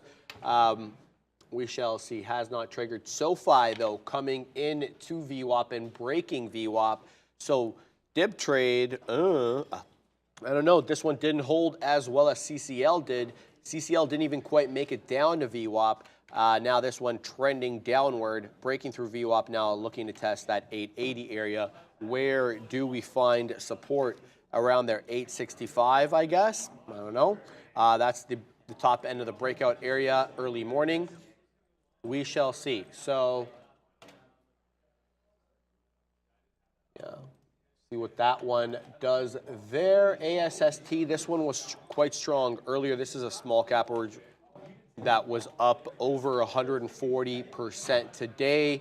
This one all the way down now into $2, $2.30. It had made its way up almost to $3.50. Now it's been down and to the right, looking to take bottoms here. The Friday close, 116 on that one. So keep an eye on that one as well. That one was a big player in the pre-market. That seems to be the play on a lot of these small cappers. The best move for them seems to be, at least on the long side anyway, is in the pre-market. CCL continuing to dance with that 15 level. Not much has changed in that regard since Neil updated you guys on it. We're right back at that 15, not quite making it up there. I think on the last 5-minute candle we got up to 99s with a high of day of 07s, but I don't think that this one's done yet. This one seems to have continued strength. Haven't seen any lower lows yet here on my 5-minute chart off that 1460 bounce that we made at around 11:30 or so. So good strength still on CCL. Palantir though, really kind of giving it up. Still up, 3%, but that double top at 1603 ends up being money. And if you were able to short anywhere in the day, you probably did quite well off there if you were able to hold. So Palantir ends up giving up the ghost, but still very strong when looked at as a swing trade in general. The market continuing to hold up at these levels. We don't get stopped out for now on the triple Q's trade as we continue to hang out near highs. The ES also curling to the high side, looking to take out its local high at 43.62. We're at 61.5 now. So the ES getting strong. Apple waking up. Amazon waking up. Ooh, Microsoft right back up there. Tesla and Google still asleep though. As we range trade, has to be said, near high of days here, not really breaking out through the ranges. We got my man ready? Yeah, my man is ready. What's up, guys? Yannick, the dream is back, baby. I'm back. How are you, brother? I'm good. How was the weekend? Weekend was great, relaxing. Oh, your mic. Oh, his mic. No, you can't do it like has that. to be out. Yeah, so it's got to go like this. There you go, brother. All right, so now my man Yannick. Wow. No. Oh, no. okay. It actually, when you put it in the charger, it shuts it off. Oh. Yeah, so you don't even have to shut it off. You put the mic in the charger, you go to sleep. Kidding, of course. All right, guys. My man's mic is ready. Yannick, brother, how was the weekend? How was everything? Weekend was great. Yeah, it was relaxing. Just enjoyed some of the nice weather. Some of it. It was a little patchy weekend. Wasn't the best wasn't weather. it? Yeah. Sunday was a little bit tough. Saturday was better, though. I don't know what you ended up doing Saturday. Ended up going to my cousin's cottage out in Brighton, which was a nice day. Brighton, not Brighton, England. Shout out to Brighton, England. No, talking about Brighton, Ontario, which is a city on Lake Ontario, not a city, a town, in between here and Kingston, kind of halfway between us and Kingston, so like midway on Lake Ontario. So that was nice, chill. Nice. My man bought a pontoon. Pontoon boat. Bought a pontoon boat, one. 3-tubed pontoon boat. Wow. Yeah, my man's rolling. And we obviously got to ride on that. It was nice. He got a couple of upgrades. He got a stronger engine. He got power steering. Anyway, he's living the dream up there. He's got a cottage up there too. So it was nice to kind of hang out with him. Awesome. Yeah, cottage weekends are always the best, man. Always the best times. Good to get away from the screens and all that. Smell the pine. I don't look at any data. I don't look at any charts. I do. I'm a You do, little. yeah. I have to. I like it. That's good. I have That's to. okay. Some people need to shut down, some people don't. All right, let's talk about the trades today. What was the day like? Yeah, it started off good, then gave some back. Yeah, I traded coin in the morning. I'm still short it now. Looks like I'm about to get stopped out, which was pretty crazy because it's been doing nothing. But so let's talk about yeah. like the intention of the trade, the idea, what ended up happening, and then anything you change about it, or if it's a good trade, obviously why it did well. Yeah. Let's give the viewers the idea of the thinking and stuff. yeah, so I was looking at coin. Let me pull up the other chart of coin. Let's look at Weekend this. drinking since Finch Jane. No. Didn't do too much drinking as I was driving. So I had a few drinks, but we stayed there like over 14 hours. So Awesome. not too much drinking. Yeah, so I was go for it. I had noticed coin in the morning, even lower than yesterday. Yesterday, Friday was a huge day for coin. Yep. I was looking to trade it. I didn't take any trades on it because I was focused on other names. But yeah, came to this 53 level. I was looking for a short off of 53, off of that like level from the previous day. It had reacted pretty strongly on 53 here. Pretty good level. And the bias was mainly short because of the price action on Bitcoin was kind of trending downwards. And Coinbase had like sold off extra hard while if you look at the other ones, like Mara went up, Riot didn't do much. Like they all traded names. flat. Yeah.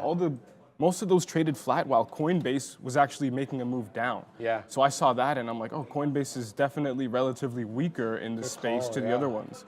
So yeah, I took the short over here. Let's pull up my actual chart so you can see the entries. Yeah, here. My first try was there. Small stop out as it wicked over and I got right back in. Kept my stop just above like 51.9s. And yeah, covered about, I think that was a quarter down there, and then I covered the rest there. This order down here is a fat finger. I got long, but quickly got out, lost $5 on it, absolutely nothing. Then yeah, you don't see the fill here because it was a part fill. I got a part fill right at like 80s, 51.80s, and then here's my ad here. So now I have the full size that I wanted with, you see the stop right there. So yeah, we'll see how that works out. Hopefully it keeps trending downwards. Yeah, that's it for coin. I did also trade other names. I traded Shopify. Let's take a look at that one. Shopify was a good one, but Tesla's tanking too, by Is the way. it? Yeah, keep I haven't going. seen- I haven't seen talk Tesla. about your trades, and then we'll get to Tesla in a minute. We don't have to rush to it. Yeah. yeah, so Shopify here. I took the long off of a 62.5, got 60% of it out, and then added back in, got stopped, let it go down, and then here is when I tried the short as it seemed to be breaking down, changing trend. Tried the short, didn't work out. Tried it 2 more times there, and then I just let it go. My bias in the morning on Shopify was long because of the way the daily was looking and all that. So I shouldn't have flipped the bias as it came down there just to try and earn some extra cash, right? I should have kind of just held the long bias and waited. A longer term trade. I definitely wouldn't be getting long at 62 because it's not too much of a level on Shopify, but over here, back at 63, I would have definitely gotten long if I wasn't already short. But yeah, at the moment I was short and that was my bias, but it's whatever. I made my money, lost some. Good, man. Solid trade. Nothing too crazy on that one. I tried a couple Apple shorts, they didn't work out. And I tried a CCL short, which I just took out for flat because it wasn't doing much at the time. But yeah, just got the Coinbase trade going on right now and waiting for that to do something. Yeah, obviously, you know, the whole news with coin last week with, you know, now there's speculation, does the CEO keep coin in the United States? Yeah. Right now we're talking about moving altogether, Barbados, Dubai, I've heard Dubai floated around a lot. You know, these other friendly environments. Now, apparently, they're probably going to have to pay a fine, a back fine of sorts. Anyway, so it's all up in the air, and it's kind of political, you know, overlaps with business a little bit, and we dabble in that. We dabble, and we'll be bringing updates on it. You know who's really actually quite well informed on the entire crypto space? Greg. Greg is actually, Greg over there. Floor manager Greg. Oh, wow. Crypto, I think he's a bull. Pretty sure he's a bull. I don't want to put words in his mouth, but he is quite well informed on it and has opinions on. Bring him on tomorrow. Sean says maybe he will be on tomorrow. No way. To speak about his crypto positions, and Sean's going to check with him, but it's being floated. That would be awesome. Yeah. That would be awesome. Some high days here to note. Meta near high day, Amazon near high day. We're not seeing high day right now on Microsoft or Apple, but they've been also strong on the day. The NQ curling here above the area that I'm looking for a stop, but we've been dancing in this area in the low end of the consolidation. I'm looking for continuation. We shall see. We shall see. All right, so that's what we're looking at the moment. Let's look here at CCL as it continues to make its way up. $15 was kind of the level we were looking at earlier because we had rejected that level, retraced into 1460 just above VO up. And now we're right back at those levels. Technically, high a day, 1507. I think we're at 1505.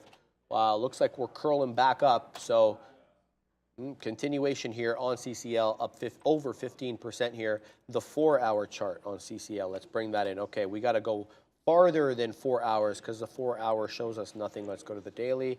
And the level, let me move this quickly here. Yeah, so we're at 15. The obvious level earlier was 15. We have a bit of a gap, it has to be said. 15 even reinforced as a level of support prior, now resistance. So this is a very, very interesting area here on CCL. Long-term, 15 is an interesting area. So we're going to go ahead and earmark that here. Now, gap-wise, from where we are, 15, has to be said, like the first level, we're looking at 18, the only real trading range. And then above that, we're looking at the 20 area. So about $2 increments, or $3 on the first one here, increment up. So about a $3 gap before I say we encounter any real resistance on the daily chart on CCL. What a hell of a move this has been in this area. Now, is this a short though? On a short-term time frame where you can catch a couple of bucks, maybe to the downside, maybe to that 13 or something, or a prior support resistance level like 12.5, 13 as a retracement. I wouldn't bet on that in this market. I'd rather ride the bull trend. But a hell of a level we have here on CCL 15. That checks out on my daily chart. Yannick, what do you think about that? CCL on I don't mean to put you on the spot. No, it's I didn't even look at CCL yet. Too in depth. Sure. But no, CCL, I saw that move. Hell of a move, eh? Definitely something special. You don't really see that too often from the cruise line stocks. Much, right? Those have been fairly dead for quite a while now. A little bit, yeah. That's definitely good for the CCL shareholders. You guys are definitely happy, whoever exists out there, holding Carnival Cruise Lines to the end of the moon. But yeah, maybe we'll see that at $30 next week. Who knows? Maybe there's the Lambo trade, CCL to the moon. Everyone wants to hop on the cruise lines and have some fun. I don't know about that. Personally, cruise lines are not for me. How about you, Sharif? Yeah, I've never been. I'm not averse to it, though. Not averse to it? No, absolutely not. I would totally go on one. Just haven't gotten around to getting to one, though. Yeah. Oh, well, if you ever do, let me know, because I didn't really have I guess too good of an experience. So would you go? No, I wouldn't go again. You wouldn't I've go. been once and I wouldn't go again. Oh, so you've gone. Okay. Yeah, just so it's one not your time. cup of tea, huh? No, Yeah, no. okay. Well, it's not everybody's cup of tea. No. We're curling a little bit here on the Qs, so we're getting to that area where I may say sayonara to this trade, but every time we come around into that area, we seem to curl back up, finding support, but for now, I don't expect that to hang out longer. I think I'm probably going to get bamboozled on this trade where I get stopped out and then it curls back up. Totally fine with me. Let's go ahead and put in the stop. Actually, I'll do that after, but yeah, continuing to flirt with these highs, just it's a matter of do we hold these bottoms. So far, I would say to you, it's not looking good. We've had a series of lower highs on my 5-minute chart off that 14,856 and a quarter top that we made on the NQ. Yes, September contract now, guys and gals, not June anymore. The June contract, in case you're just joining us, continues to run, I believe, until Friday, at which point it ceases. Have you ever heard about taking possession? So when you're in a futures position, like oftentimes in oil, right? So say you're Oh, in a taking few- possession of the Yeah, physical thing? yeah, Oh, yeah. And how that's Oh, resulted yeah. for some people, That and they've is had hilarious. to actually like, and it's been oil contracts, and they can't deliver oil contracts in non-zoned areas Yeah. because if you can't deliver there, you're not going to go there, right? It's Do- been hilarious. You I've heard remember some hilarious stories. when yeah. oil went negative?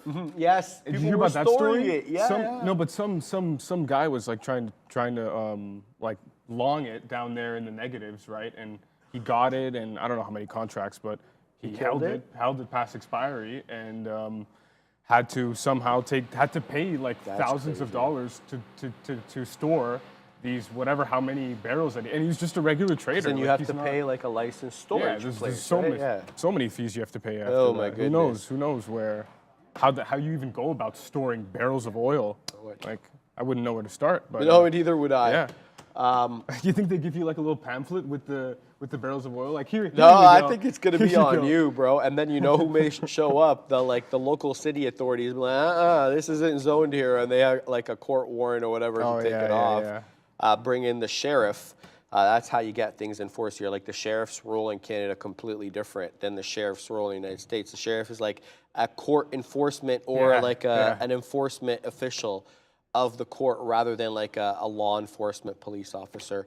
Different strokes for different folks. That's how Canada adopted, baby. Different strokes for different folks. No, you never heard that before? Never heard that one. Yeah. That's a good one. Actually, I think Neil says it sometimes.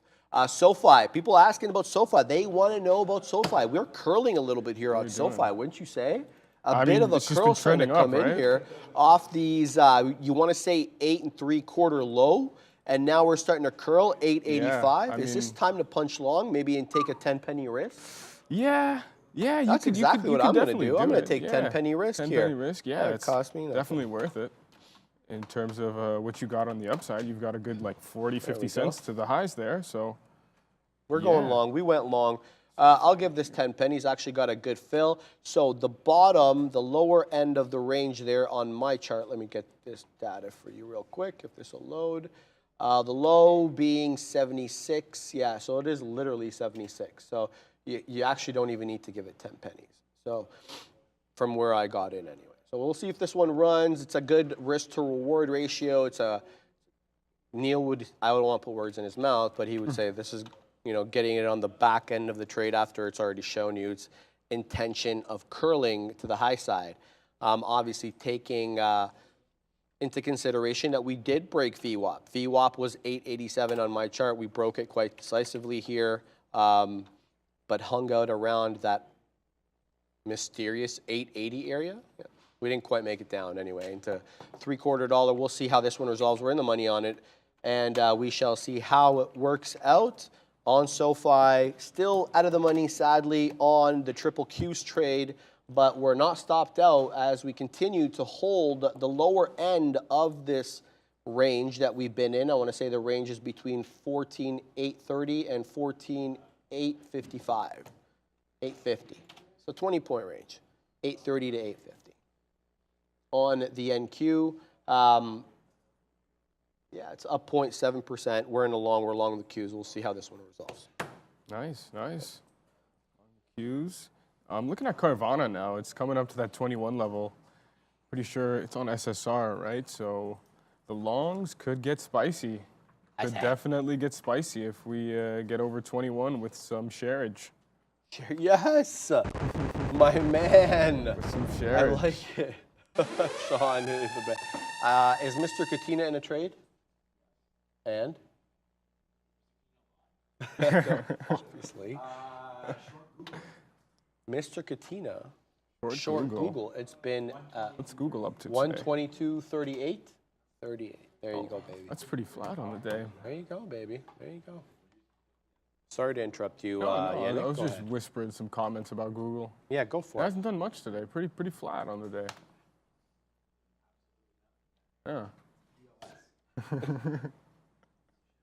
I just keep going because I have to enter my stops Oh, it's on all okay. these. No, yeah. keep doing it. Yeah. Yeah. Carvana.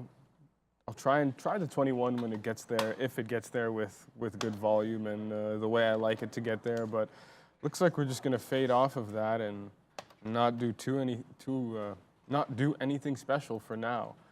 But yeah, the coin trade stopped me out. I'm not gonna try that again because it's just trading sideways now. And for it to get back down to 50, that would be, you know, I'm not going to say that would be incredible, but like, it's just something would have to happen in terms of news-wise or anything like that for us to trade back down there. And I mean, I wouldn't be taking a $50 break on the downside. It's already had, you know, $3 down. So yeah, I mean, coin sometimes does have massive days like we saw on Friday. Massive. You know, it was up $3 in the morning and then afternoon came and proceeded to give back all the gains and more. So yeah, Coinbase, short's not in anymore. Looks like it's just going to trade sideways. Yeah, of course. Oh, that's a Champions League. So City won the Champions League. Yeah. Soccer.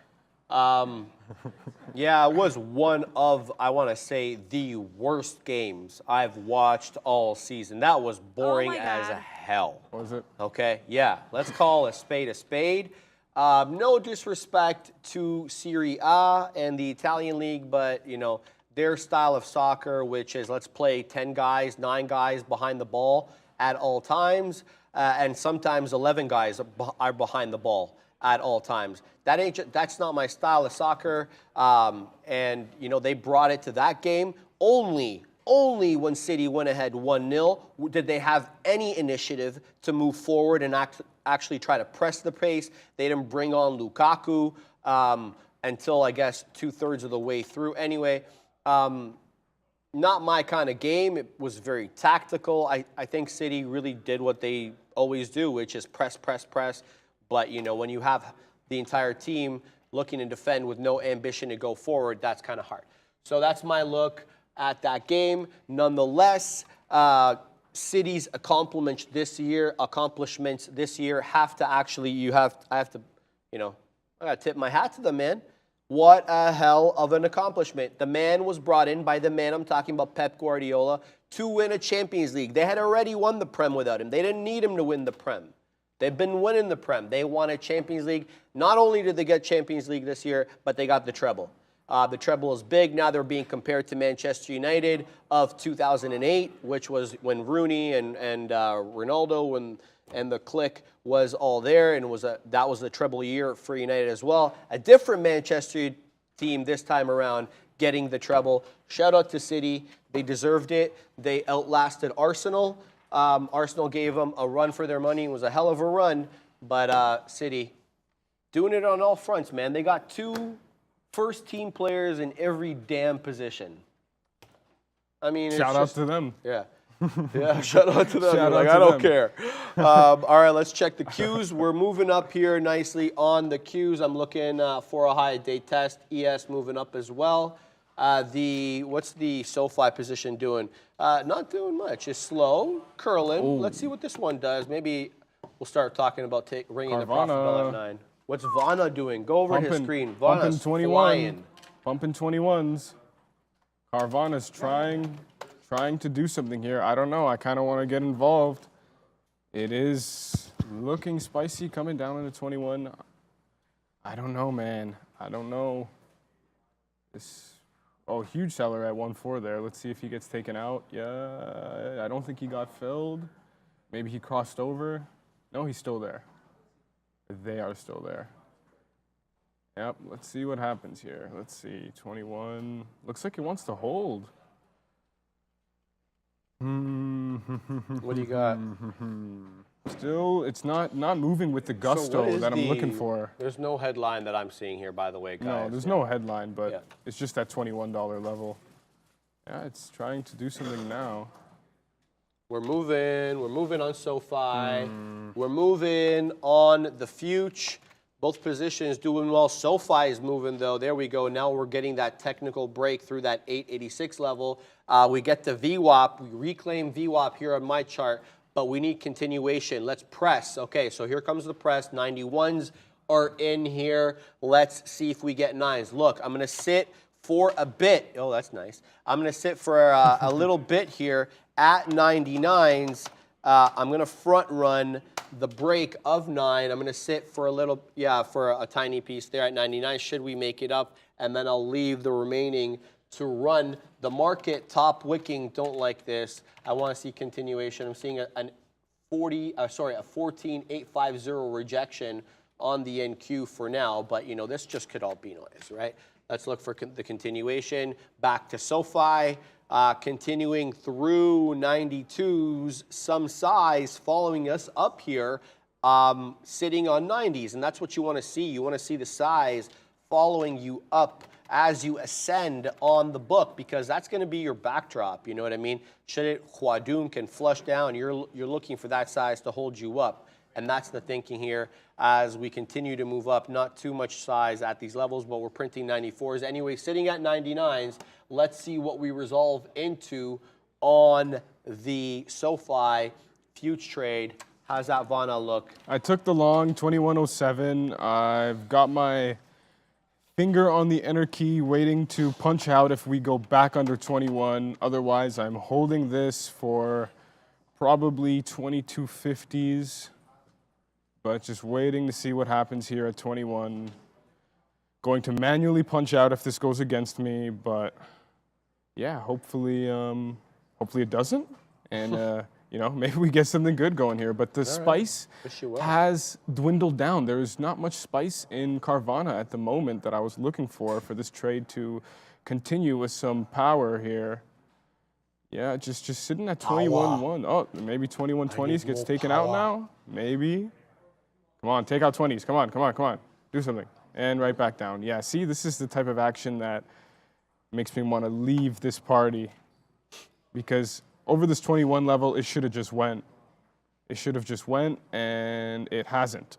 Yeah. So, I'll wait and see what happens. Wait and see. But as time goes on and it doesn't break over that high there, this is looking more grim. What time frame are you trading off? The 1 or 1 minute. I have the 3 up as well, One, but mostly okay. 1. But I'll also check out the 15, the 30, and the other time frames just to see where price levels are at, right? Right, of course. Okay, I'll talk a little bit about SoFi here as it finds it a bit of a top, sadly, at 95. I believe there's a bit of a hidden seller here at 95. The tape isn't really reflecting, the book is not really reflecting the size there as the, okay, so let's see here. If we can get continuation, we're looking for continuation into the 99 area. We're sitting at 99s. We want to front that whole dollar break and then hold a piece for the continuation. Simultaneously, we're finding a bit of a top again at 14,850 on the NQ September contract, which is what we're trading with now. We have an 14,856 top, but 850 acting as a bit of a barrier here, holding us down below the $0.25 here on the triple Qs, looking for continuation through that 14,850. It's a bit of a resistance level here. Also keeping an eye on the big tech names to see if they're awakening, as we are obviously embroiled now in the triple Qs long. We're in the money, happy about it, but looking for a nice technical break through the highs so we can actually make some decent coinage on this trade. Back to SoFi. We're at 97s, 98s now. I'm sitting at 99s. If I can get the print at 99s, that'd just be aces, and obviously we dip back into 96s. Have to count the pennies with this one. Yeah, this one getting quite erratic in its actions as we near that whole dollar level. Some initiating shorts, some taking profits, front running the whole dollar level. Always a bit of activity in and around here, Yannick, as we continue to watch these positions. Yes, these positions are working out for both of us slightly. Your SoFi trade kind of. SoFi, right? That's what you're in, right? Yeah, SoFi. That's kind of going for it now. You got your almost 1 to 2 now. It's looking pretty good. Yeah, we're looking for that 99 touch. Haven't quite made it up there, sadly. Here on Carvana, there is someone sitting at 2120s, just reserving and you know, trying to get some large shareage up there filled, and we'll have to see what happens with that, because you know, if they get filled and you know that gets ran through, then this could get certainly spicy. Certainly spicy. You like spicy food, right? I do, but like, you know, I try to take care with Uh-huh. how much I have Yeah. because, you know, you got to pay the price later. I don't You have do, to you get any more definitely do. graphic than that, but yeah, you got to pay the price. Everything costs a price. Like I say to, you know, my family members when they ask me about the gym, I'm like, yo, man, the gym is basically your rent due every day. Yeah. You want to pay the rent? Yeah, you get to live in a house. You don't, you don't. All right. There we go, oh, baby. We get that nice move up through 40s here on the future. Oh, there we go, Carvana. Go 10 for cents, it, just go dumped for it. 10 cents, 21.20s all the way to 21.30s. And do we still have a seller up here at 30s now? Oh, no, we're going now. We're going. We're going. Nice trade, yeah. We're going. Wait. This is, we're still waiting. We're not taking anything good, yet. Man. We're still Good. waiting. Yeah, you don't have to take it out. This just started. Very good. So let's Good see. trade. Let's take Solid trade. Let's take a quick look. Carvana, pop open this real quick. Let's see what levels we've got, what we're looking for here. Let's go 15-minute from, oh, that's not Carvana. This is Carvana. There we go. Yeah, definitely 22 is going to be key. That'll be my first area of profit taking. And then 23s, but we'll have to see how we trade. Yeah, who knows? This could just go into like the kind of a grindy action, you know, Yeah. the stair-stepping, Yeah. slow grind. Sure. It looks like it's kind of slowed down a bit, but there's definitely interest here. 21.20s keep getting bought up and 21.30s keep getting sold. So yeah, there's definitely something going on here, and I'm going to hold this for now. All right, sorry guys. I know you guys are asking me about different stocks in the chat, but you know, some people saying Nvidia, some people saying Neo. Sorry guys, it's hard for me to get to that because I'm embroiled in these trades, so I have to keep an eye on SoFi. I have to keep an eye on the future, and we're very close to getting filled here on SoFi at 99s as we make our way back up to 98s to test that eventual whole dollar, $9. We've been up there, but you know, these whole dollars, they're gonna act as supports of areas, areas of support and resistance. I'm losing it, Yannick. We're at 99s here on the ask, but 98s on the bid. I don't see any 99s coming in on the tape. I'm not getting filled quite yet, but if we move up just a tad bit that we're printing, I could be getting filled quite soon. I'm gonna wait for that 99 print. We're getting 99s, but I'm not getting printed. That's very frustrating. I hate that. As we descend right back down. Yeah, I'll have to wait more patiently for that. Okay, future-wise, we broke through the high of day actually on the NQ 14,857. It was 856 before that. There is the new wick up there, but no continuation quite yet as we come back into 851. A lot of noise. We printed a newer high, higher lows, so the trend is right for now on the future, so not looking to take any more out. We took some out through the 40s there, and we're going to look for continuation before we get any more prints out. Back to SoFi, nothing doing there. We get up to 99s, but nothing printed, so we'll have to continue to wait on that. When do you embiggen your positions? Embiggen. Embiggen, yeah. I like that. What is this word? That's a new word we need to add to the dictionary, man. Look, you know, sometimes I go in quarter position. Sometimes, you know, it's a full position. It really is dependent on the day and the trade. You know what I mean? 100%. You know, what kind of cycle you are. Are we in an aggressive bull cycle? Then you ride the wave. You take the momentum up. So every day is different. But as a general rule, you know, dip trades I go in with more size than breakout trades. That's just how I look at it. So here we go, back on the Qs. Yeah, go ahead, Yannick. Yeah, no, back I'm on the just Qs. agreeing with you, The ES is really going here, guys. The ES 43.64 breaking through local tops. It's not at day's high because for whatever reason, 4 a.m. or 5 a.m. we made a high of 43.67. But we are definitely an aftermarket high breaking through that 43.62. Good strength on the ES 43.67. That 5 a.m. high. But on, has to be said, much lighter volume. We're trading the Qs, so for us, it's 14.9 that I'm looking at here as an obvious profit-taking area. We are at 14,857.5 as a local top. Back to 99s we go on SoFi. No print yet. How about me? How about me? I'm sitting on Edge A, bro. I'm paying a premium here. Yeah. Give me some love. Oh, you're on Edge A. Right? Yeah, I am wow. on Edge A. right? And I'm not getting the print at 99, so we'll continue to wait there, Yannick. Carvana came down into 21 here. I don't like the way this is looking. We're gonna wait a little bit here. See how it reacts at 21. I did manage to take a fifth off up there, and yeah, coming down, 9.5s. I'm waiting for 9.5s.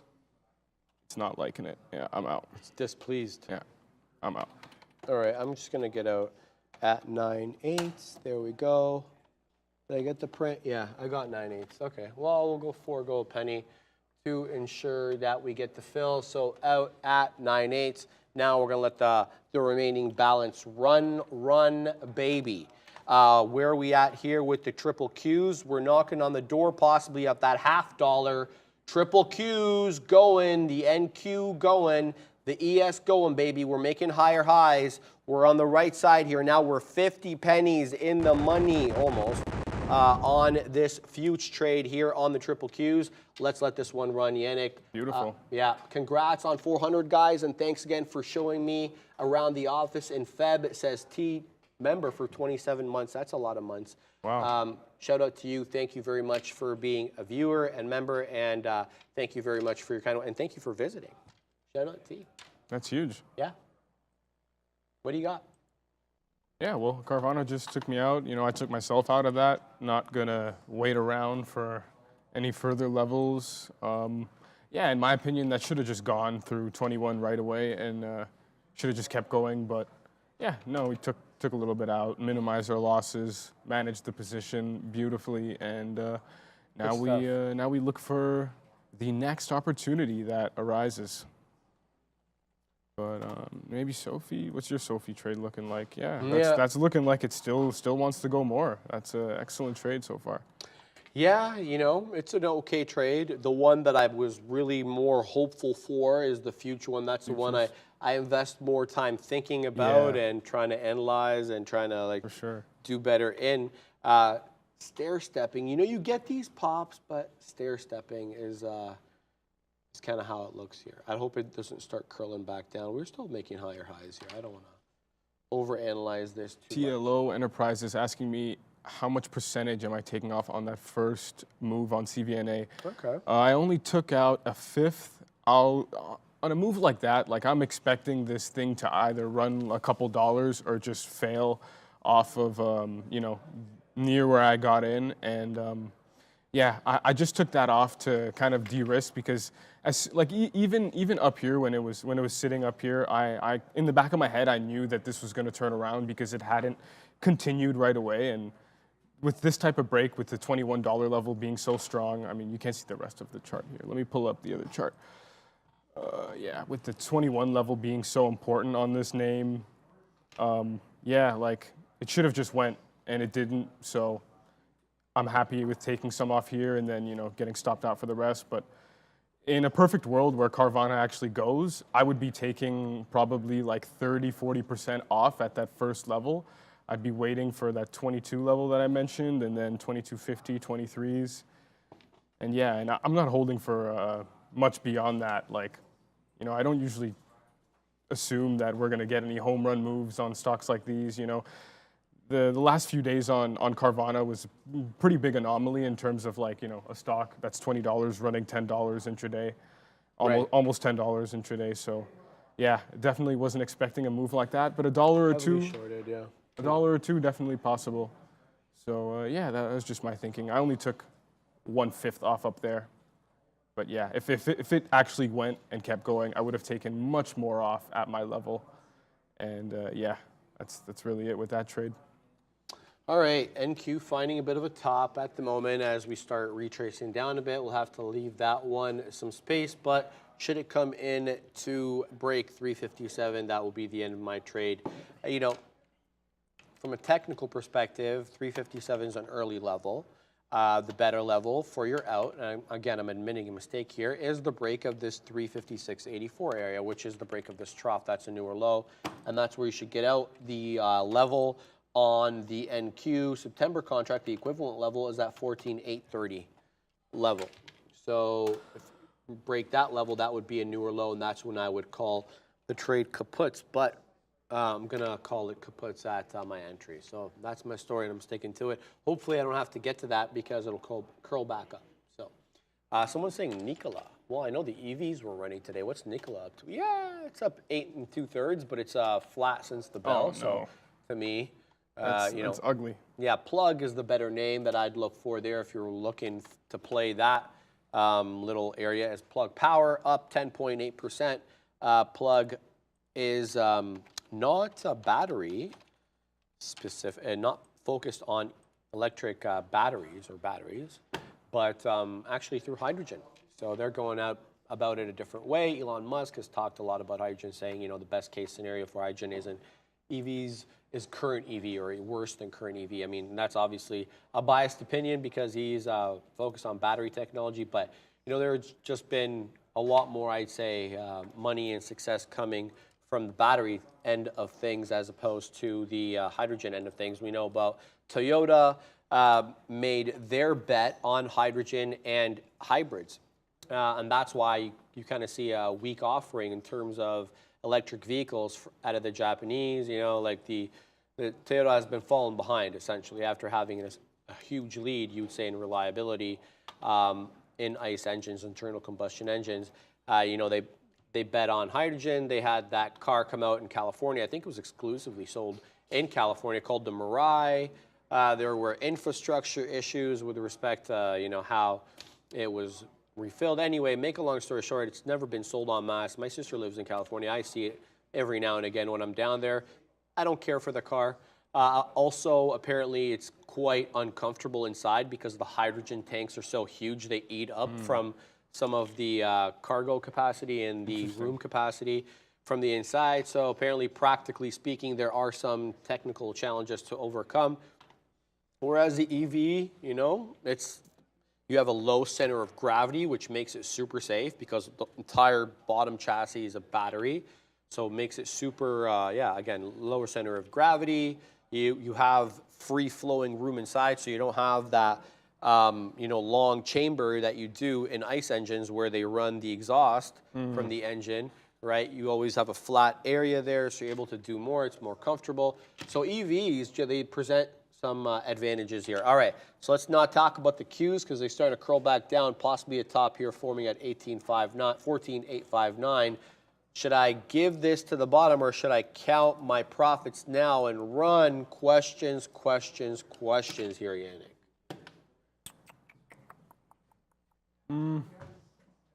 I mean, it's up to you, but personally, I wouldn't give that all the way down to the bottom there. I would be like thinking, it tried to go higher. If it fails to go higher, then, a bounce could happen, but to hold it all the way down to that bottom there, I mean, I guess it's up to your risk. But personally, since in my head, it tried to go higher, couldn't go higher.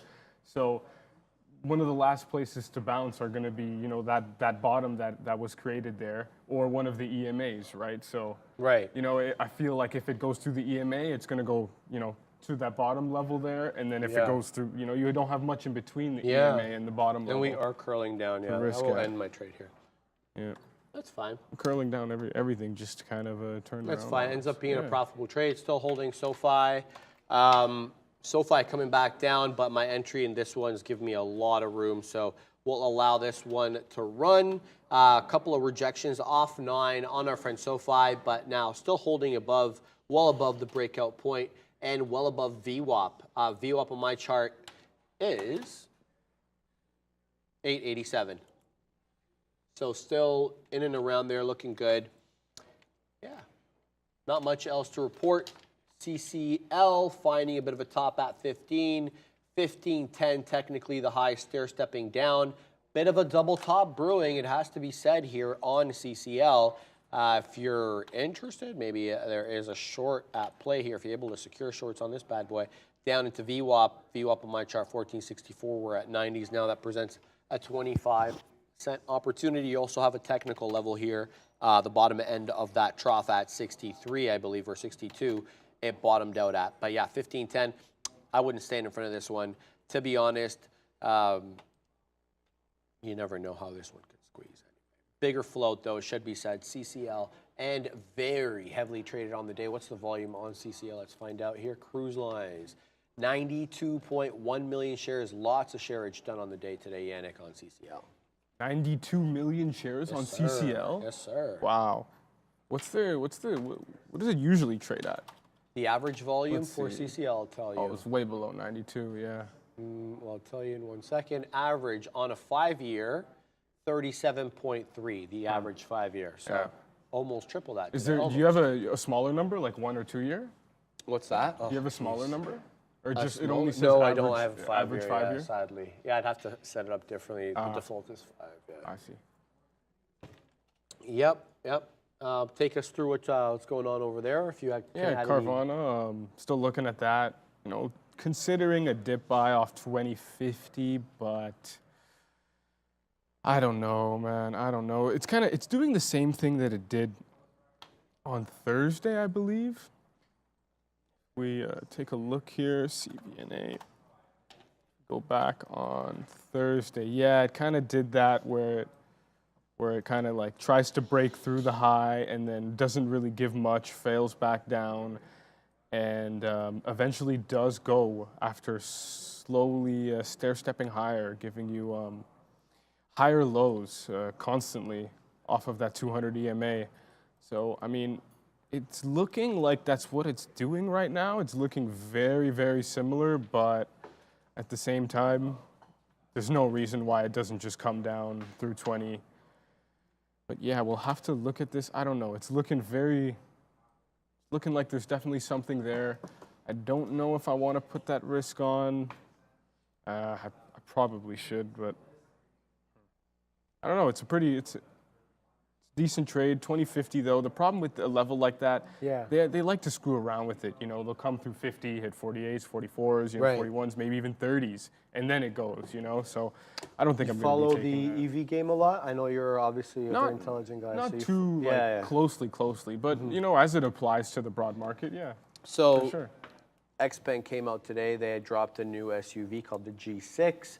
Apparently, it's got 25,000 pre-orders. Fantastic. That's for well, that's like 3 days. That's baby food.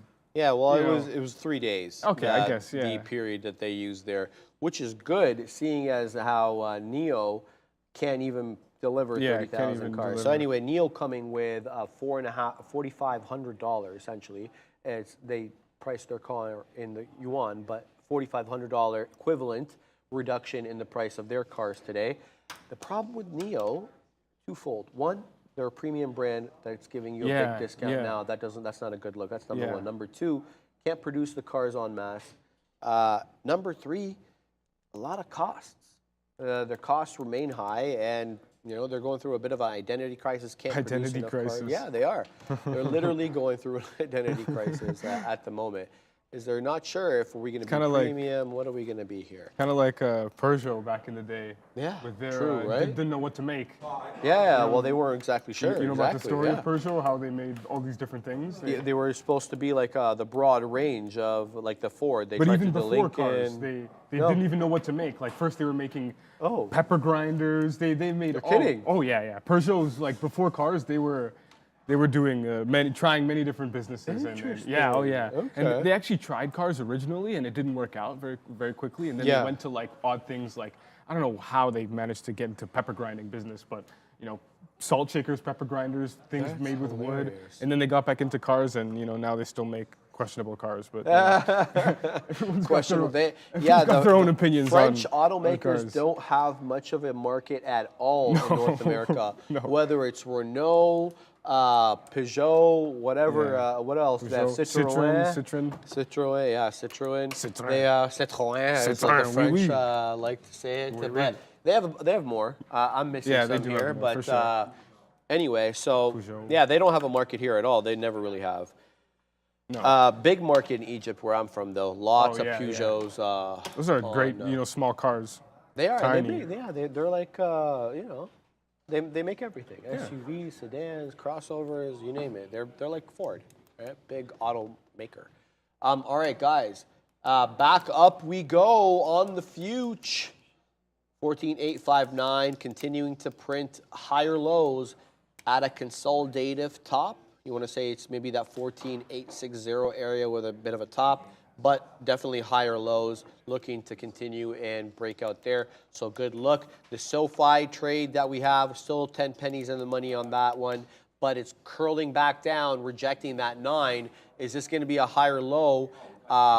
Sorry, excuse me. Is this going to be a lower high and a lower low type thing where we print a lower high at 9 off that 918 initial, and then we end up breaking that 8 3/4 downside? I won't find out because the remaining amount is going to come out near my entry. I will not let this one go against me, given how far it's gone so far. Now, I am lamenting having gone out of this trade. I'm going to blame it on Yannick because, I mean, that's just basically the easier thing for me to do at the moment, rather than take responsibility as a grown man. I'm blaming Yannick. No, I'm kidding, of course.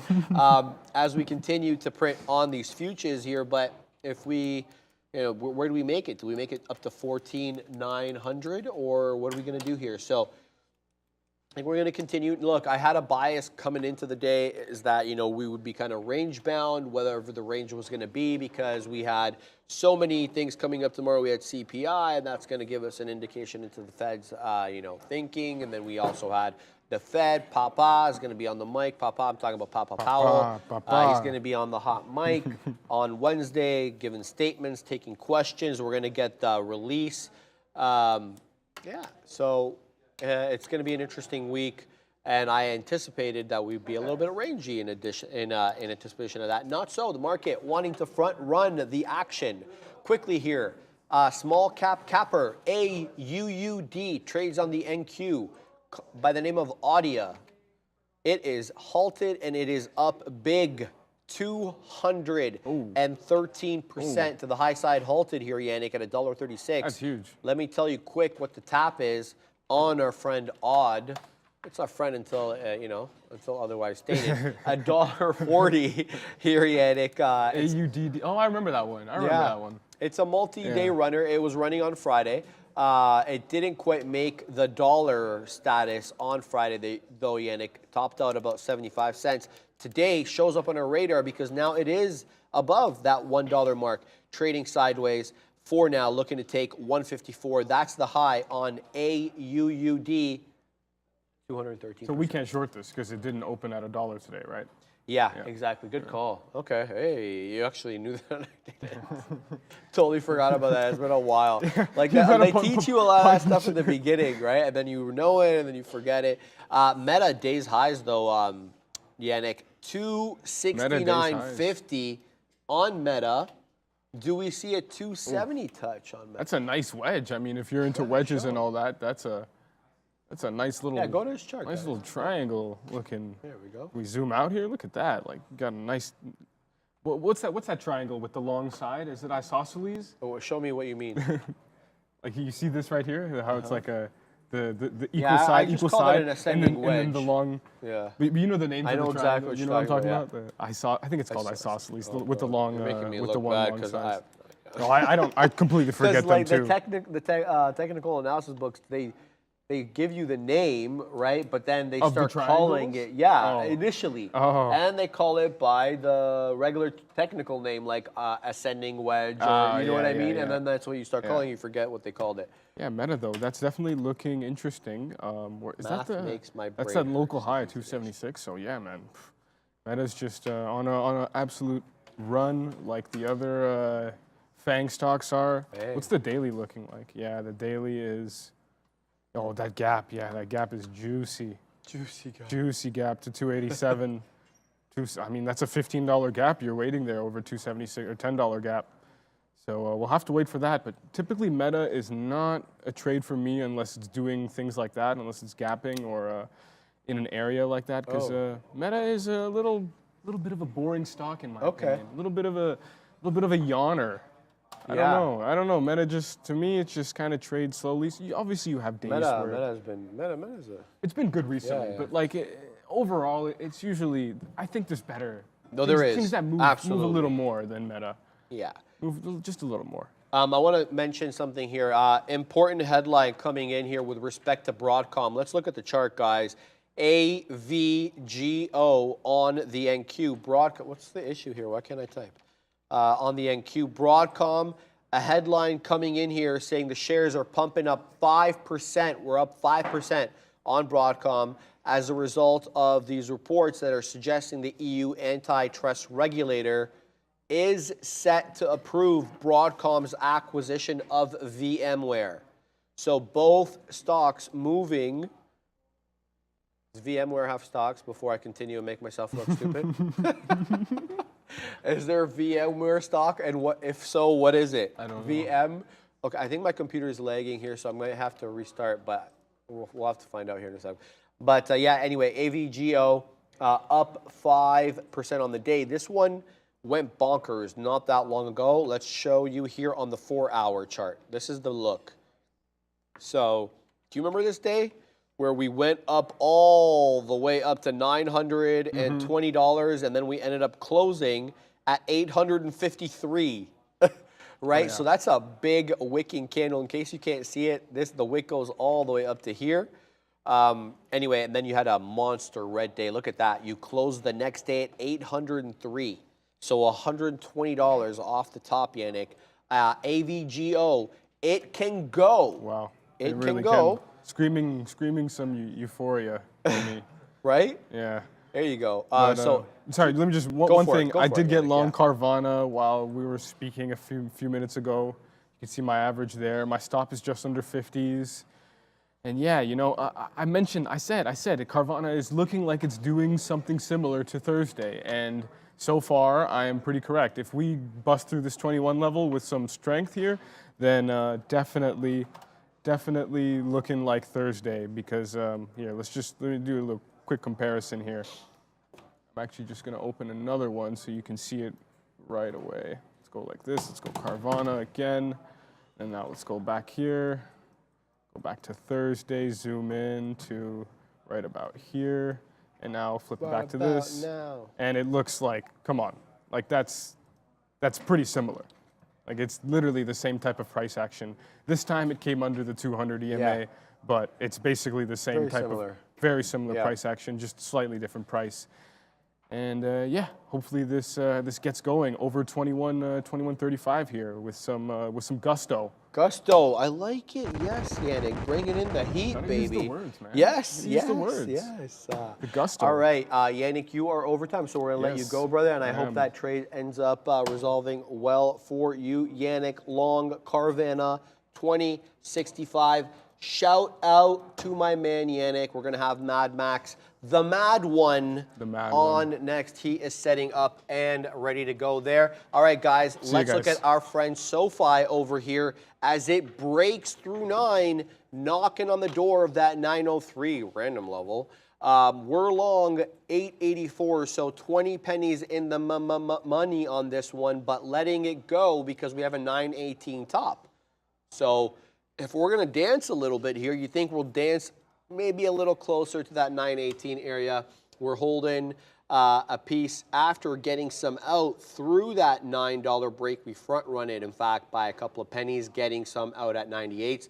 Let's let this one run. I'm disappointed in myself for having gotten out of this triple Q trade. I absolutely paper-handed this trade. This should have been a hold. I should have been having my out at my entry, like I said, rather than worrying about, you know, how much I was losing off the trade as a result of the retracement.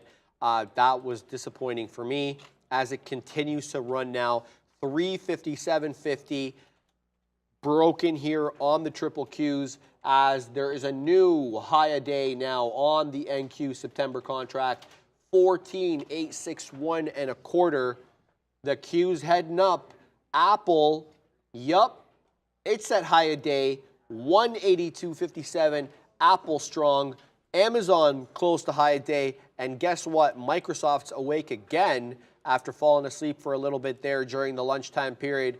But definitely a bullish trend on Microsoft with that upward channel continuation. A consolidation, then you anticipate a direction resolving in the direction, a breakout, resolving in the direction of the trend. And if you're looking for a profit target, look no further than the high a day 329 as your initial one, then let it run, baby, as we are doing on SoFi. The Mad One joining us. Boeing, Neil telling me From the side, let's have a look at our friend Boeing. They've been an interesting little trade lately. Up, pumping, 2%, good volume, good move up. Let's put in BA.NY so the peeps know what we're trading here. There we go. I'm looking for a headline. I don't see one. Caveat, blotter's busted. Anything that you saw there, Neil, on Boeing that we can, nothing from Neil. Anybody in the chat, if you can tag me, let me know what's going on with Boeing. If it's verifiable, I'd love to know. 222.45 top, essentially 222.50 top. I don't see anything on Boeing. Wow. The mad one joining us, he's here. Going He nuts. doesn't see it. What's going on, buddy? What's going on, Sharif? How's the weekend? Weekend was good. Golf? No golf, no golf. Did get out on a boat. Likewise. You know those like skippery or something? What? You like timeshare a boat basically. Oh. Yeah. So they have like interesting. yeah, Okay, it's like go. ride or whatever car Yeah. share, but Yeah. for boats. They're just parked on the harbor front. Okay. So I one of saw my something buddies completely has one of different. these. Yeah, go on. Sorry. Yeah, I don't know. And he calls me up. He's like, "You got a boat license?" Like, yeah. Why? I got one of these boat share things. I don't have a boat license. That's awesome. You might want to get one of those. Yeah.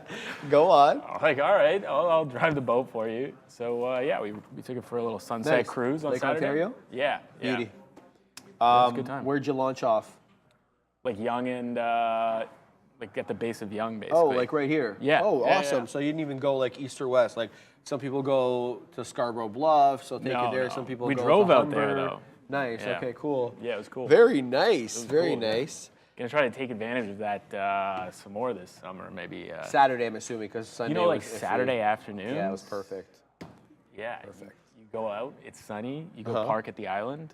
I love it. Everybody's beaching there. Maybe you bring a cooler. Maybe And you it's can go filled with by beers. Cabana and listen to the music. I think they Yeah. had, who'd they had? They had somebody big this weekend at Cabana, a DJ. We did drive by there. I don't know who Yeah, it was. yeah. Well, it's perfect. You can park your boat there and get Yeah, off, yeah. right? Before, like when Cabana initially opened, if you came in a boat, they let you in for free. Really? And then they stopped doing that. Like now it's like everybody's doing their thing. Then everybody just water taxied. Yeah, what we're talking about, Cabana is kind of like a club by the water in Toronto. It's really big. They do concerts, they do day parties, they do, you know, and it even has like a regular club called Rebel, I think. Anyway, BA, Max, Boeing, What is pumping going to the on high there? side, 223. Did anybody 27 say in the now, chat up if there 2 was, two-thirds. if there was news there?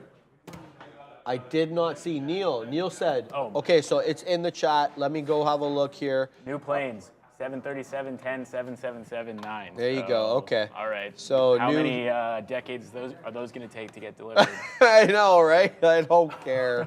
Boeing is always, they've always had issues getting out of their own way, whether it's choosing the right suppliers, getting their airframe safe enough to certify. They've had issues no matter what. And you know, this is a company that certified itself.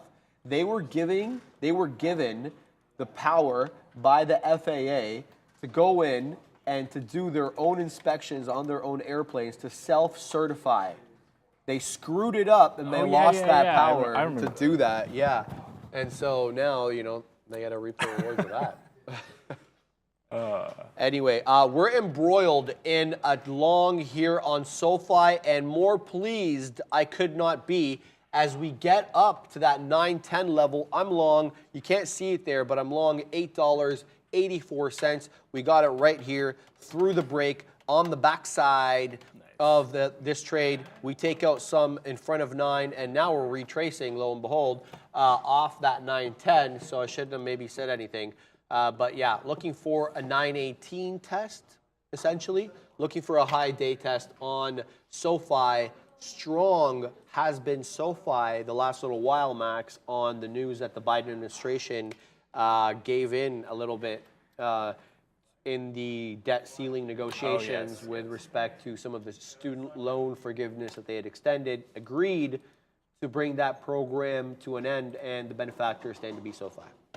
Nice, nice. I am long Tesla. Obviously, I haven't taken a fill yet, so that will not show up yet, but I'm long at 246.45.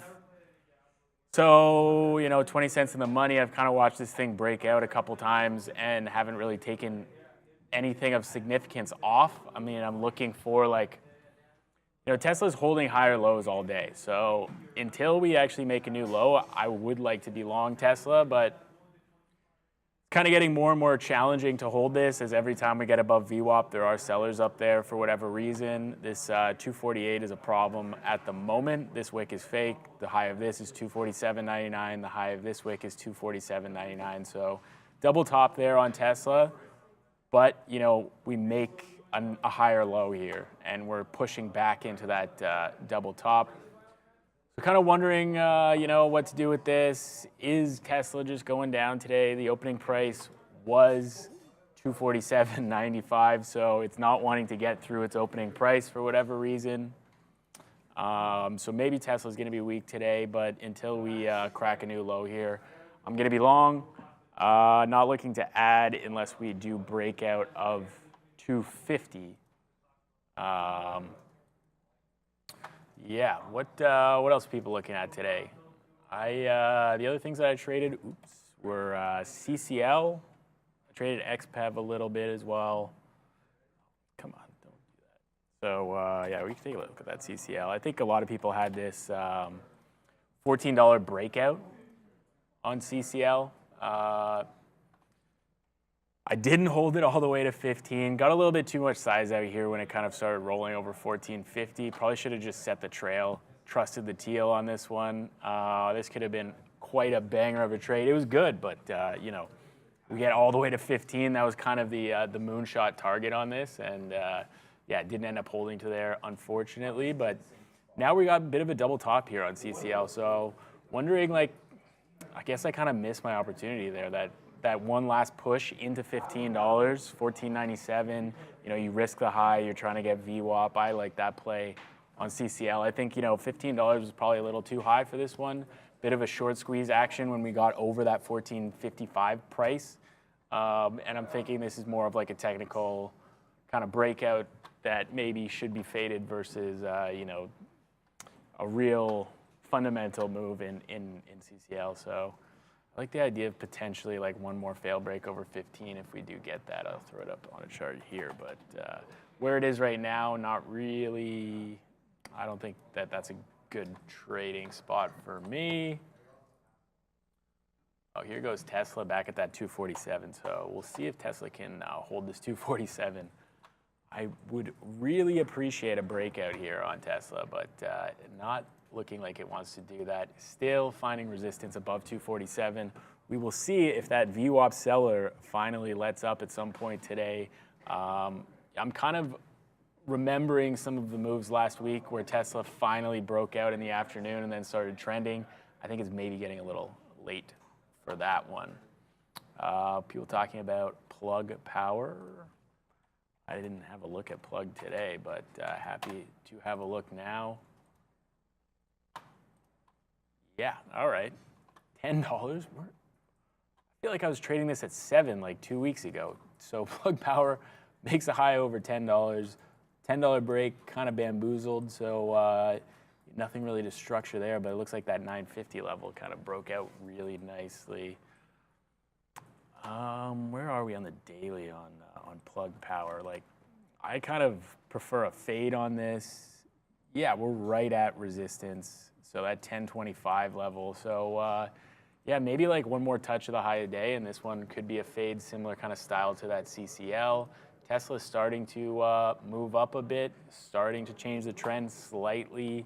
Now we're in an uptrend a little bit, but we need to break this. So need to get back over 247.50 on Tesla to get that explosion through 248. I think we can see 250 today. I would add potentially on a 250 breakout at high of day. If we do get there on Tesla, because that 252 to 255 kind of area is calling at me today. So yeah, I think yeah, you get $3.50 in the money, then you can kind of add risk free on that Tesla breakout, double your size, and then risk down $1 to 249. That's how I intend to play that if we do get there. Carvana as well. I kind of wrote off Carvana today, but Your man Yannick was killing it on Carvana. oh yeah, Yeah. it's like, I don't know. I like it over 25. I think we're just kind of in the middle right now. But obviously that dip buy off the open was pretty money, and the 20 breakout wasn't so bad. Obviously we end up dipping below that again, but like that 20 breakout was pretty good. My chart won't load on this one for whatever reason. They don't want me trading it. They don't want to see us win. I'd like to see what happens. If this gaps up tomorrow, like this could be explosive, I think. You get that huge down move, and now we don't break the low of Friday's move. We don't break that key 17 price that I was saying, this isn't dead until it breaks 17. So I think we get a gap up tomorrow into 22, 23. We could be seeing some pretty high prices on Carvana. I mean, we watched people on the tape all day getting short all the way down on this move. So we take out this 27 high. I don't know. I mean, the sky is the limit. Yeah, that's a risk. The sky is the limit. All-time highs, who knows? Maybe someday. Do we have an updated short float on that one? Let me check real quick.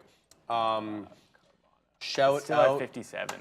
Yeah, 57.05. But I believe that's higher. I think it was 56.95 before. Was now it? it's at Okay. 57.05. So. Which is interesting because that usually you always hear of it updating every 2 weeks or so. Yeah. Or so it's said. And I think I checked that less than that ago. Anyway, good move there. Boeing at a 224 top. We talked about that one real quick to bring you back to Boeing here. 224, maybe a top forming. First red candle on the 5-minute chart. Coming in here in, I don't know how many. What is that, 10? I'm not going to even bother counting. A lot. That is just going up. Yeah, Boeing strong, up 2 2/3 was more. Back to SoFi. Finding a bit of a bottom here at 904. We're long 884. The idea here was to run it into high day at around 918. We wicked up through 10, got to, was that 10 or 12? 11 or 12, whatever. We broke 10. Looks like it was 11. And we've been dancing around this 904 ever since, a bit of a rejection. Now even breaking it. But let's see if it's met with any buying. Yes, and it's met with immediate buying. I like that look. Okay, so, yeah, I know. Right? So biased am I, obviously. You can tell. Well, I'm embroiled in a trade. What do you want? What do you the want? idea here is for a 9 hold. We have an obvious level of resistance at 9 that we rejected a couple of times before the third attempt allowed us to break through. Former area of resistance looking as current area of support, or so the textbooks say. Let's see if it works out that way. It's also the 50 period here on the 1. Not that that really means much to me. Yeah, so we'll see what that one transpires into. This could be one of those cases where we have an incoming lower high on the 5-minute chart on the day. The peak being 918. Maybe this is the topping tail. Then we retrace back into VWAP. Entirely possible given the move we've had, 10.25% on the day, and we were much higher. So good look there. Let's recap some of these other ones that we've been talking about on the day. CCL, really close to 15 again. Look, it rejected 15, but look where it's hanging out, 1490. It's been hanging out there for a while. Let's going back to 1240. So, 40 minutes. It's been hanging out here at 1490, give or take. The low, this, I don't know if I had to guess, probably poised to break 15. In fact, break that 1510 high if it gets curling here. I feel buyers are stepping up on any dips here. I haven't watched the tape or the book, but just looking at the price action, can't buy it. Anyway, I haven't been trading it. Let's see if this double top materializes into a VWAP retracement. That's what we talked about with Yannick on CCL, possible double top here at 15, but you're looking for confirmation. You're not seeing it.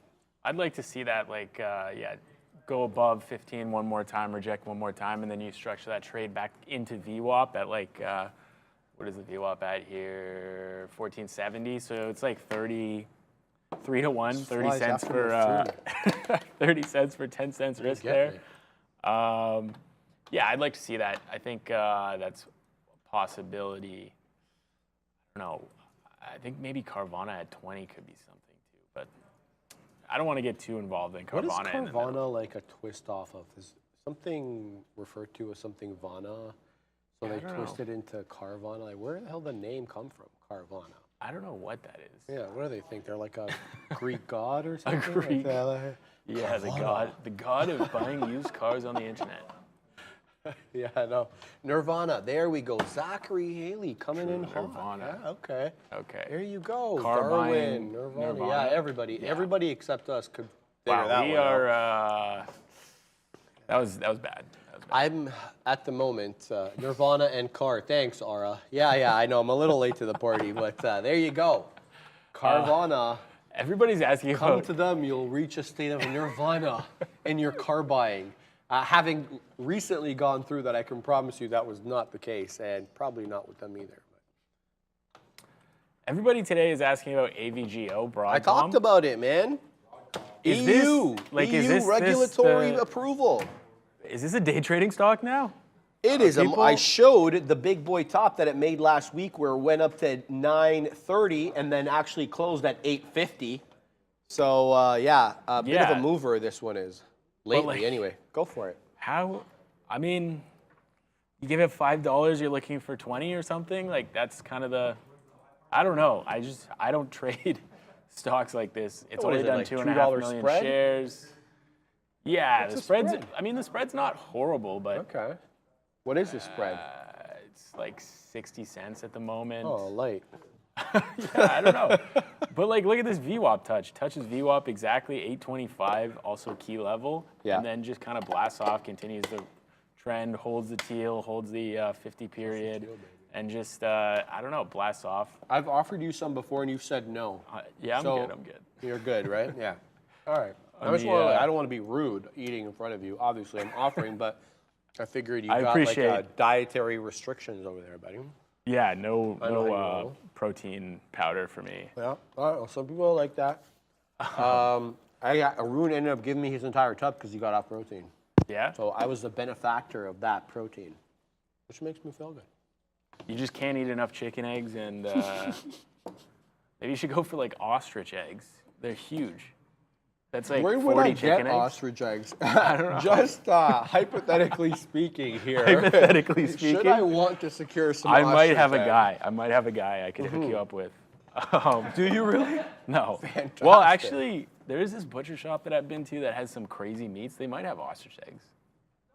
Is that? Yeah, like, it's I mean, possible. What is it called? because I heard in, it's like, Etobicoke. packed. I heard it's ridiculously packed. Oh, What yeah. is the caloric content? Not The that butcher one, shop? but they might have ostrich eggs. I know Yeah, about yeah, the yeah. butcher shop, like the one that goes by the name, Me the too, butcher me too. shop that actually has the. There's Let's White look House. quickly White here House, to I think see it's called. what is the caloric content of an ostrich. Oh, that's got to be like 1,000, right? How do you spell ostrich? OSTR. Ostrich egg. All right, 2,000 2,000 calories. calories. 47% protein and 45% fat. That would be actually such a good breakfast for bodybuilding, no? That's 2,000 calories. Wow. Yeah, look, if The you whole had floor or 3 one of those Sharif? a day, 6,000 calories, and you did 2 strength training workouts. You you'd eat probably- 3 a day? Yeah, 6,000 calories. What? I could eat 3 a day. The ostrich egg diet. You guys heard of the carnivore diet? No. Ostrich eggs only. Neil, I can eat 6,000 It has everything that you calories need. Easy. I have a real big appetite. I have to fight myself daily not to eat. No, not one sitting, but in a day. I think I could down 3 of those in a day. Whip up a little omelet, like a full pound of butter with 1 egg. So? All right, maybe we can get, yeah. Look, I'm willing to. Yeah, this is going to be a new segment. Sharif eats an ostrich egg. Spinomaster says he's going long ostrich eggs. I wonder if there's an ostrich egg contract, like where the price of ostrich eggs I don't think- floats on the I market. don't know that where there's ostrich eggs are a futures commodity. Contracts for ostrich eggs.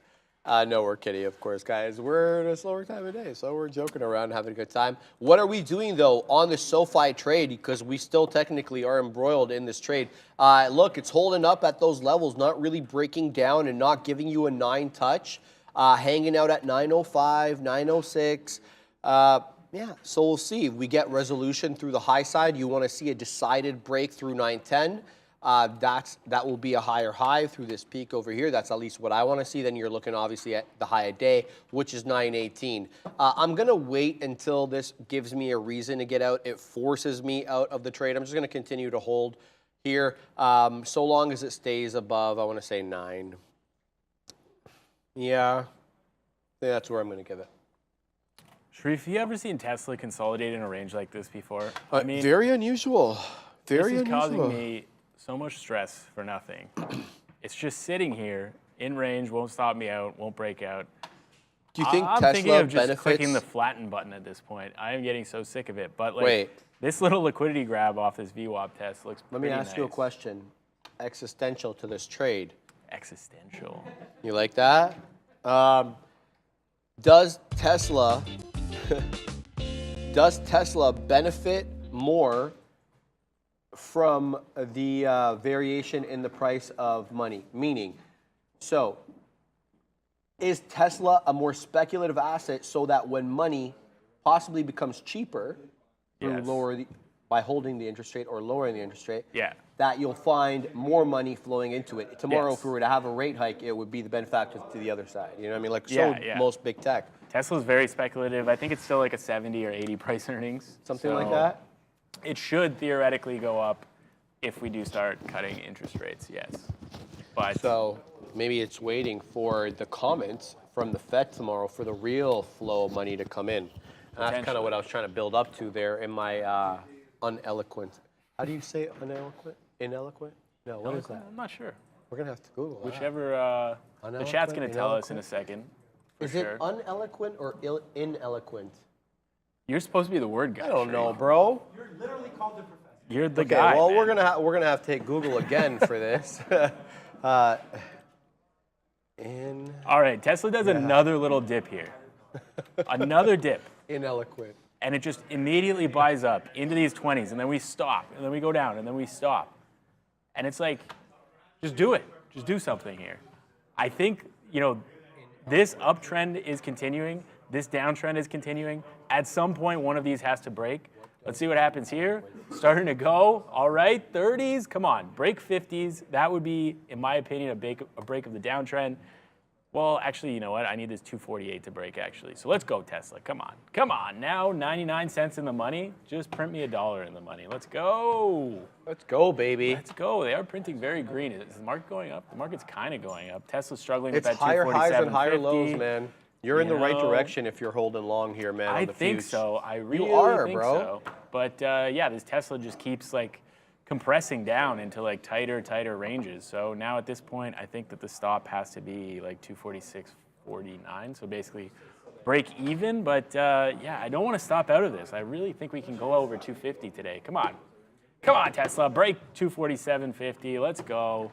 Position board isn't working. We'll get that fixed as soon as one of us takes an entry out. You want to remind everybody what your position is? Yeah, Where yeah. long? 246.45. I'm long on Tesla. Okay, and I am long 884 on SoFi.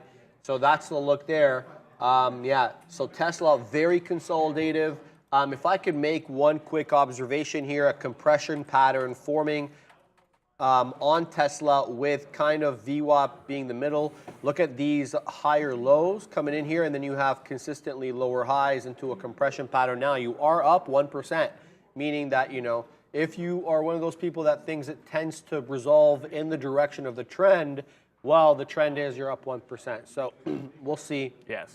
And the problem is like the I also opening wanna price say- is 248 What? as well. The open price today is 248, and we're just holding below there quite easily holding below there. Like this red line, which is where my offer is basically the open price, and we have spent basically no time above that today. So, Yeah. You wonder, I mean, I don't know. We got higher lows coming into that, and now that's feeling like a flat top breakout to me. None of these wicks are real. So this high is 248. This high is 248. So I'm thinking we break that finally, then we can go. But I mean, there is obviously a seller at that price today. So I watched a documentary on the weekend. Now, you know, I'm into space a lot. Like I'm really into space. Okay, yeah. From like many different perspectives. So anyway, so apparently now there's a growing body of astrologists, I guess, people in the space world, whatever. There's so many different fields that the percentage of the observable universe is something like less than 1%. So of what we can actually see.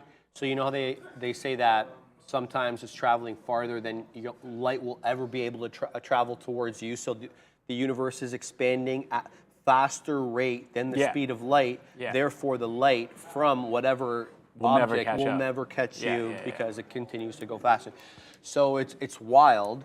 And that just had me thinking, bro, you can't even see the entire thing. Anyway, the whole thing, so it's shout out to Brian Cox. Anybody who follows Brian Cox and his series he has so many different series. Every year, he's releasing a new series with a different twist. Sometimes it's black hole, sometimes it's the planet, sometimes this. Anyway, I went and saw him last year at Roy Thompson Hall. Oh, yeah? Yeah, he had it was kind of a lecture. He said he couldn't call it a lecture at those prices because they were pricey, bro. So shout out to Brian Cox. I'm always kind of, I'm very curious. So I'm kind of sad that, I'll never see what's out there. Isn't it frustrating? I want to live forever so that I can see what happens.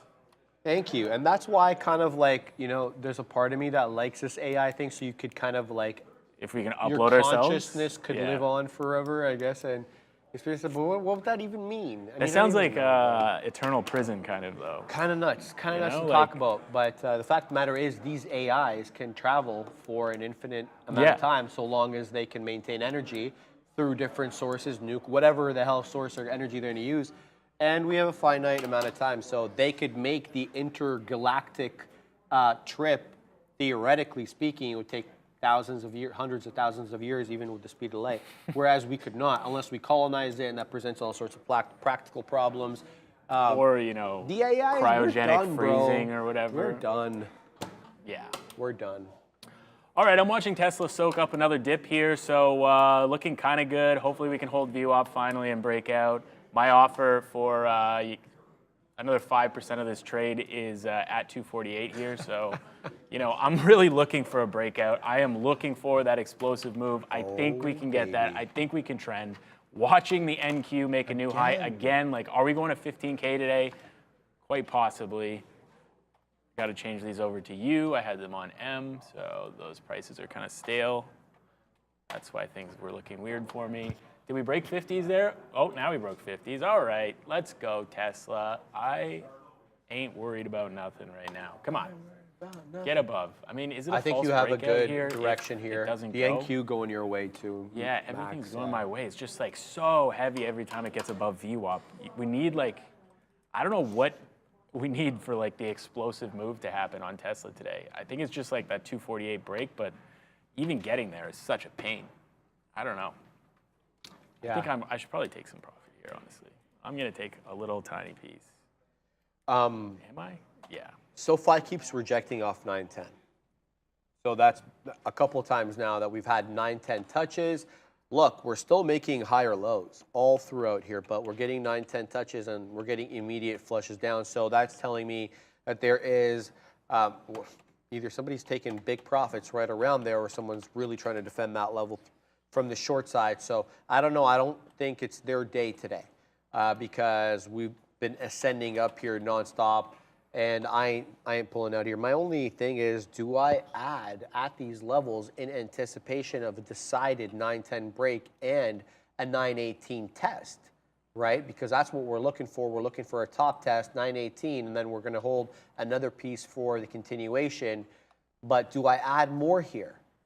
I mean, if that's what I'm waiting for, why am I not adding here? That's kind of that question that I always ask myself. Well, because I don't want the trade to go against me and me to lose money. That's the answer to that. Okay. So questions to be asked here. Anyway. Yeah, send that back to you. I think I got to bail out of this. This is no longer working on Tesla, sadly. Yeah, that's a false breakout if I have ever seen one. So if I just wait until the bottom, probably not. You know what? I'm out. I'm done. Tesla, you can go to hell today. Done with that. It's very frustrating. That is. You know, the market's stair stepping up, but very like wiki. And Tesla's not benefiting from the instability of the ascent. No, there's a seller on Tesla today, that's for sure. I did not have the, I just didn't have it. I didn't have it on the name today. Is what it is, away she goes. I think a 248 break this afternoon I would probably take because, you know, if we can get all the way up there, there we go. That looks pretty good. Okay. They are soaking this dip, so maybe I should have waited another couple minutes, but I don't know, like if it's gonna false break on me that many times, like I can't just sit in this stock forever. So done with the old Shresla. I've been in that trade since 10:30, so that's all right, here we go. Too much. SoFi breaking through 910. We're going into 912 here. We have a 912 top. Here comes, we're back on 912 again on the ask. We're long 884, so we're absolutely printing on this one. Looking for a 918 out, lamenting not having added. Why, oh why was I not adding? If my theory was this, if you believe in the trade, put up the money, right? So that's a bad on my part. Anyway, we're trending right. We're curling here. We're going the right way. The volume is supporting the ascent. We have the technicals to support us. We formed a fantastic base in front of 9 here. That's what you want to see. You want to see the dips get bought up. You want to see the buyers overwhelm sellers, and that manifests itself in the pattern. So that's what we're seeing there. And we're getting 913. We're looking for 914 on SoFi, continuing to the head side. I'm gonna be sitting in front of 918. I'm gonna be sitting at 917. There's a profit taker. We're gonna sit right in front of high days, long 884, max. S&P killing it, man. Curling back a little bit here, 43.65. Bit of a top, looking to go back down to 43.60. Some weakness coming in here on the S&P. Yeah, funny enough, while I was trading Tesla today, it felt like it was following the ES more than it was following NASDAQ for whatever reason. I don't know. That doesn't really make a whole lot of sense on Tesla, but that is what it is. What was I having a look at just now? I don't even remember. Bump it. CCL. Oh, yeah. CCL is like wicking up off of that 15 again. It's holding. Looks like it's kind of holding in a test, bro. Yeah, it's holding in a way that looks more to me like this wants to go up than wants to go down. So I'm not going to do that short anymore on CCL. What happened to plug power? Did that do what I wanted it to? Not really. The volume's kind of dead on that one. So I'm just kind of chilling here, waiting for something to come into a level. I traded AMD today. I don't know if you saw this one, very volatile. It was great. It was up. You know AMD's got an event tomorrow, right? Going to be very volatile tomorrow. And I'm looking for some sort of news headline with respect to GPUs and AI. I want to see what the hell they're going to do. They have to respond. Well, yeah, they obviously have to. And if they don't, this could be absolute destruction. But yeah, I did like the relative strength on AMD today, this morning. So this was one of my main ideas off the open. And I just got in a little early.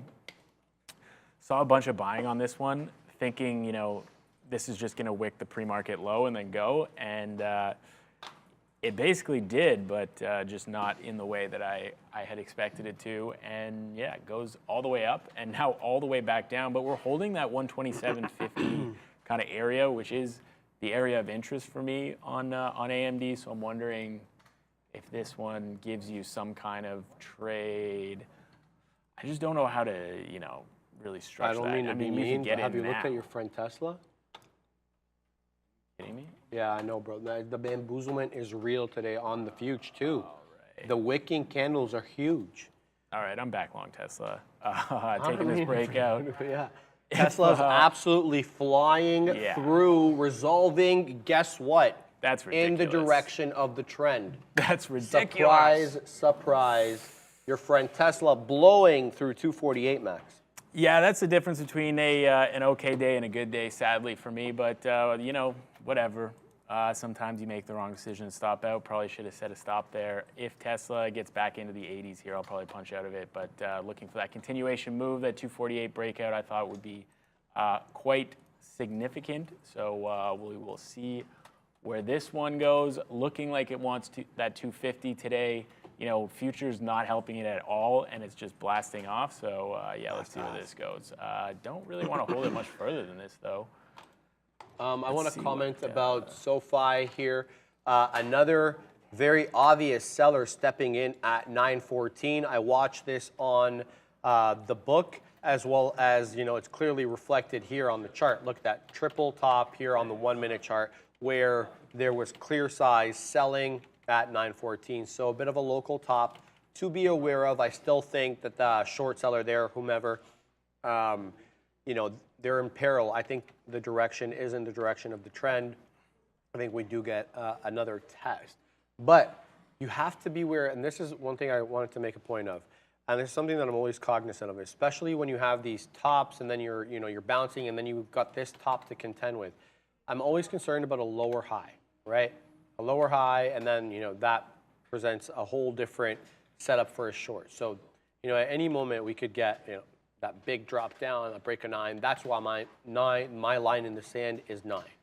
Kind of avert that whole possible of a double top breaking, and then you have a neckline test quite quickly right at 880 there.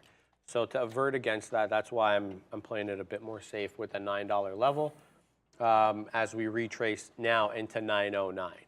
So 914, kind of triple top there on the 1 minute. Big seller standing in and around there, but continue to keep your eye out for higher lows. You don't want to see a break in the direction of the trend. And keep your eye out for levels at, just like you keep your eye out for sellers, like I'm keeping my eye out for a seller obviously here at 914, keep your eye out for buyers that keep propping up your position. And a nice way, Max used to show me this way. And he'd be like, look, there was a buyer at 906 and it was like 1,500 lots. Just giving you an example, okay? And then that buyer, that same buyer, 1,500 lot buyer, moves up from 906 into like 909. So he's moving up with you.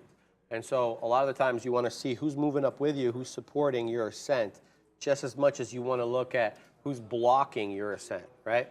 Both equally important factors, Max. Very much so. And yeah, I bailed out of Tesla again. So, fail on Tesla today. Done with this name unless we break 250. Yeah, those bots got me today for sure on Tesla. Just annoying. But, what can you expect taking a breakout at 2 o'clock in the afternoon? That's silly. So, fail on me. Away she goes. I am looking for something else, possibly Carvana at $20 here, but the volume's got to pick up on that one. What else we got going on? AI.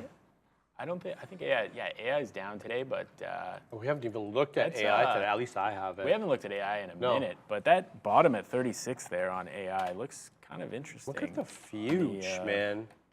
Stair stepping up, a lot of bamboo, a lot of wicking on the NQ. Not a very clean move, but yeah, stair stepping up though, man. Higher highs, higher lows throughout on this one. I'm really upset with myself for having gone out of this one. Should have just held the damn thing and left my stop where it was. Fuge showing you, the NQ especially up 0.86, almost up 1% on the day. Tesla's breaking out again above 248, looking to take that local high there it made on the previous 5 minute candle at 248.30. So it's at 18s right now. The NQ curling, Tesla curling, Amazon curling, Microsoft curling. Here we go. Some good strength coming into the market at the moment. There goes the Qs. 14,868 new top. Good strength coming in here, Max. Yeah, look at this 36 bottom on AI recently. Kind of every day it's holding that 36 area. This is exactly where it comes into today. Yeah, and it was a top over here for whatever reason. But yeah, this 36 area kind of interesting on AI. Wow, just kind of in this consolidation range recently as the futures are absolutely breaking out. Where's Tesla at? So stupid. Doesn't really go anywhere. I'm so stupid. I made a mistake on that Tesla trade. I'm so mad at myself. You're mad at yourself, Sharif. You have no idea how Look much I at would be your up friend right now. Stress Luck. Here comes 248.50 incoming. It should be noted 249.92 high, essentially. 243 was up several percentage points on my the day. God. Mondays, bro. Mondays. Yeah, look, I'm up on the day. I'm happy. I'm alive. You know what I mean? So the fact that we missed out on some trades, definitely a little frustrating. But I think that this keyboard might be malfunctioning. I might have to throw it somewhere after that Tesla. The precedent has been set, but I think that there is a seniority element involved in that dynamic. So.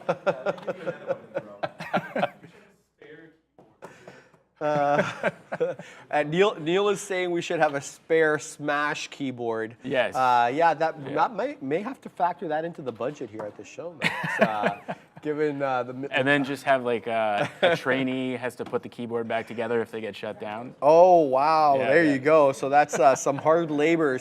Max, what is the NQ doing? Here It's we breaking out, Sharif, because I'm out of my trade. So I just got yelled at. And the mad one is displeased. It's all right. No, we're kidding. Of course. I will be taking that 250 break if it comes. So the bot's probably listening, so they're going to make that break very challenging. But yeah, there go the ES. There goes the NQ at ES incoming. 43.67 high a day. That was made on much lower volume in the pre-market around 5 a.m. So the level coming in nonetheless. New HOD on the NQ. The question is, do we hit 14.9? I think Awfully that's close inevitable. to it. Yeah, I mean on the day. I mean, it's obviously inevitable Yeah, at some point. no, on the day, 14.883. though, like, I feel like we can get to 15K today. Look at this breakout action on both, the NQ and the ES. I mean, what was the high from Friday? Oh, wow. Is like We just right got a here. pump up on Microsoft and Meta. Yeah, we're fine. Real aggressive We're here. fine. There's a lot of stuff moving. Here comes the HOD on the ES. Wow, good movement there from these big capper names. Amazon high a day as well. Meta high a day. Microsoft high a day. Google high a day. Tesla getting awfully close, looking to take 249 max. Yep. Still, finding selling everywhere. So Tesla's not making those clean Tesla moves up that, this one was pretty sweet. But, once we get into new zones, you do find a lot of sellers on it. So wondering if we can get to that 250. I do want to see that 250 break today. You can see it as it held on Friday afternoon. If we can see this, I'm not sure. No, we can't. Not really. But trust me, it held on Friday after it finally broke down. That 250 level definitely being like an inflection point on Tesla. So I think if we do break that, we do have the possibility to trend for the remainder of the afternoon. Obviously, kind of running out of time on the day, but there's still 2 hours left. And Tesla can go a long way in 2 hours. So I would be interested in that 250 breakout. Obviously, if you're buying, $4 higher than where you were in before, you got to size down on that. But I think, we could easily trend to 255 today if we do take that 250. Well, you think that 250, would present itself as an opportunity there. Yeah. I mean, it did break it technically. Let me bring in the chart over here. On Friday, you did have the break of the 250. Here is the 250 level. We didn't spend too much time above there. In fact, it was quite a bit of an aggressive retracement. We got up to 252 and change, and then closed well below it. Where was the closing print there? We were down here in the mid 240s max. So it was a decided rejection of the 250. So I say 250 is definitely in play again. Oh, yeah. When and if it presents itself, 249.92, essentially 250 on the day. The bamboozlement on Tesla is real. It's real and it's consistent. So you either have to have like an ability to take a lot of risk on this because, it wicks against you $2 and then right like that, you're back up $3 in the money. Such is the case on this one. So a lot of liquid, a lot of money running through this, a lot of program buying, but a lot of potential as well. Yeah, for sure. And you're watching this all day. You're watching it happen all day, and eventually, you just got to endure the pain on Tesla. Really, that's the problem with it. We're flying on the future. We are absolutely We're flying. moving, man. We're getting 14.9 very shortly here. I'm very mad at myself for getting rid of this, man. Oh my God. Were you long? Yeah. Look. NQ? Build position. It got a little out here. Went against me. My out should have been here, and I had it out there. I just changed it. Yep. And then I ended up getting out here and didn't hold. So disappointed in myself. But I want to talk about SoFi. It's been like all of 10 minutes. I haven't mentioned it. We're back up at 914. Yes, 914 was that level where we had a hidden seller. Look at the book. I mean, what is it? This is bupkis here for for a $9 stock. This level, this size means nothing. So there's a hidden seller here. We don't have the size moving up with us though. I'm not looking and seeing any size at any level below me here that makes me feel like, okay, well, look at this guy. He's moving up and we're going to be trapped between, say, 914 and 912 because there's huge size at 912. Not happening yet, but accumulating at 914 nonetheless. Let's continue to watch the tape, see if we get any prints above or at the 14 level. Not quite yet. That has definitely been a top. I'm sitting here in front of high day. I'm sitting at 17's high days. That's 18. So 3 more pennies and I will get filled. In case you're wondering what I'm talking about, because it's not shown here on the position board, I am long SoFi at 884, looking to take profits here at 917. We got to break this 14 top again. Very clear and decided selling. There we get the rejection. Let's see if we get bought back up. Who wins on this time? Buyers, overwhelming sellers, no question, since that bottom at 8 3/4. It's been up and to the right with several opportunities to add. That's another mistake I made on this trade, by the way. Yeah, no question about it. The fact of the matter is I should have been adding on these dips here, especially the one in front of 9. Especially the one in front of 9. That was a mistake, but good to know the mistake rather than just to be oblivious to it and repeat it. So 914 top max. Yeah, lots of days left to make the right choices on the week. Mondays you come in, you're positive, it's cool. Yeah, man. As long as you're not losing, everything's good. Yeah, that Tesla did pull back, so it just doesn't have the juice to go. I mean, NASDAQ kind of pulled back here, and I think it's ES as well, not taking out that high of what is that 4 a.m. high there of like 37.67. Just didn't have the juice to go quite yet. I still think that we can continue to trend there, though. Pump that it. is that's quite the trend there. So we'll see how high we can get on these futures. Do you know how much your friend Palantir was up today? I mean, on the year, excuse me, as of today? Wasn't it like 130% or something? Yes. Yeah. 134%. It's been an absolute madhouse over there at That Palantir. 16 level still providing like very strong resistance on PLTR. And it's been good.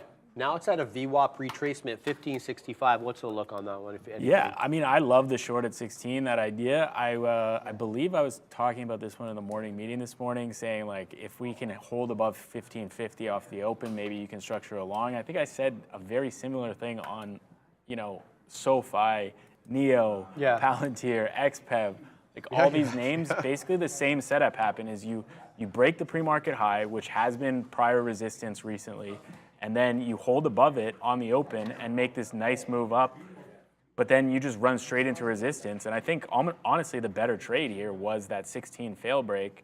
You get there. This has been resistance recently on Palantir since that 17 day. You get to 16 twice and reject both times. And I mean, that was kind of the inflection on this day. This was absolutely the inflection on this day, actually. That 16 breakout was awesome. 16 breakdown was even better. So, same thing here. 16 fail break comes all the way back. This happened, I mean, it was even better on Friday where you get that 16. I don't think it quite got there, and you get all the way back over $1. So yeah, PLTR, that 16 going to be on watch. If 16 does break out this week, I think, now you're getting that move back up to 17. As Tesla is going for 249 at the moment. So I do have my order in to take 250. Oh, I'll be watching the tape. Sorry, there. SoFi break 14. We have 15 printing. Size though on 15, does it run? No, we reject. But buying, stepping up again at 14. Do we hold above 14? We're getting 14 prints again.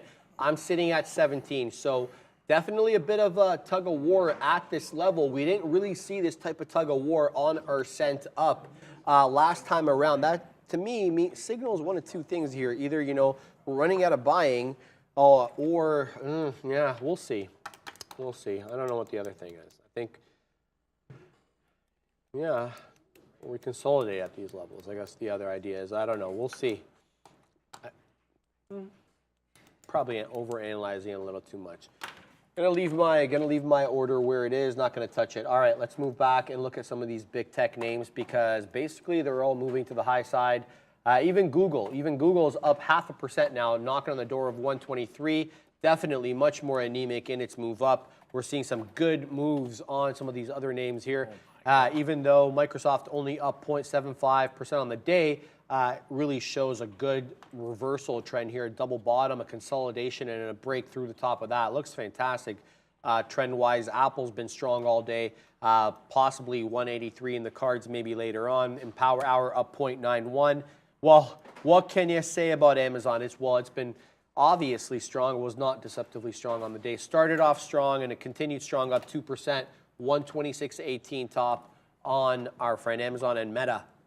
Yannick was disparaging Meta earlier. I'm kidding, or he's not here. Of course, he was calling it weak. And I was like, oh, well, I'm not going to tell him about the trade. But yeah, Meta up 1.75%, up to 269.68, very much near high days. And then obviously your friend Tesla dancing with 249 at the moment. The Fuge 14.882 on the NQ. Strong, strong, strong. Somebody's trying to take a big fill on Tesla here. 248.85-ish. They want 350 lots. So you got to think once that gets filled, then we blast off through that 249. There's about 1,000 lots on the offer at 249. Even though we've been here like 4 times today, people keep reloading size, trying to sell at these prices. Oh, there's this whatever that may be, algo person, alien, who knows? That. But they get filled for about 100 lots. Can't get the fill yet. See what happens there. I'm waiting until 250. That would be almost high of day. Yeah, I think we've got the juice to get there on Tesla. The market's strong. We're at highs. ES is still strong. NQ is still strong. And even though you're getting some volatility here on Tesla, some of these other big tech names, they look poised to continue their ascent. They're very much bullish in their patterns at the moment. Want to get back to SoFi here if we want to go back to the screen because we're right back at that 914 level. And I know we're talking pennies here, but that's the trade on something like this. I mean, that's just how it works, right? Look at the liquidity. Today, we've done 85.23 million shares of volume. So you're in and out of shareage easily on this one, right? The volume has been there, and it's been there at all levels. So 914, bit of a top again, even though we broke it, still sitting at 917. But yeah, this market really pushing things to the high side. I wanted to mention something to you. Remember how we were talking about the Russell and how it's been weak, and it's the ES and the NQ has been making all the moves? Did you see the Russell in the last couple of weeks? Blasting off. Let's bring in our friend the Russell. I guess, yeah, all these like mid-cap breakouts are kind of happening. Yeah, all of a sudden, small caps, they're having a good little time there. Are we going to look at the index? Yeah, why not? Is this the one I'm looking for? No, that's definitely not it. Oh, this daily. Yeah, no, that's the ETF. I had it on the wrong time frame, Sean. Yeah, this is it.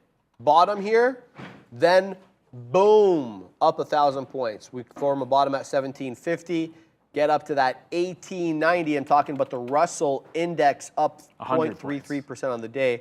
100 points, excuse me, I said 1,000 points. 1,000 points, I'm like, 1,000 points. 100 points, excuse me, looking for that 1,900. Look, this is where we made the high in January because the Russell was far outperforming the S&P and the NQ in January. And then it had a really, really bad February, much like every other index did. But the bad February turned into a bad March also. Not the case for the S&P and the NDX. In fact, they both had good Marches as well as Aprils. And then what you saw was absolute consolidation during a time when the NDX and the SPX were headed to the high side. And now finally, you're seeing small caps wake up a little bit. 1890, look for that 1900. That's an obvious resistance level. But yeah, I just wanted to mention that the small caps have awoken. Yeah. New high of day for everybody's favorite VR company, Apple. Going for that 183 price. So 183, I don't know if it'll show up on these charts. Hopefully it does. But 183 was kind of the big resistance before that breakout day where we went to 185 and then gave it all back on the $3,500 announcement. But we're right back into this price, 183. So I'm wondering if that breakout ends up being good on Apple. I don't think that I'm going to take it just based on time of day and all that. But I don't think that we don't break that today, realistically. If we don't break it today, though, and then it happens tomorrow, I kind of like that idea, taking that 183 into 185, and 185 being the all-time high on Apple. That breakout, I mean, I'm not going to say if it's going to be good or not, but it could be quite something. We're going to be saying and this a lot, aren't we? definitely a level of interest. All-time high? Yeah, on Apple. Yeah, We're going to be saying it a lot lately, I feel like, For sure. continuously saying that, because I think it's going to continue to trend up. When do we get that on NVIDIA again? I want to see that 420 break on NVIDIA. I was just waiting for that one to break back above 400. I want that Trilly level again, baby. Oh, yeah. Max, it is all over for the Midday Show. Thanks for being on, brother. Another awesome time with my man, Max. We shall be on tomorrow, same bat time, same bat channel. We're going to send you over to Brendo. He's going to take you into the close. See you tomorrow, guys. Hey guys, welcome in. Yeah, 2 o'clock on a Monday afternoon here, turning into a pretty positive one right across the board. If you're looking at the NASDAQ or the S&P now, catching up a little bit, still lagging the NASDAQ and tech in general, but overall, we're looking at about a 0.5% gain right now for the S&P 500. It's actually being led right now by consumer discretionary stocks, even with the strength that we're seeing from tech as well. So not a single name. Oh wait, I lied. There is one. Akamai Technologies downside 0.78. Otherwise, not a single name in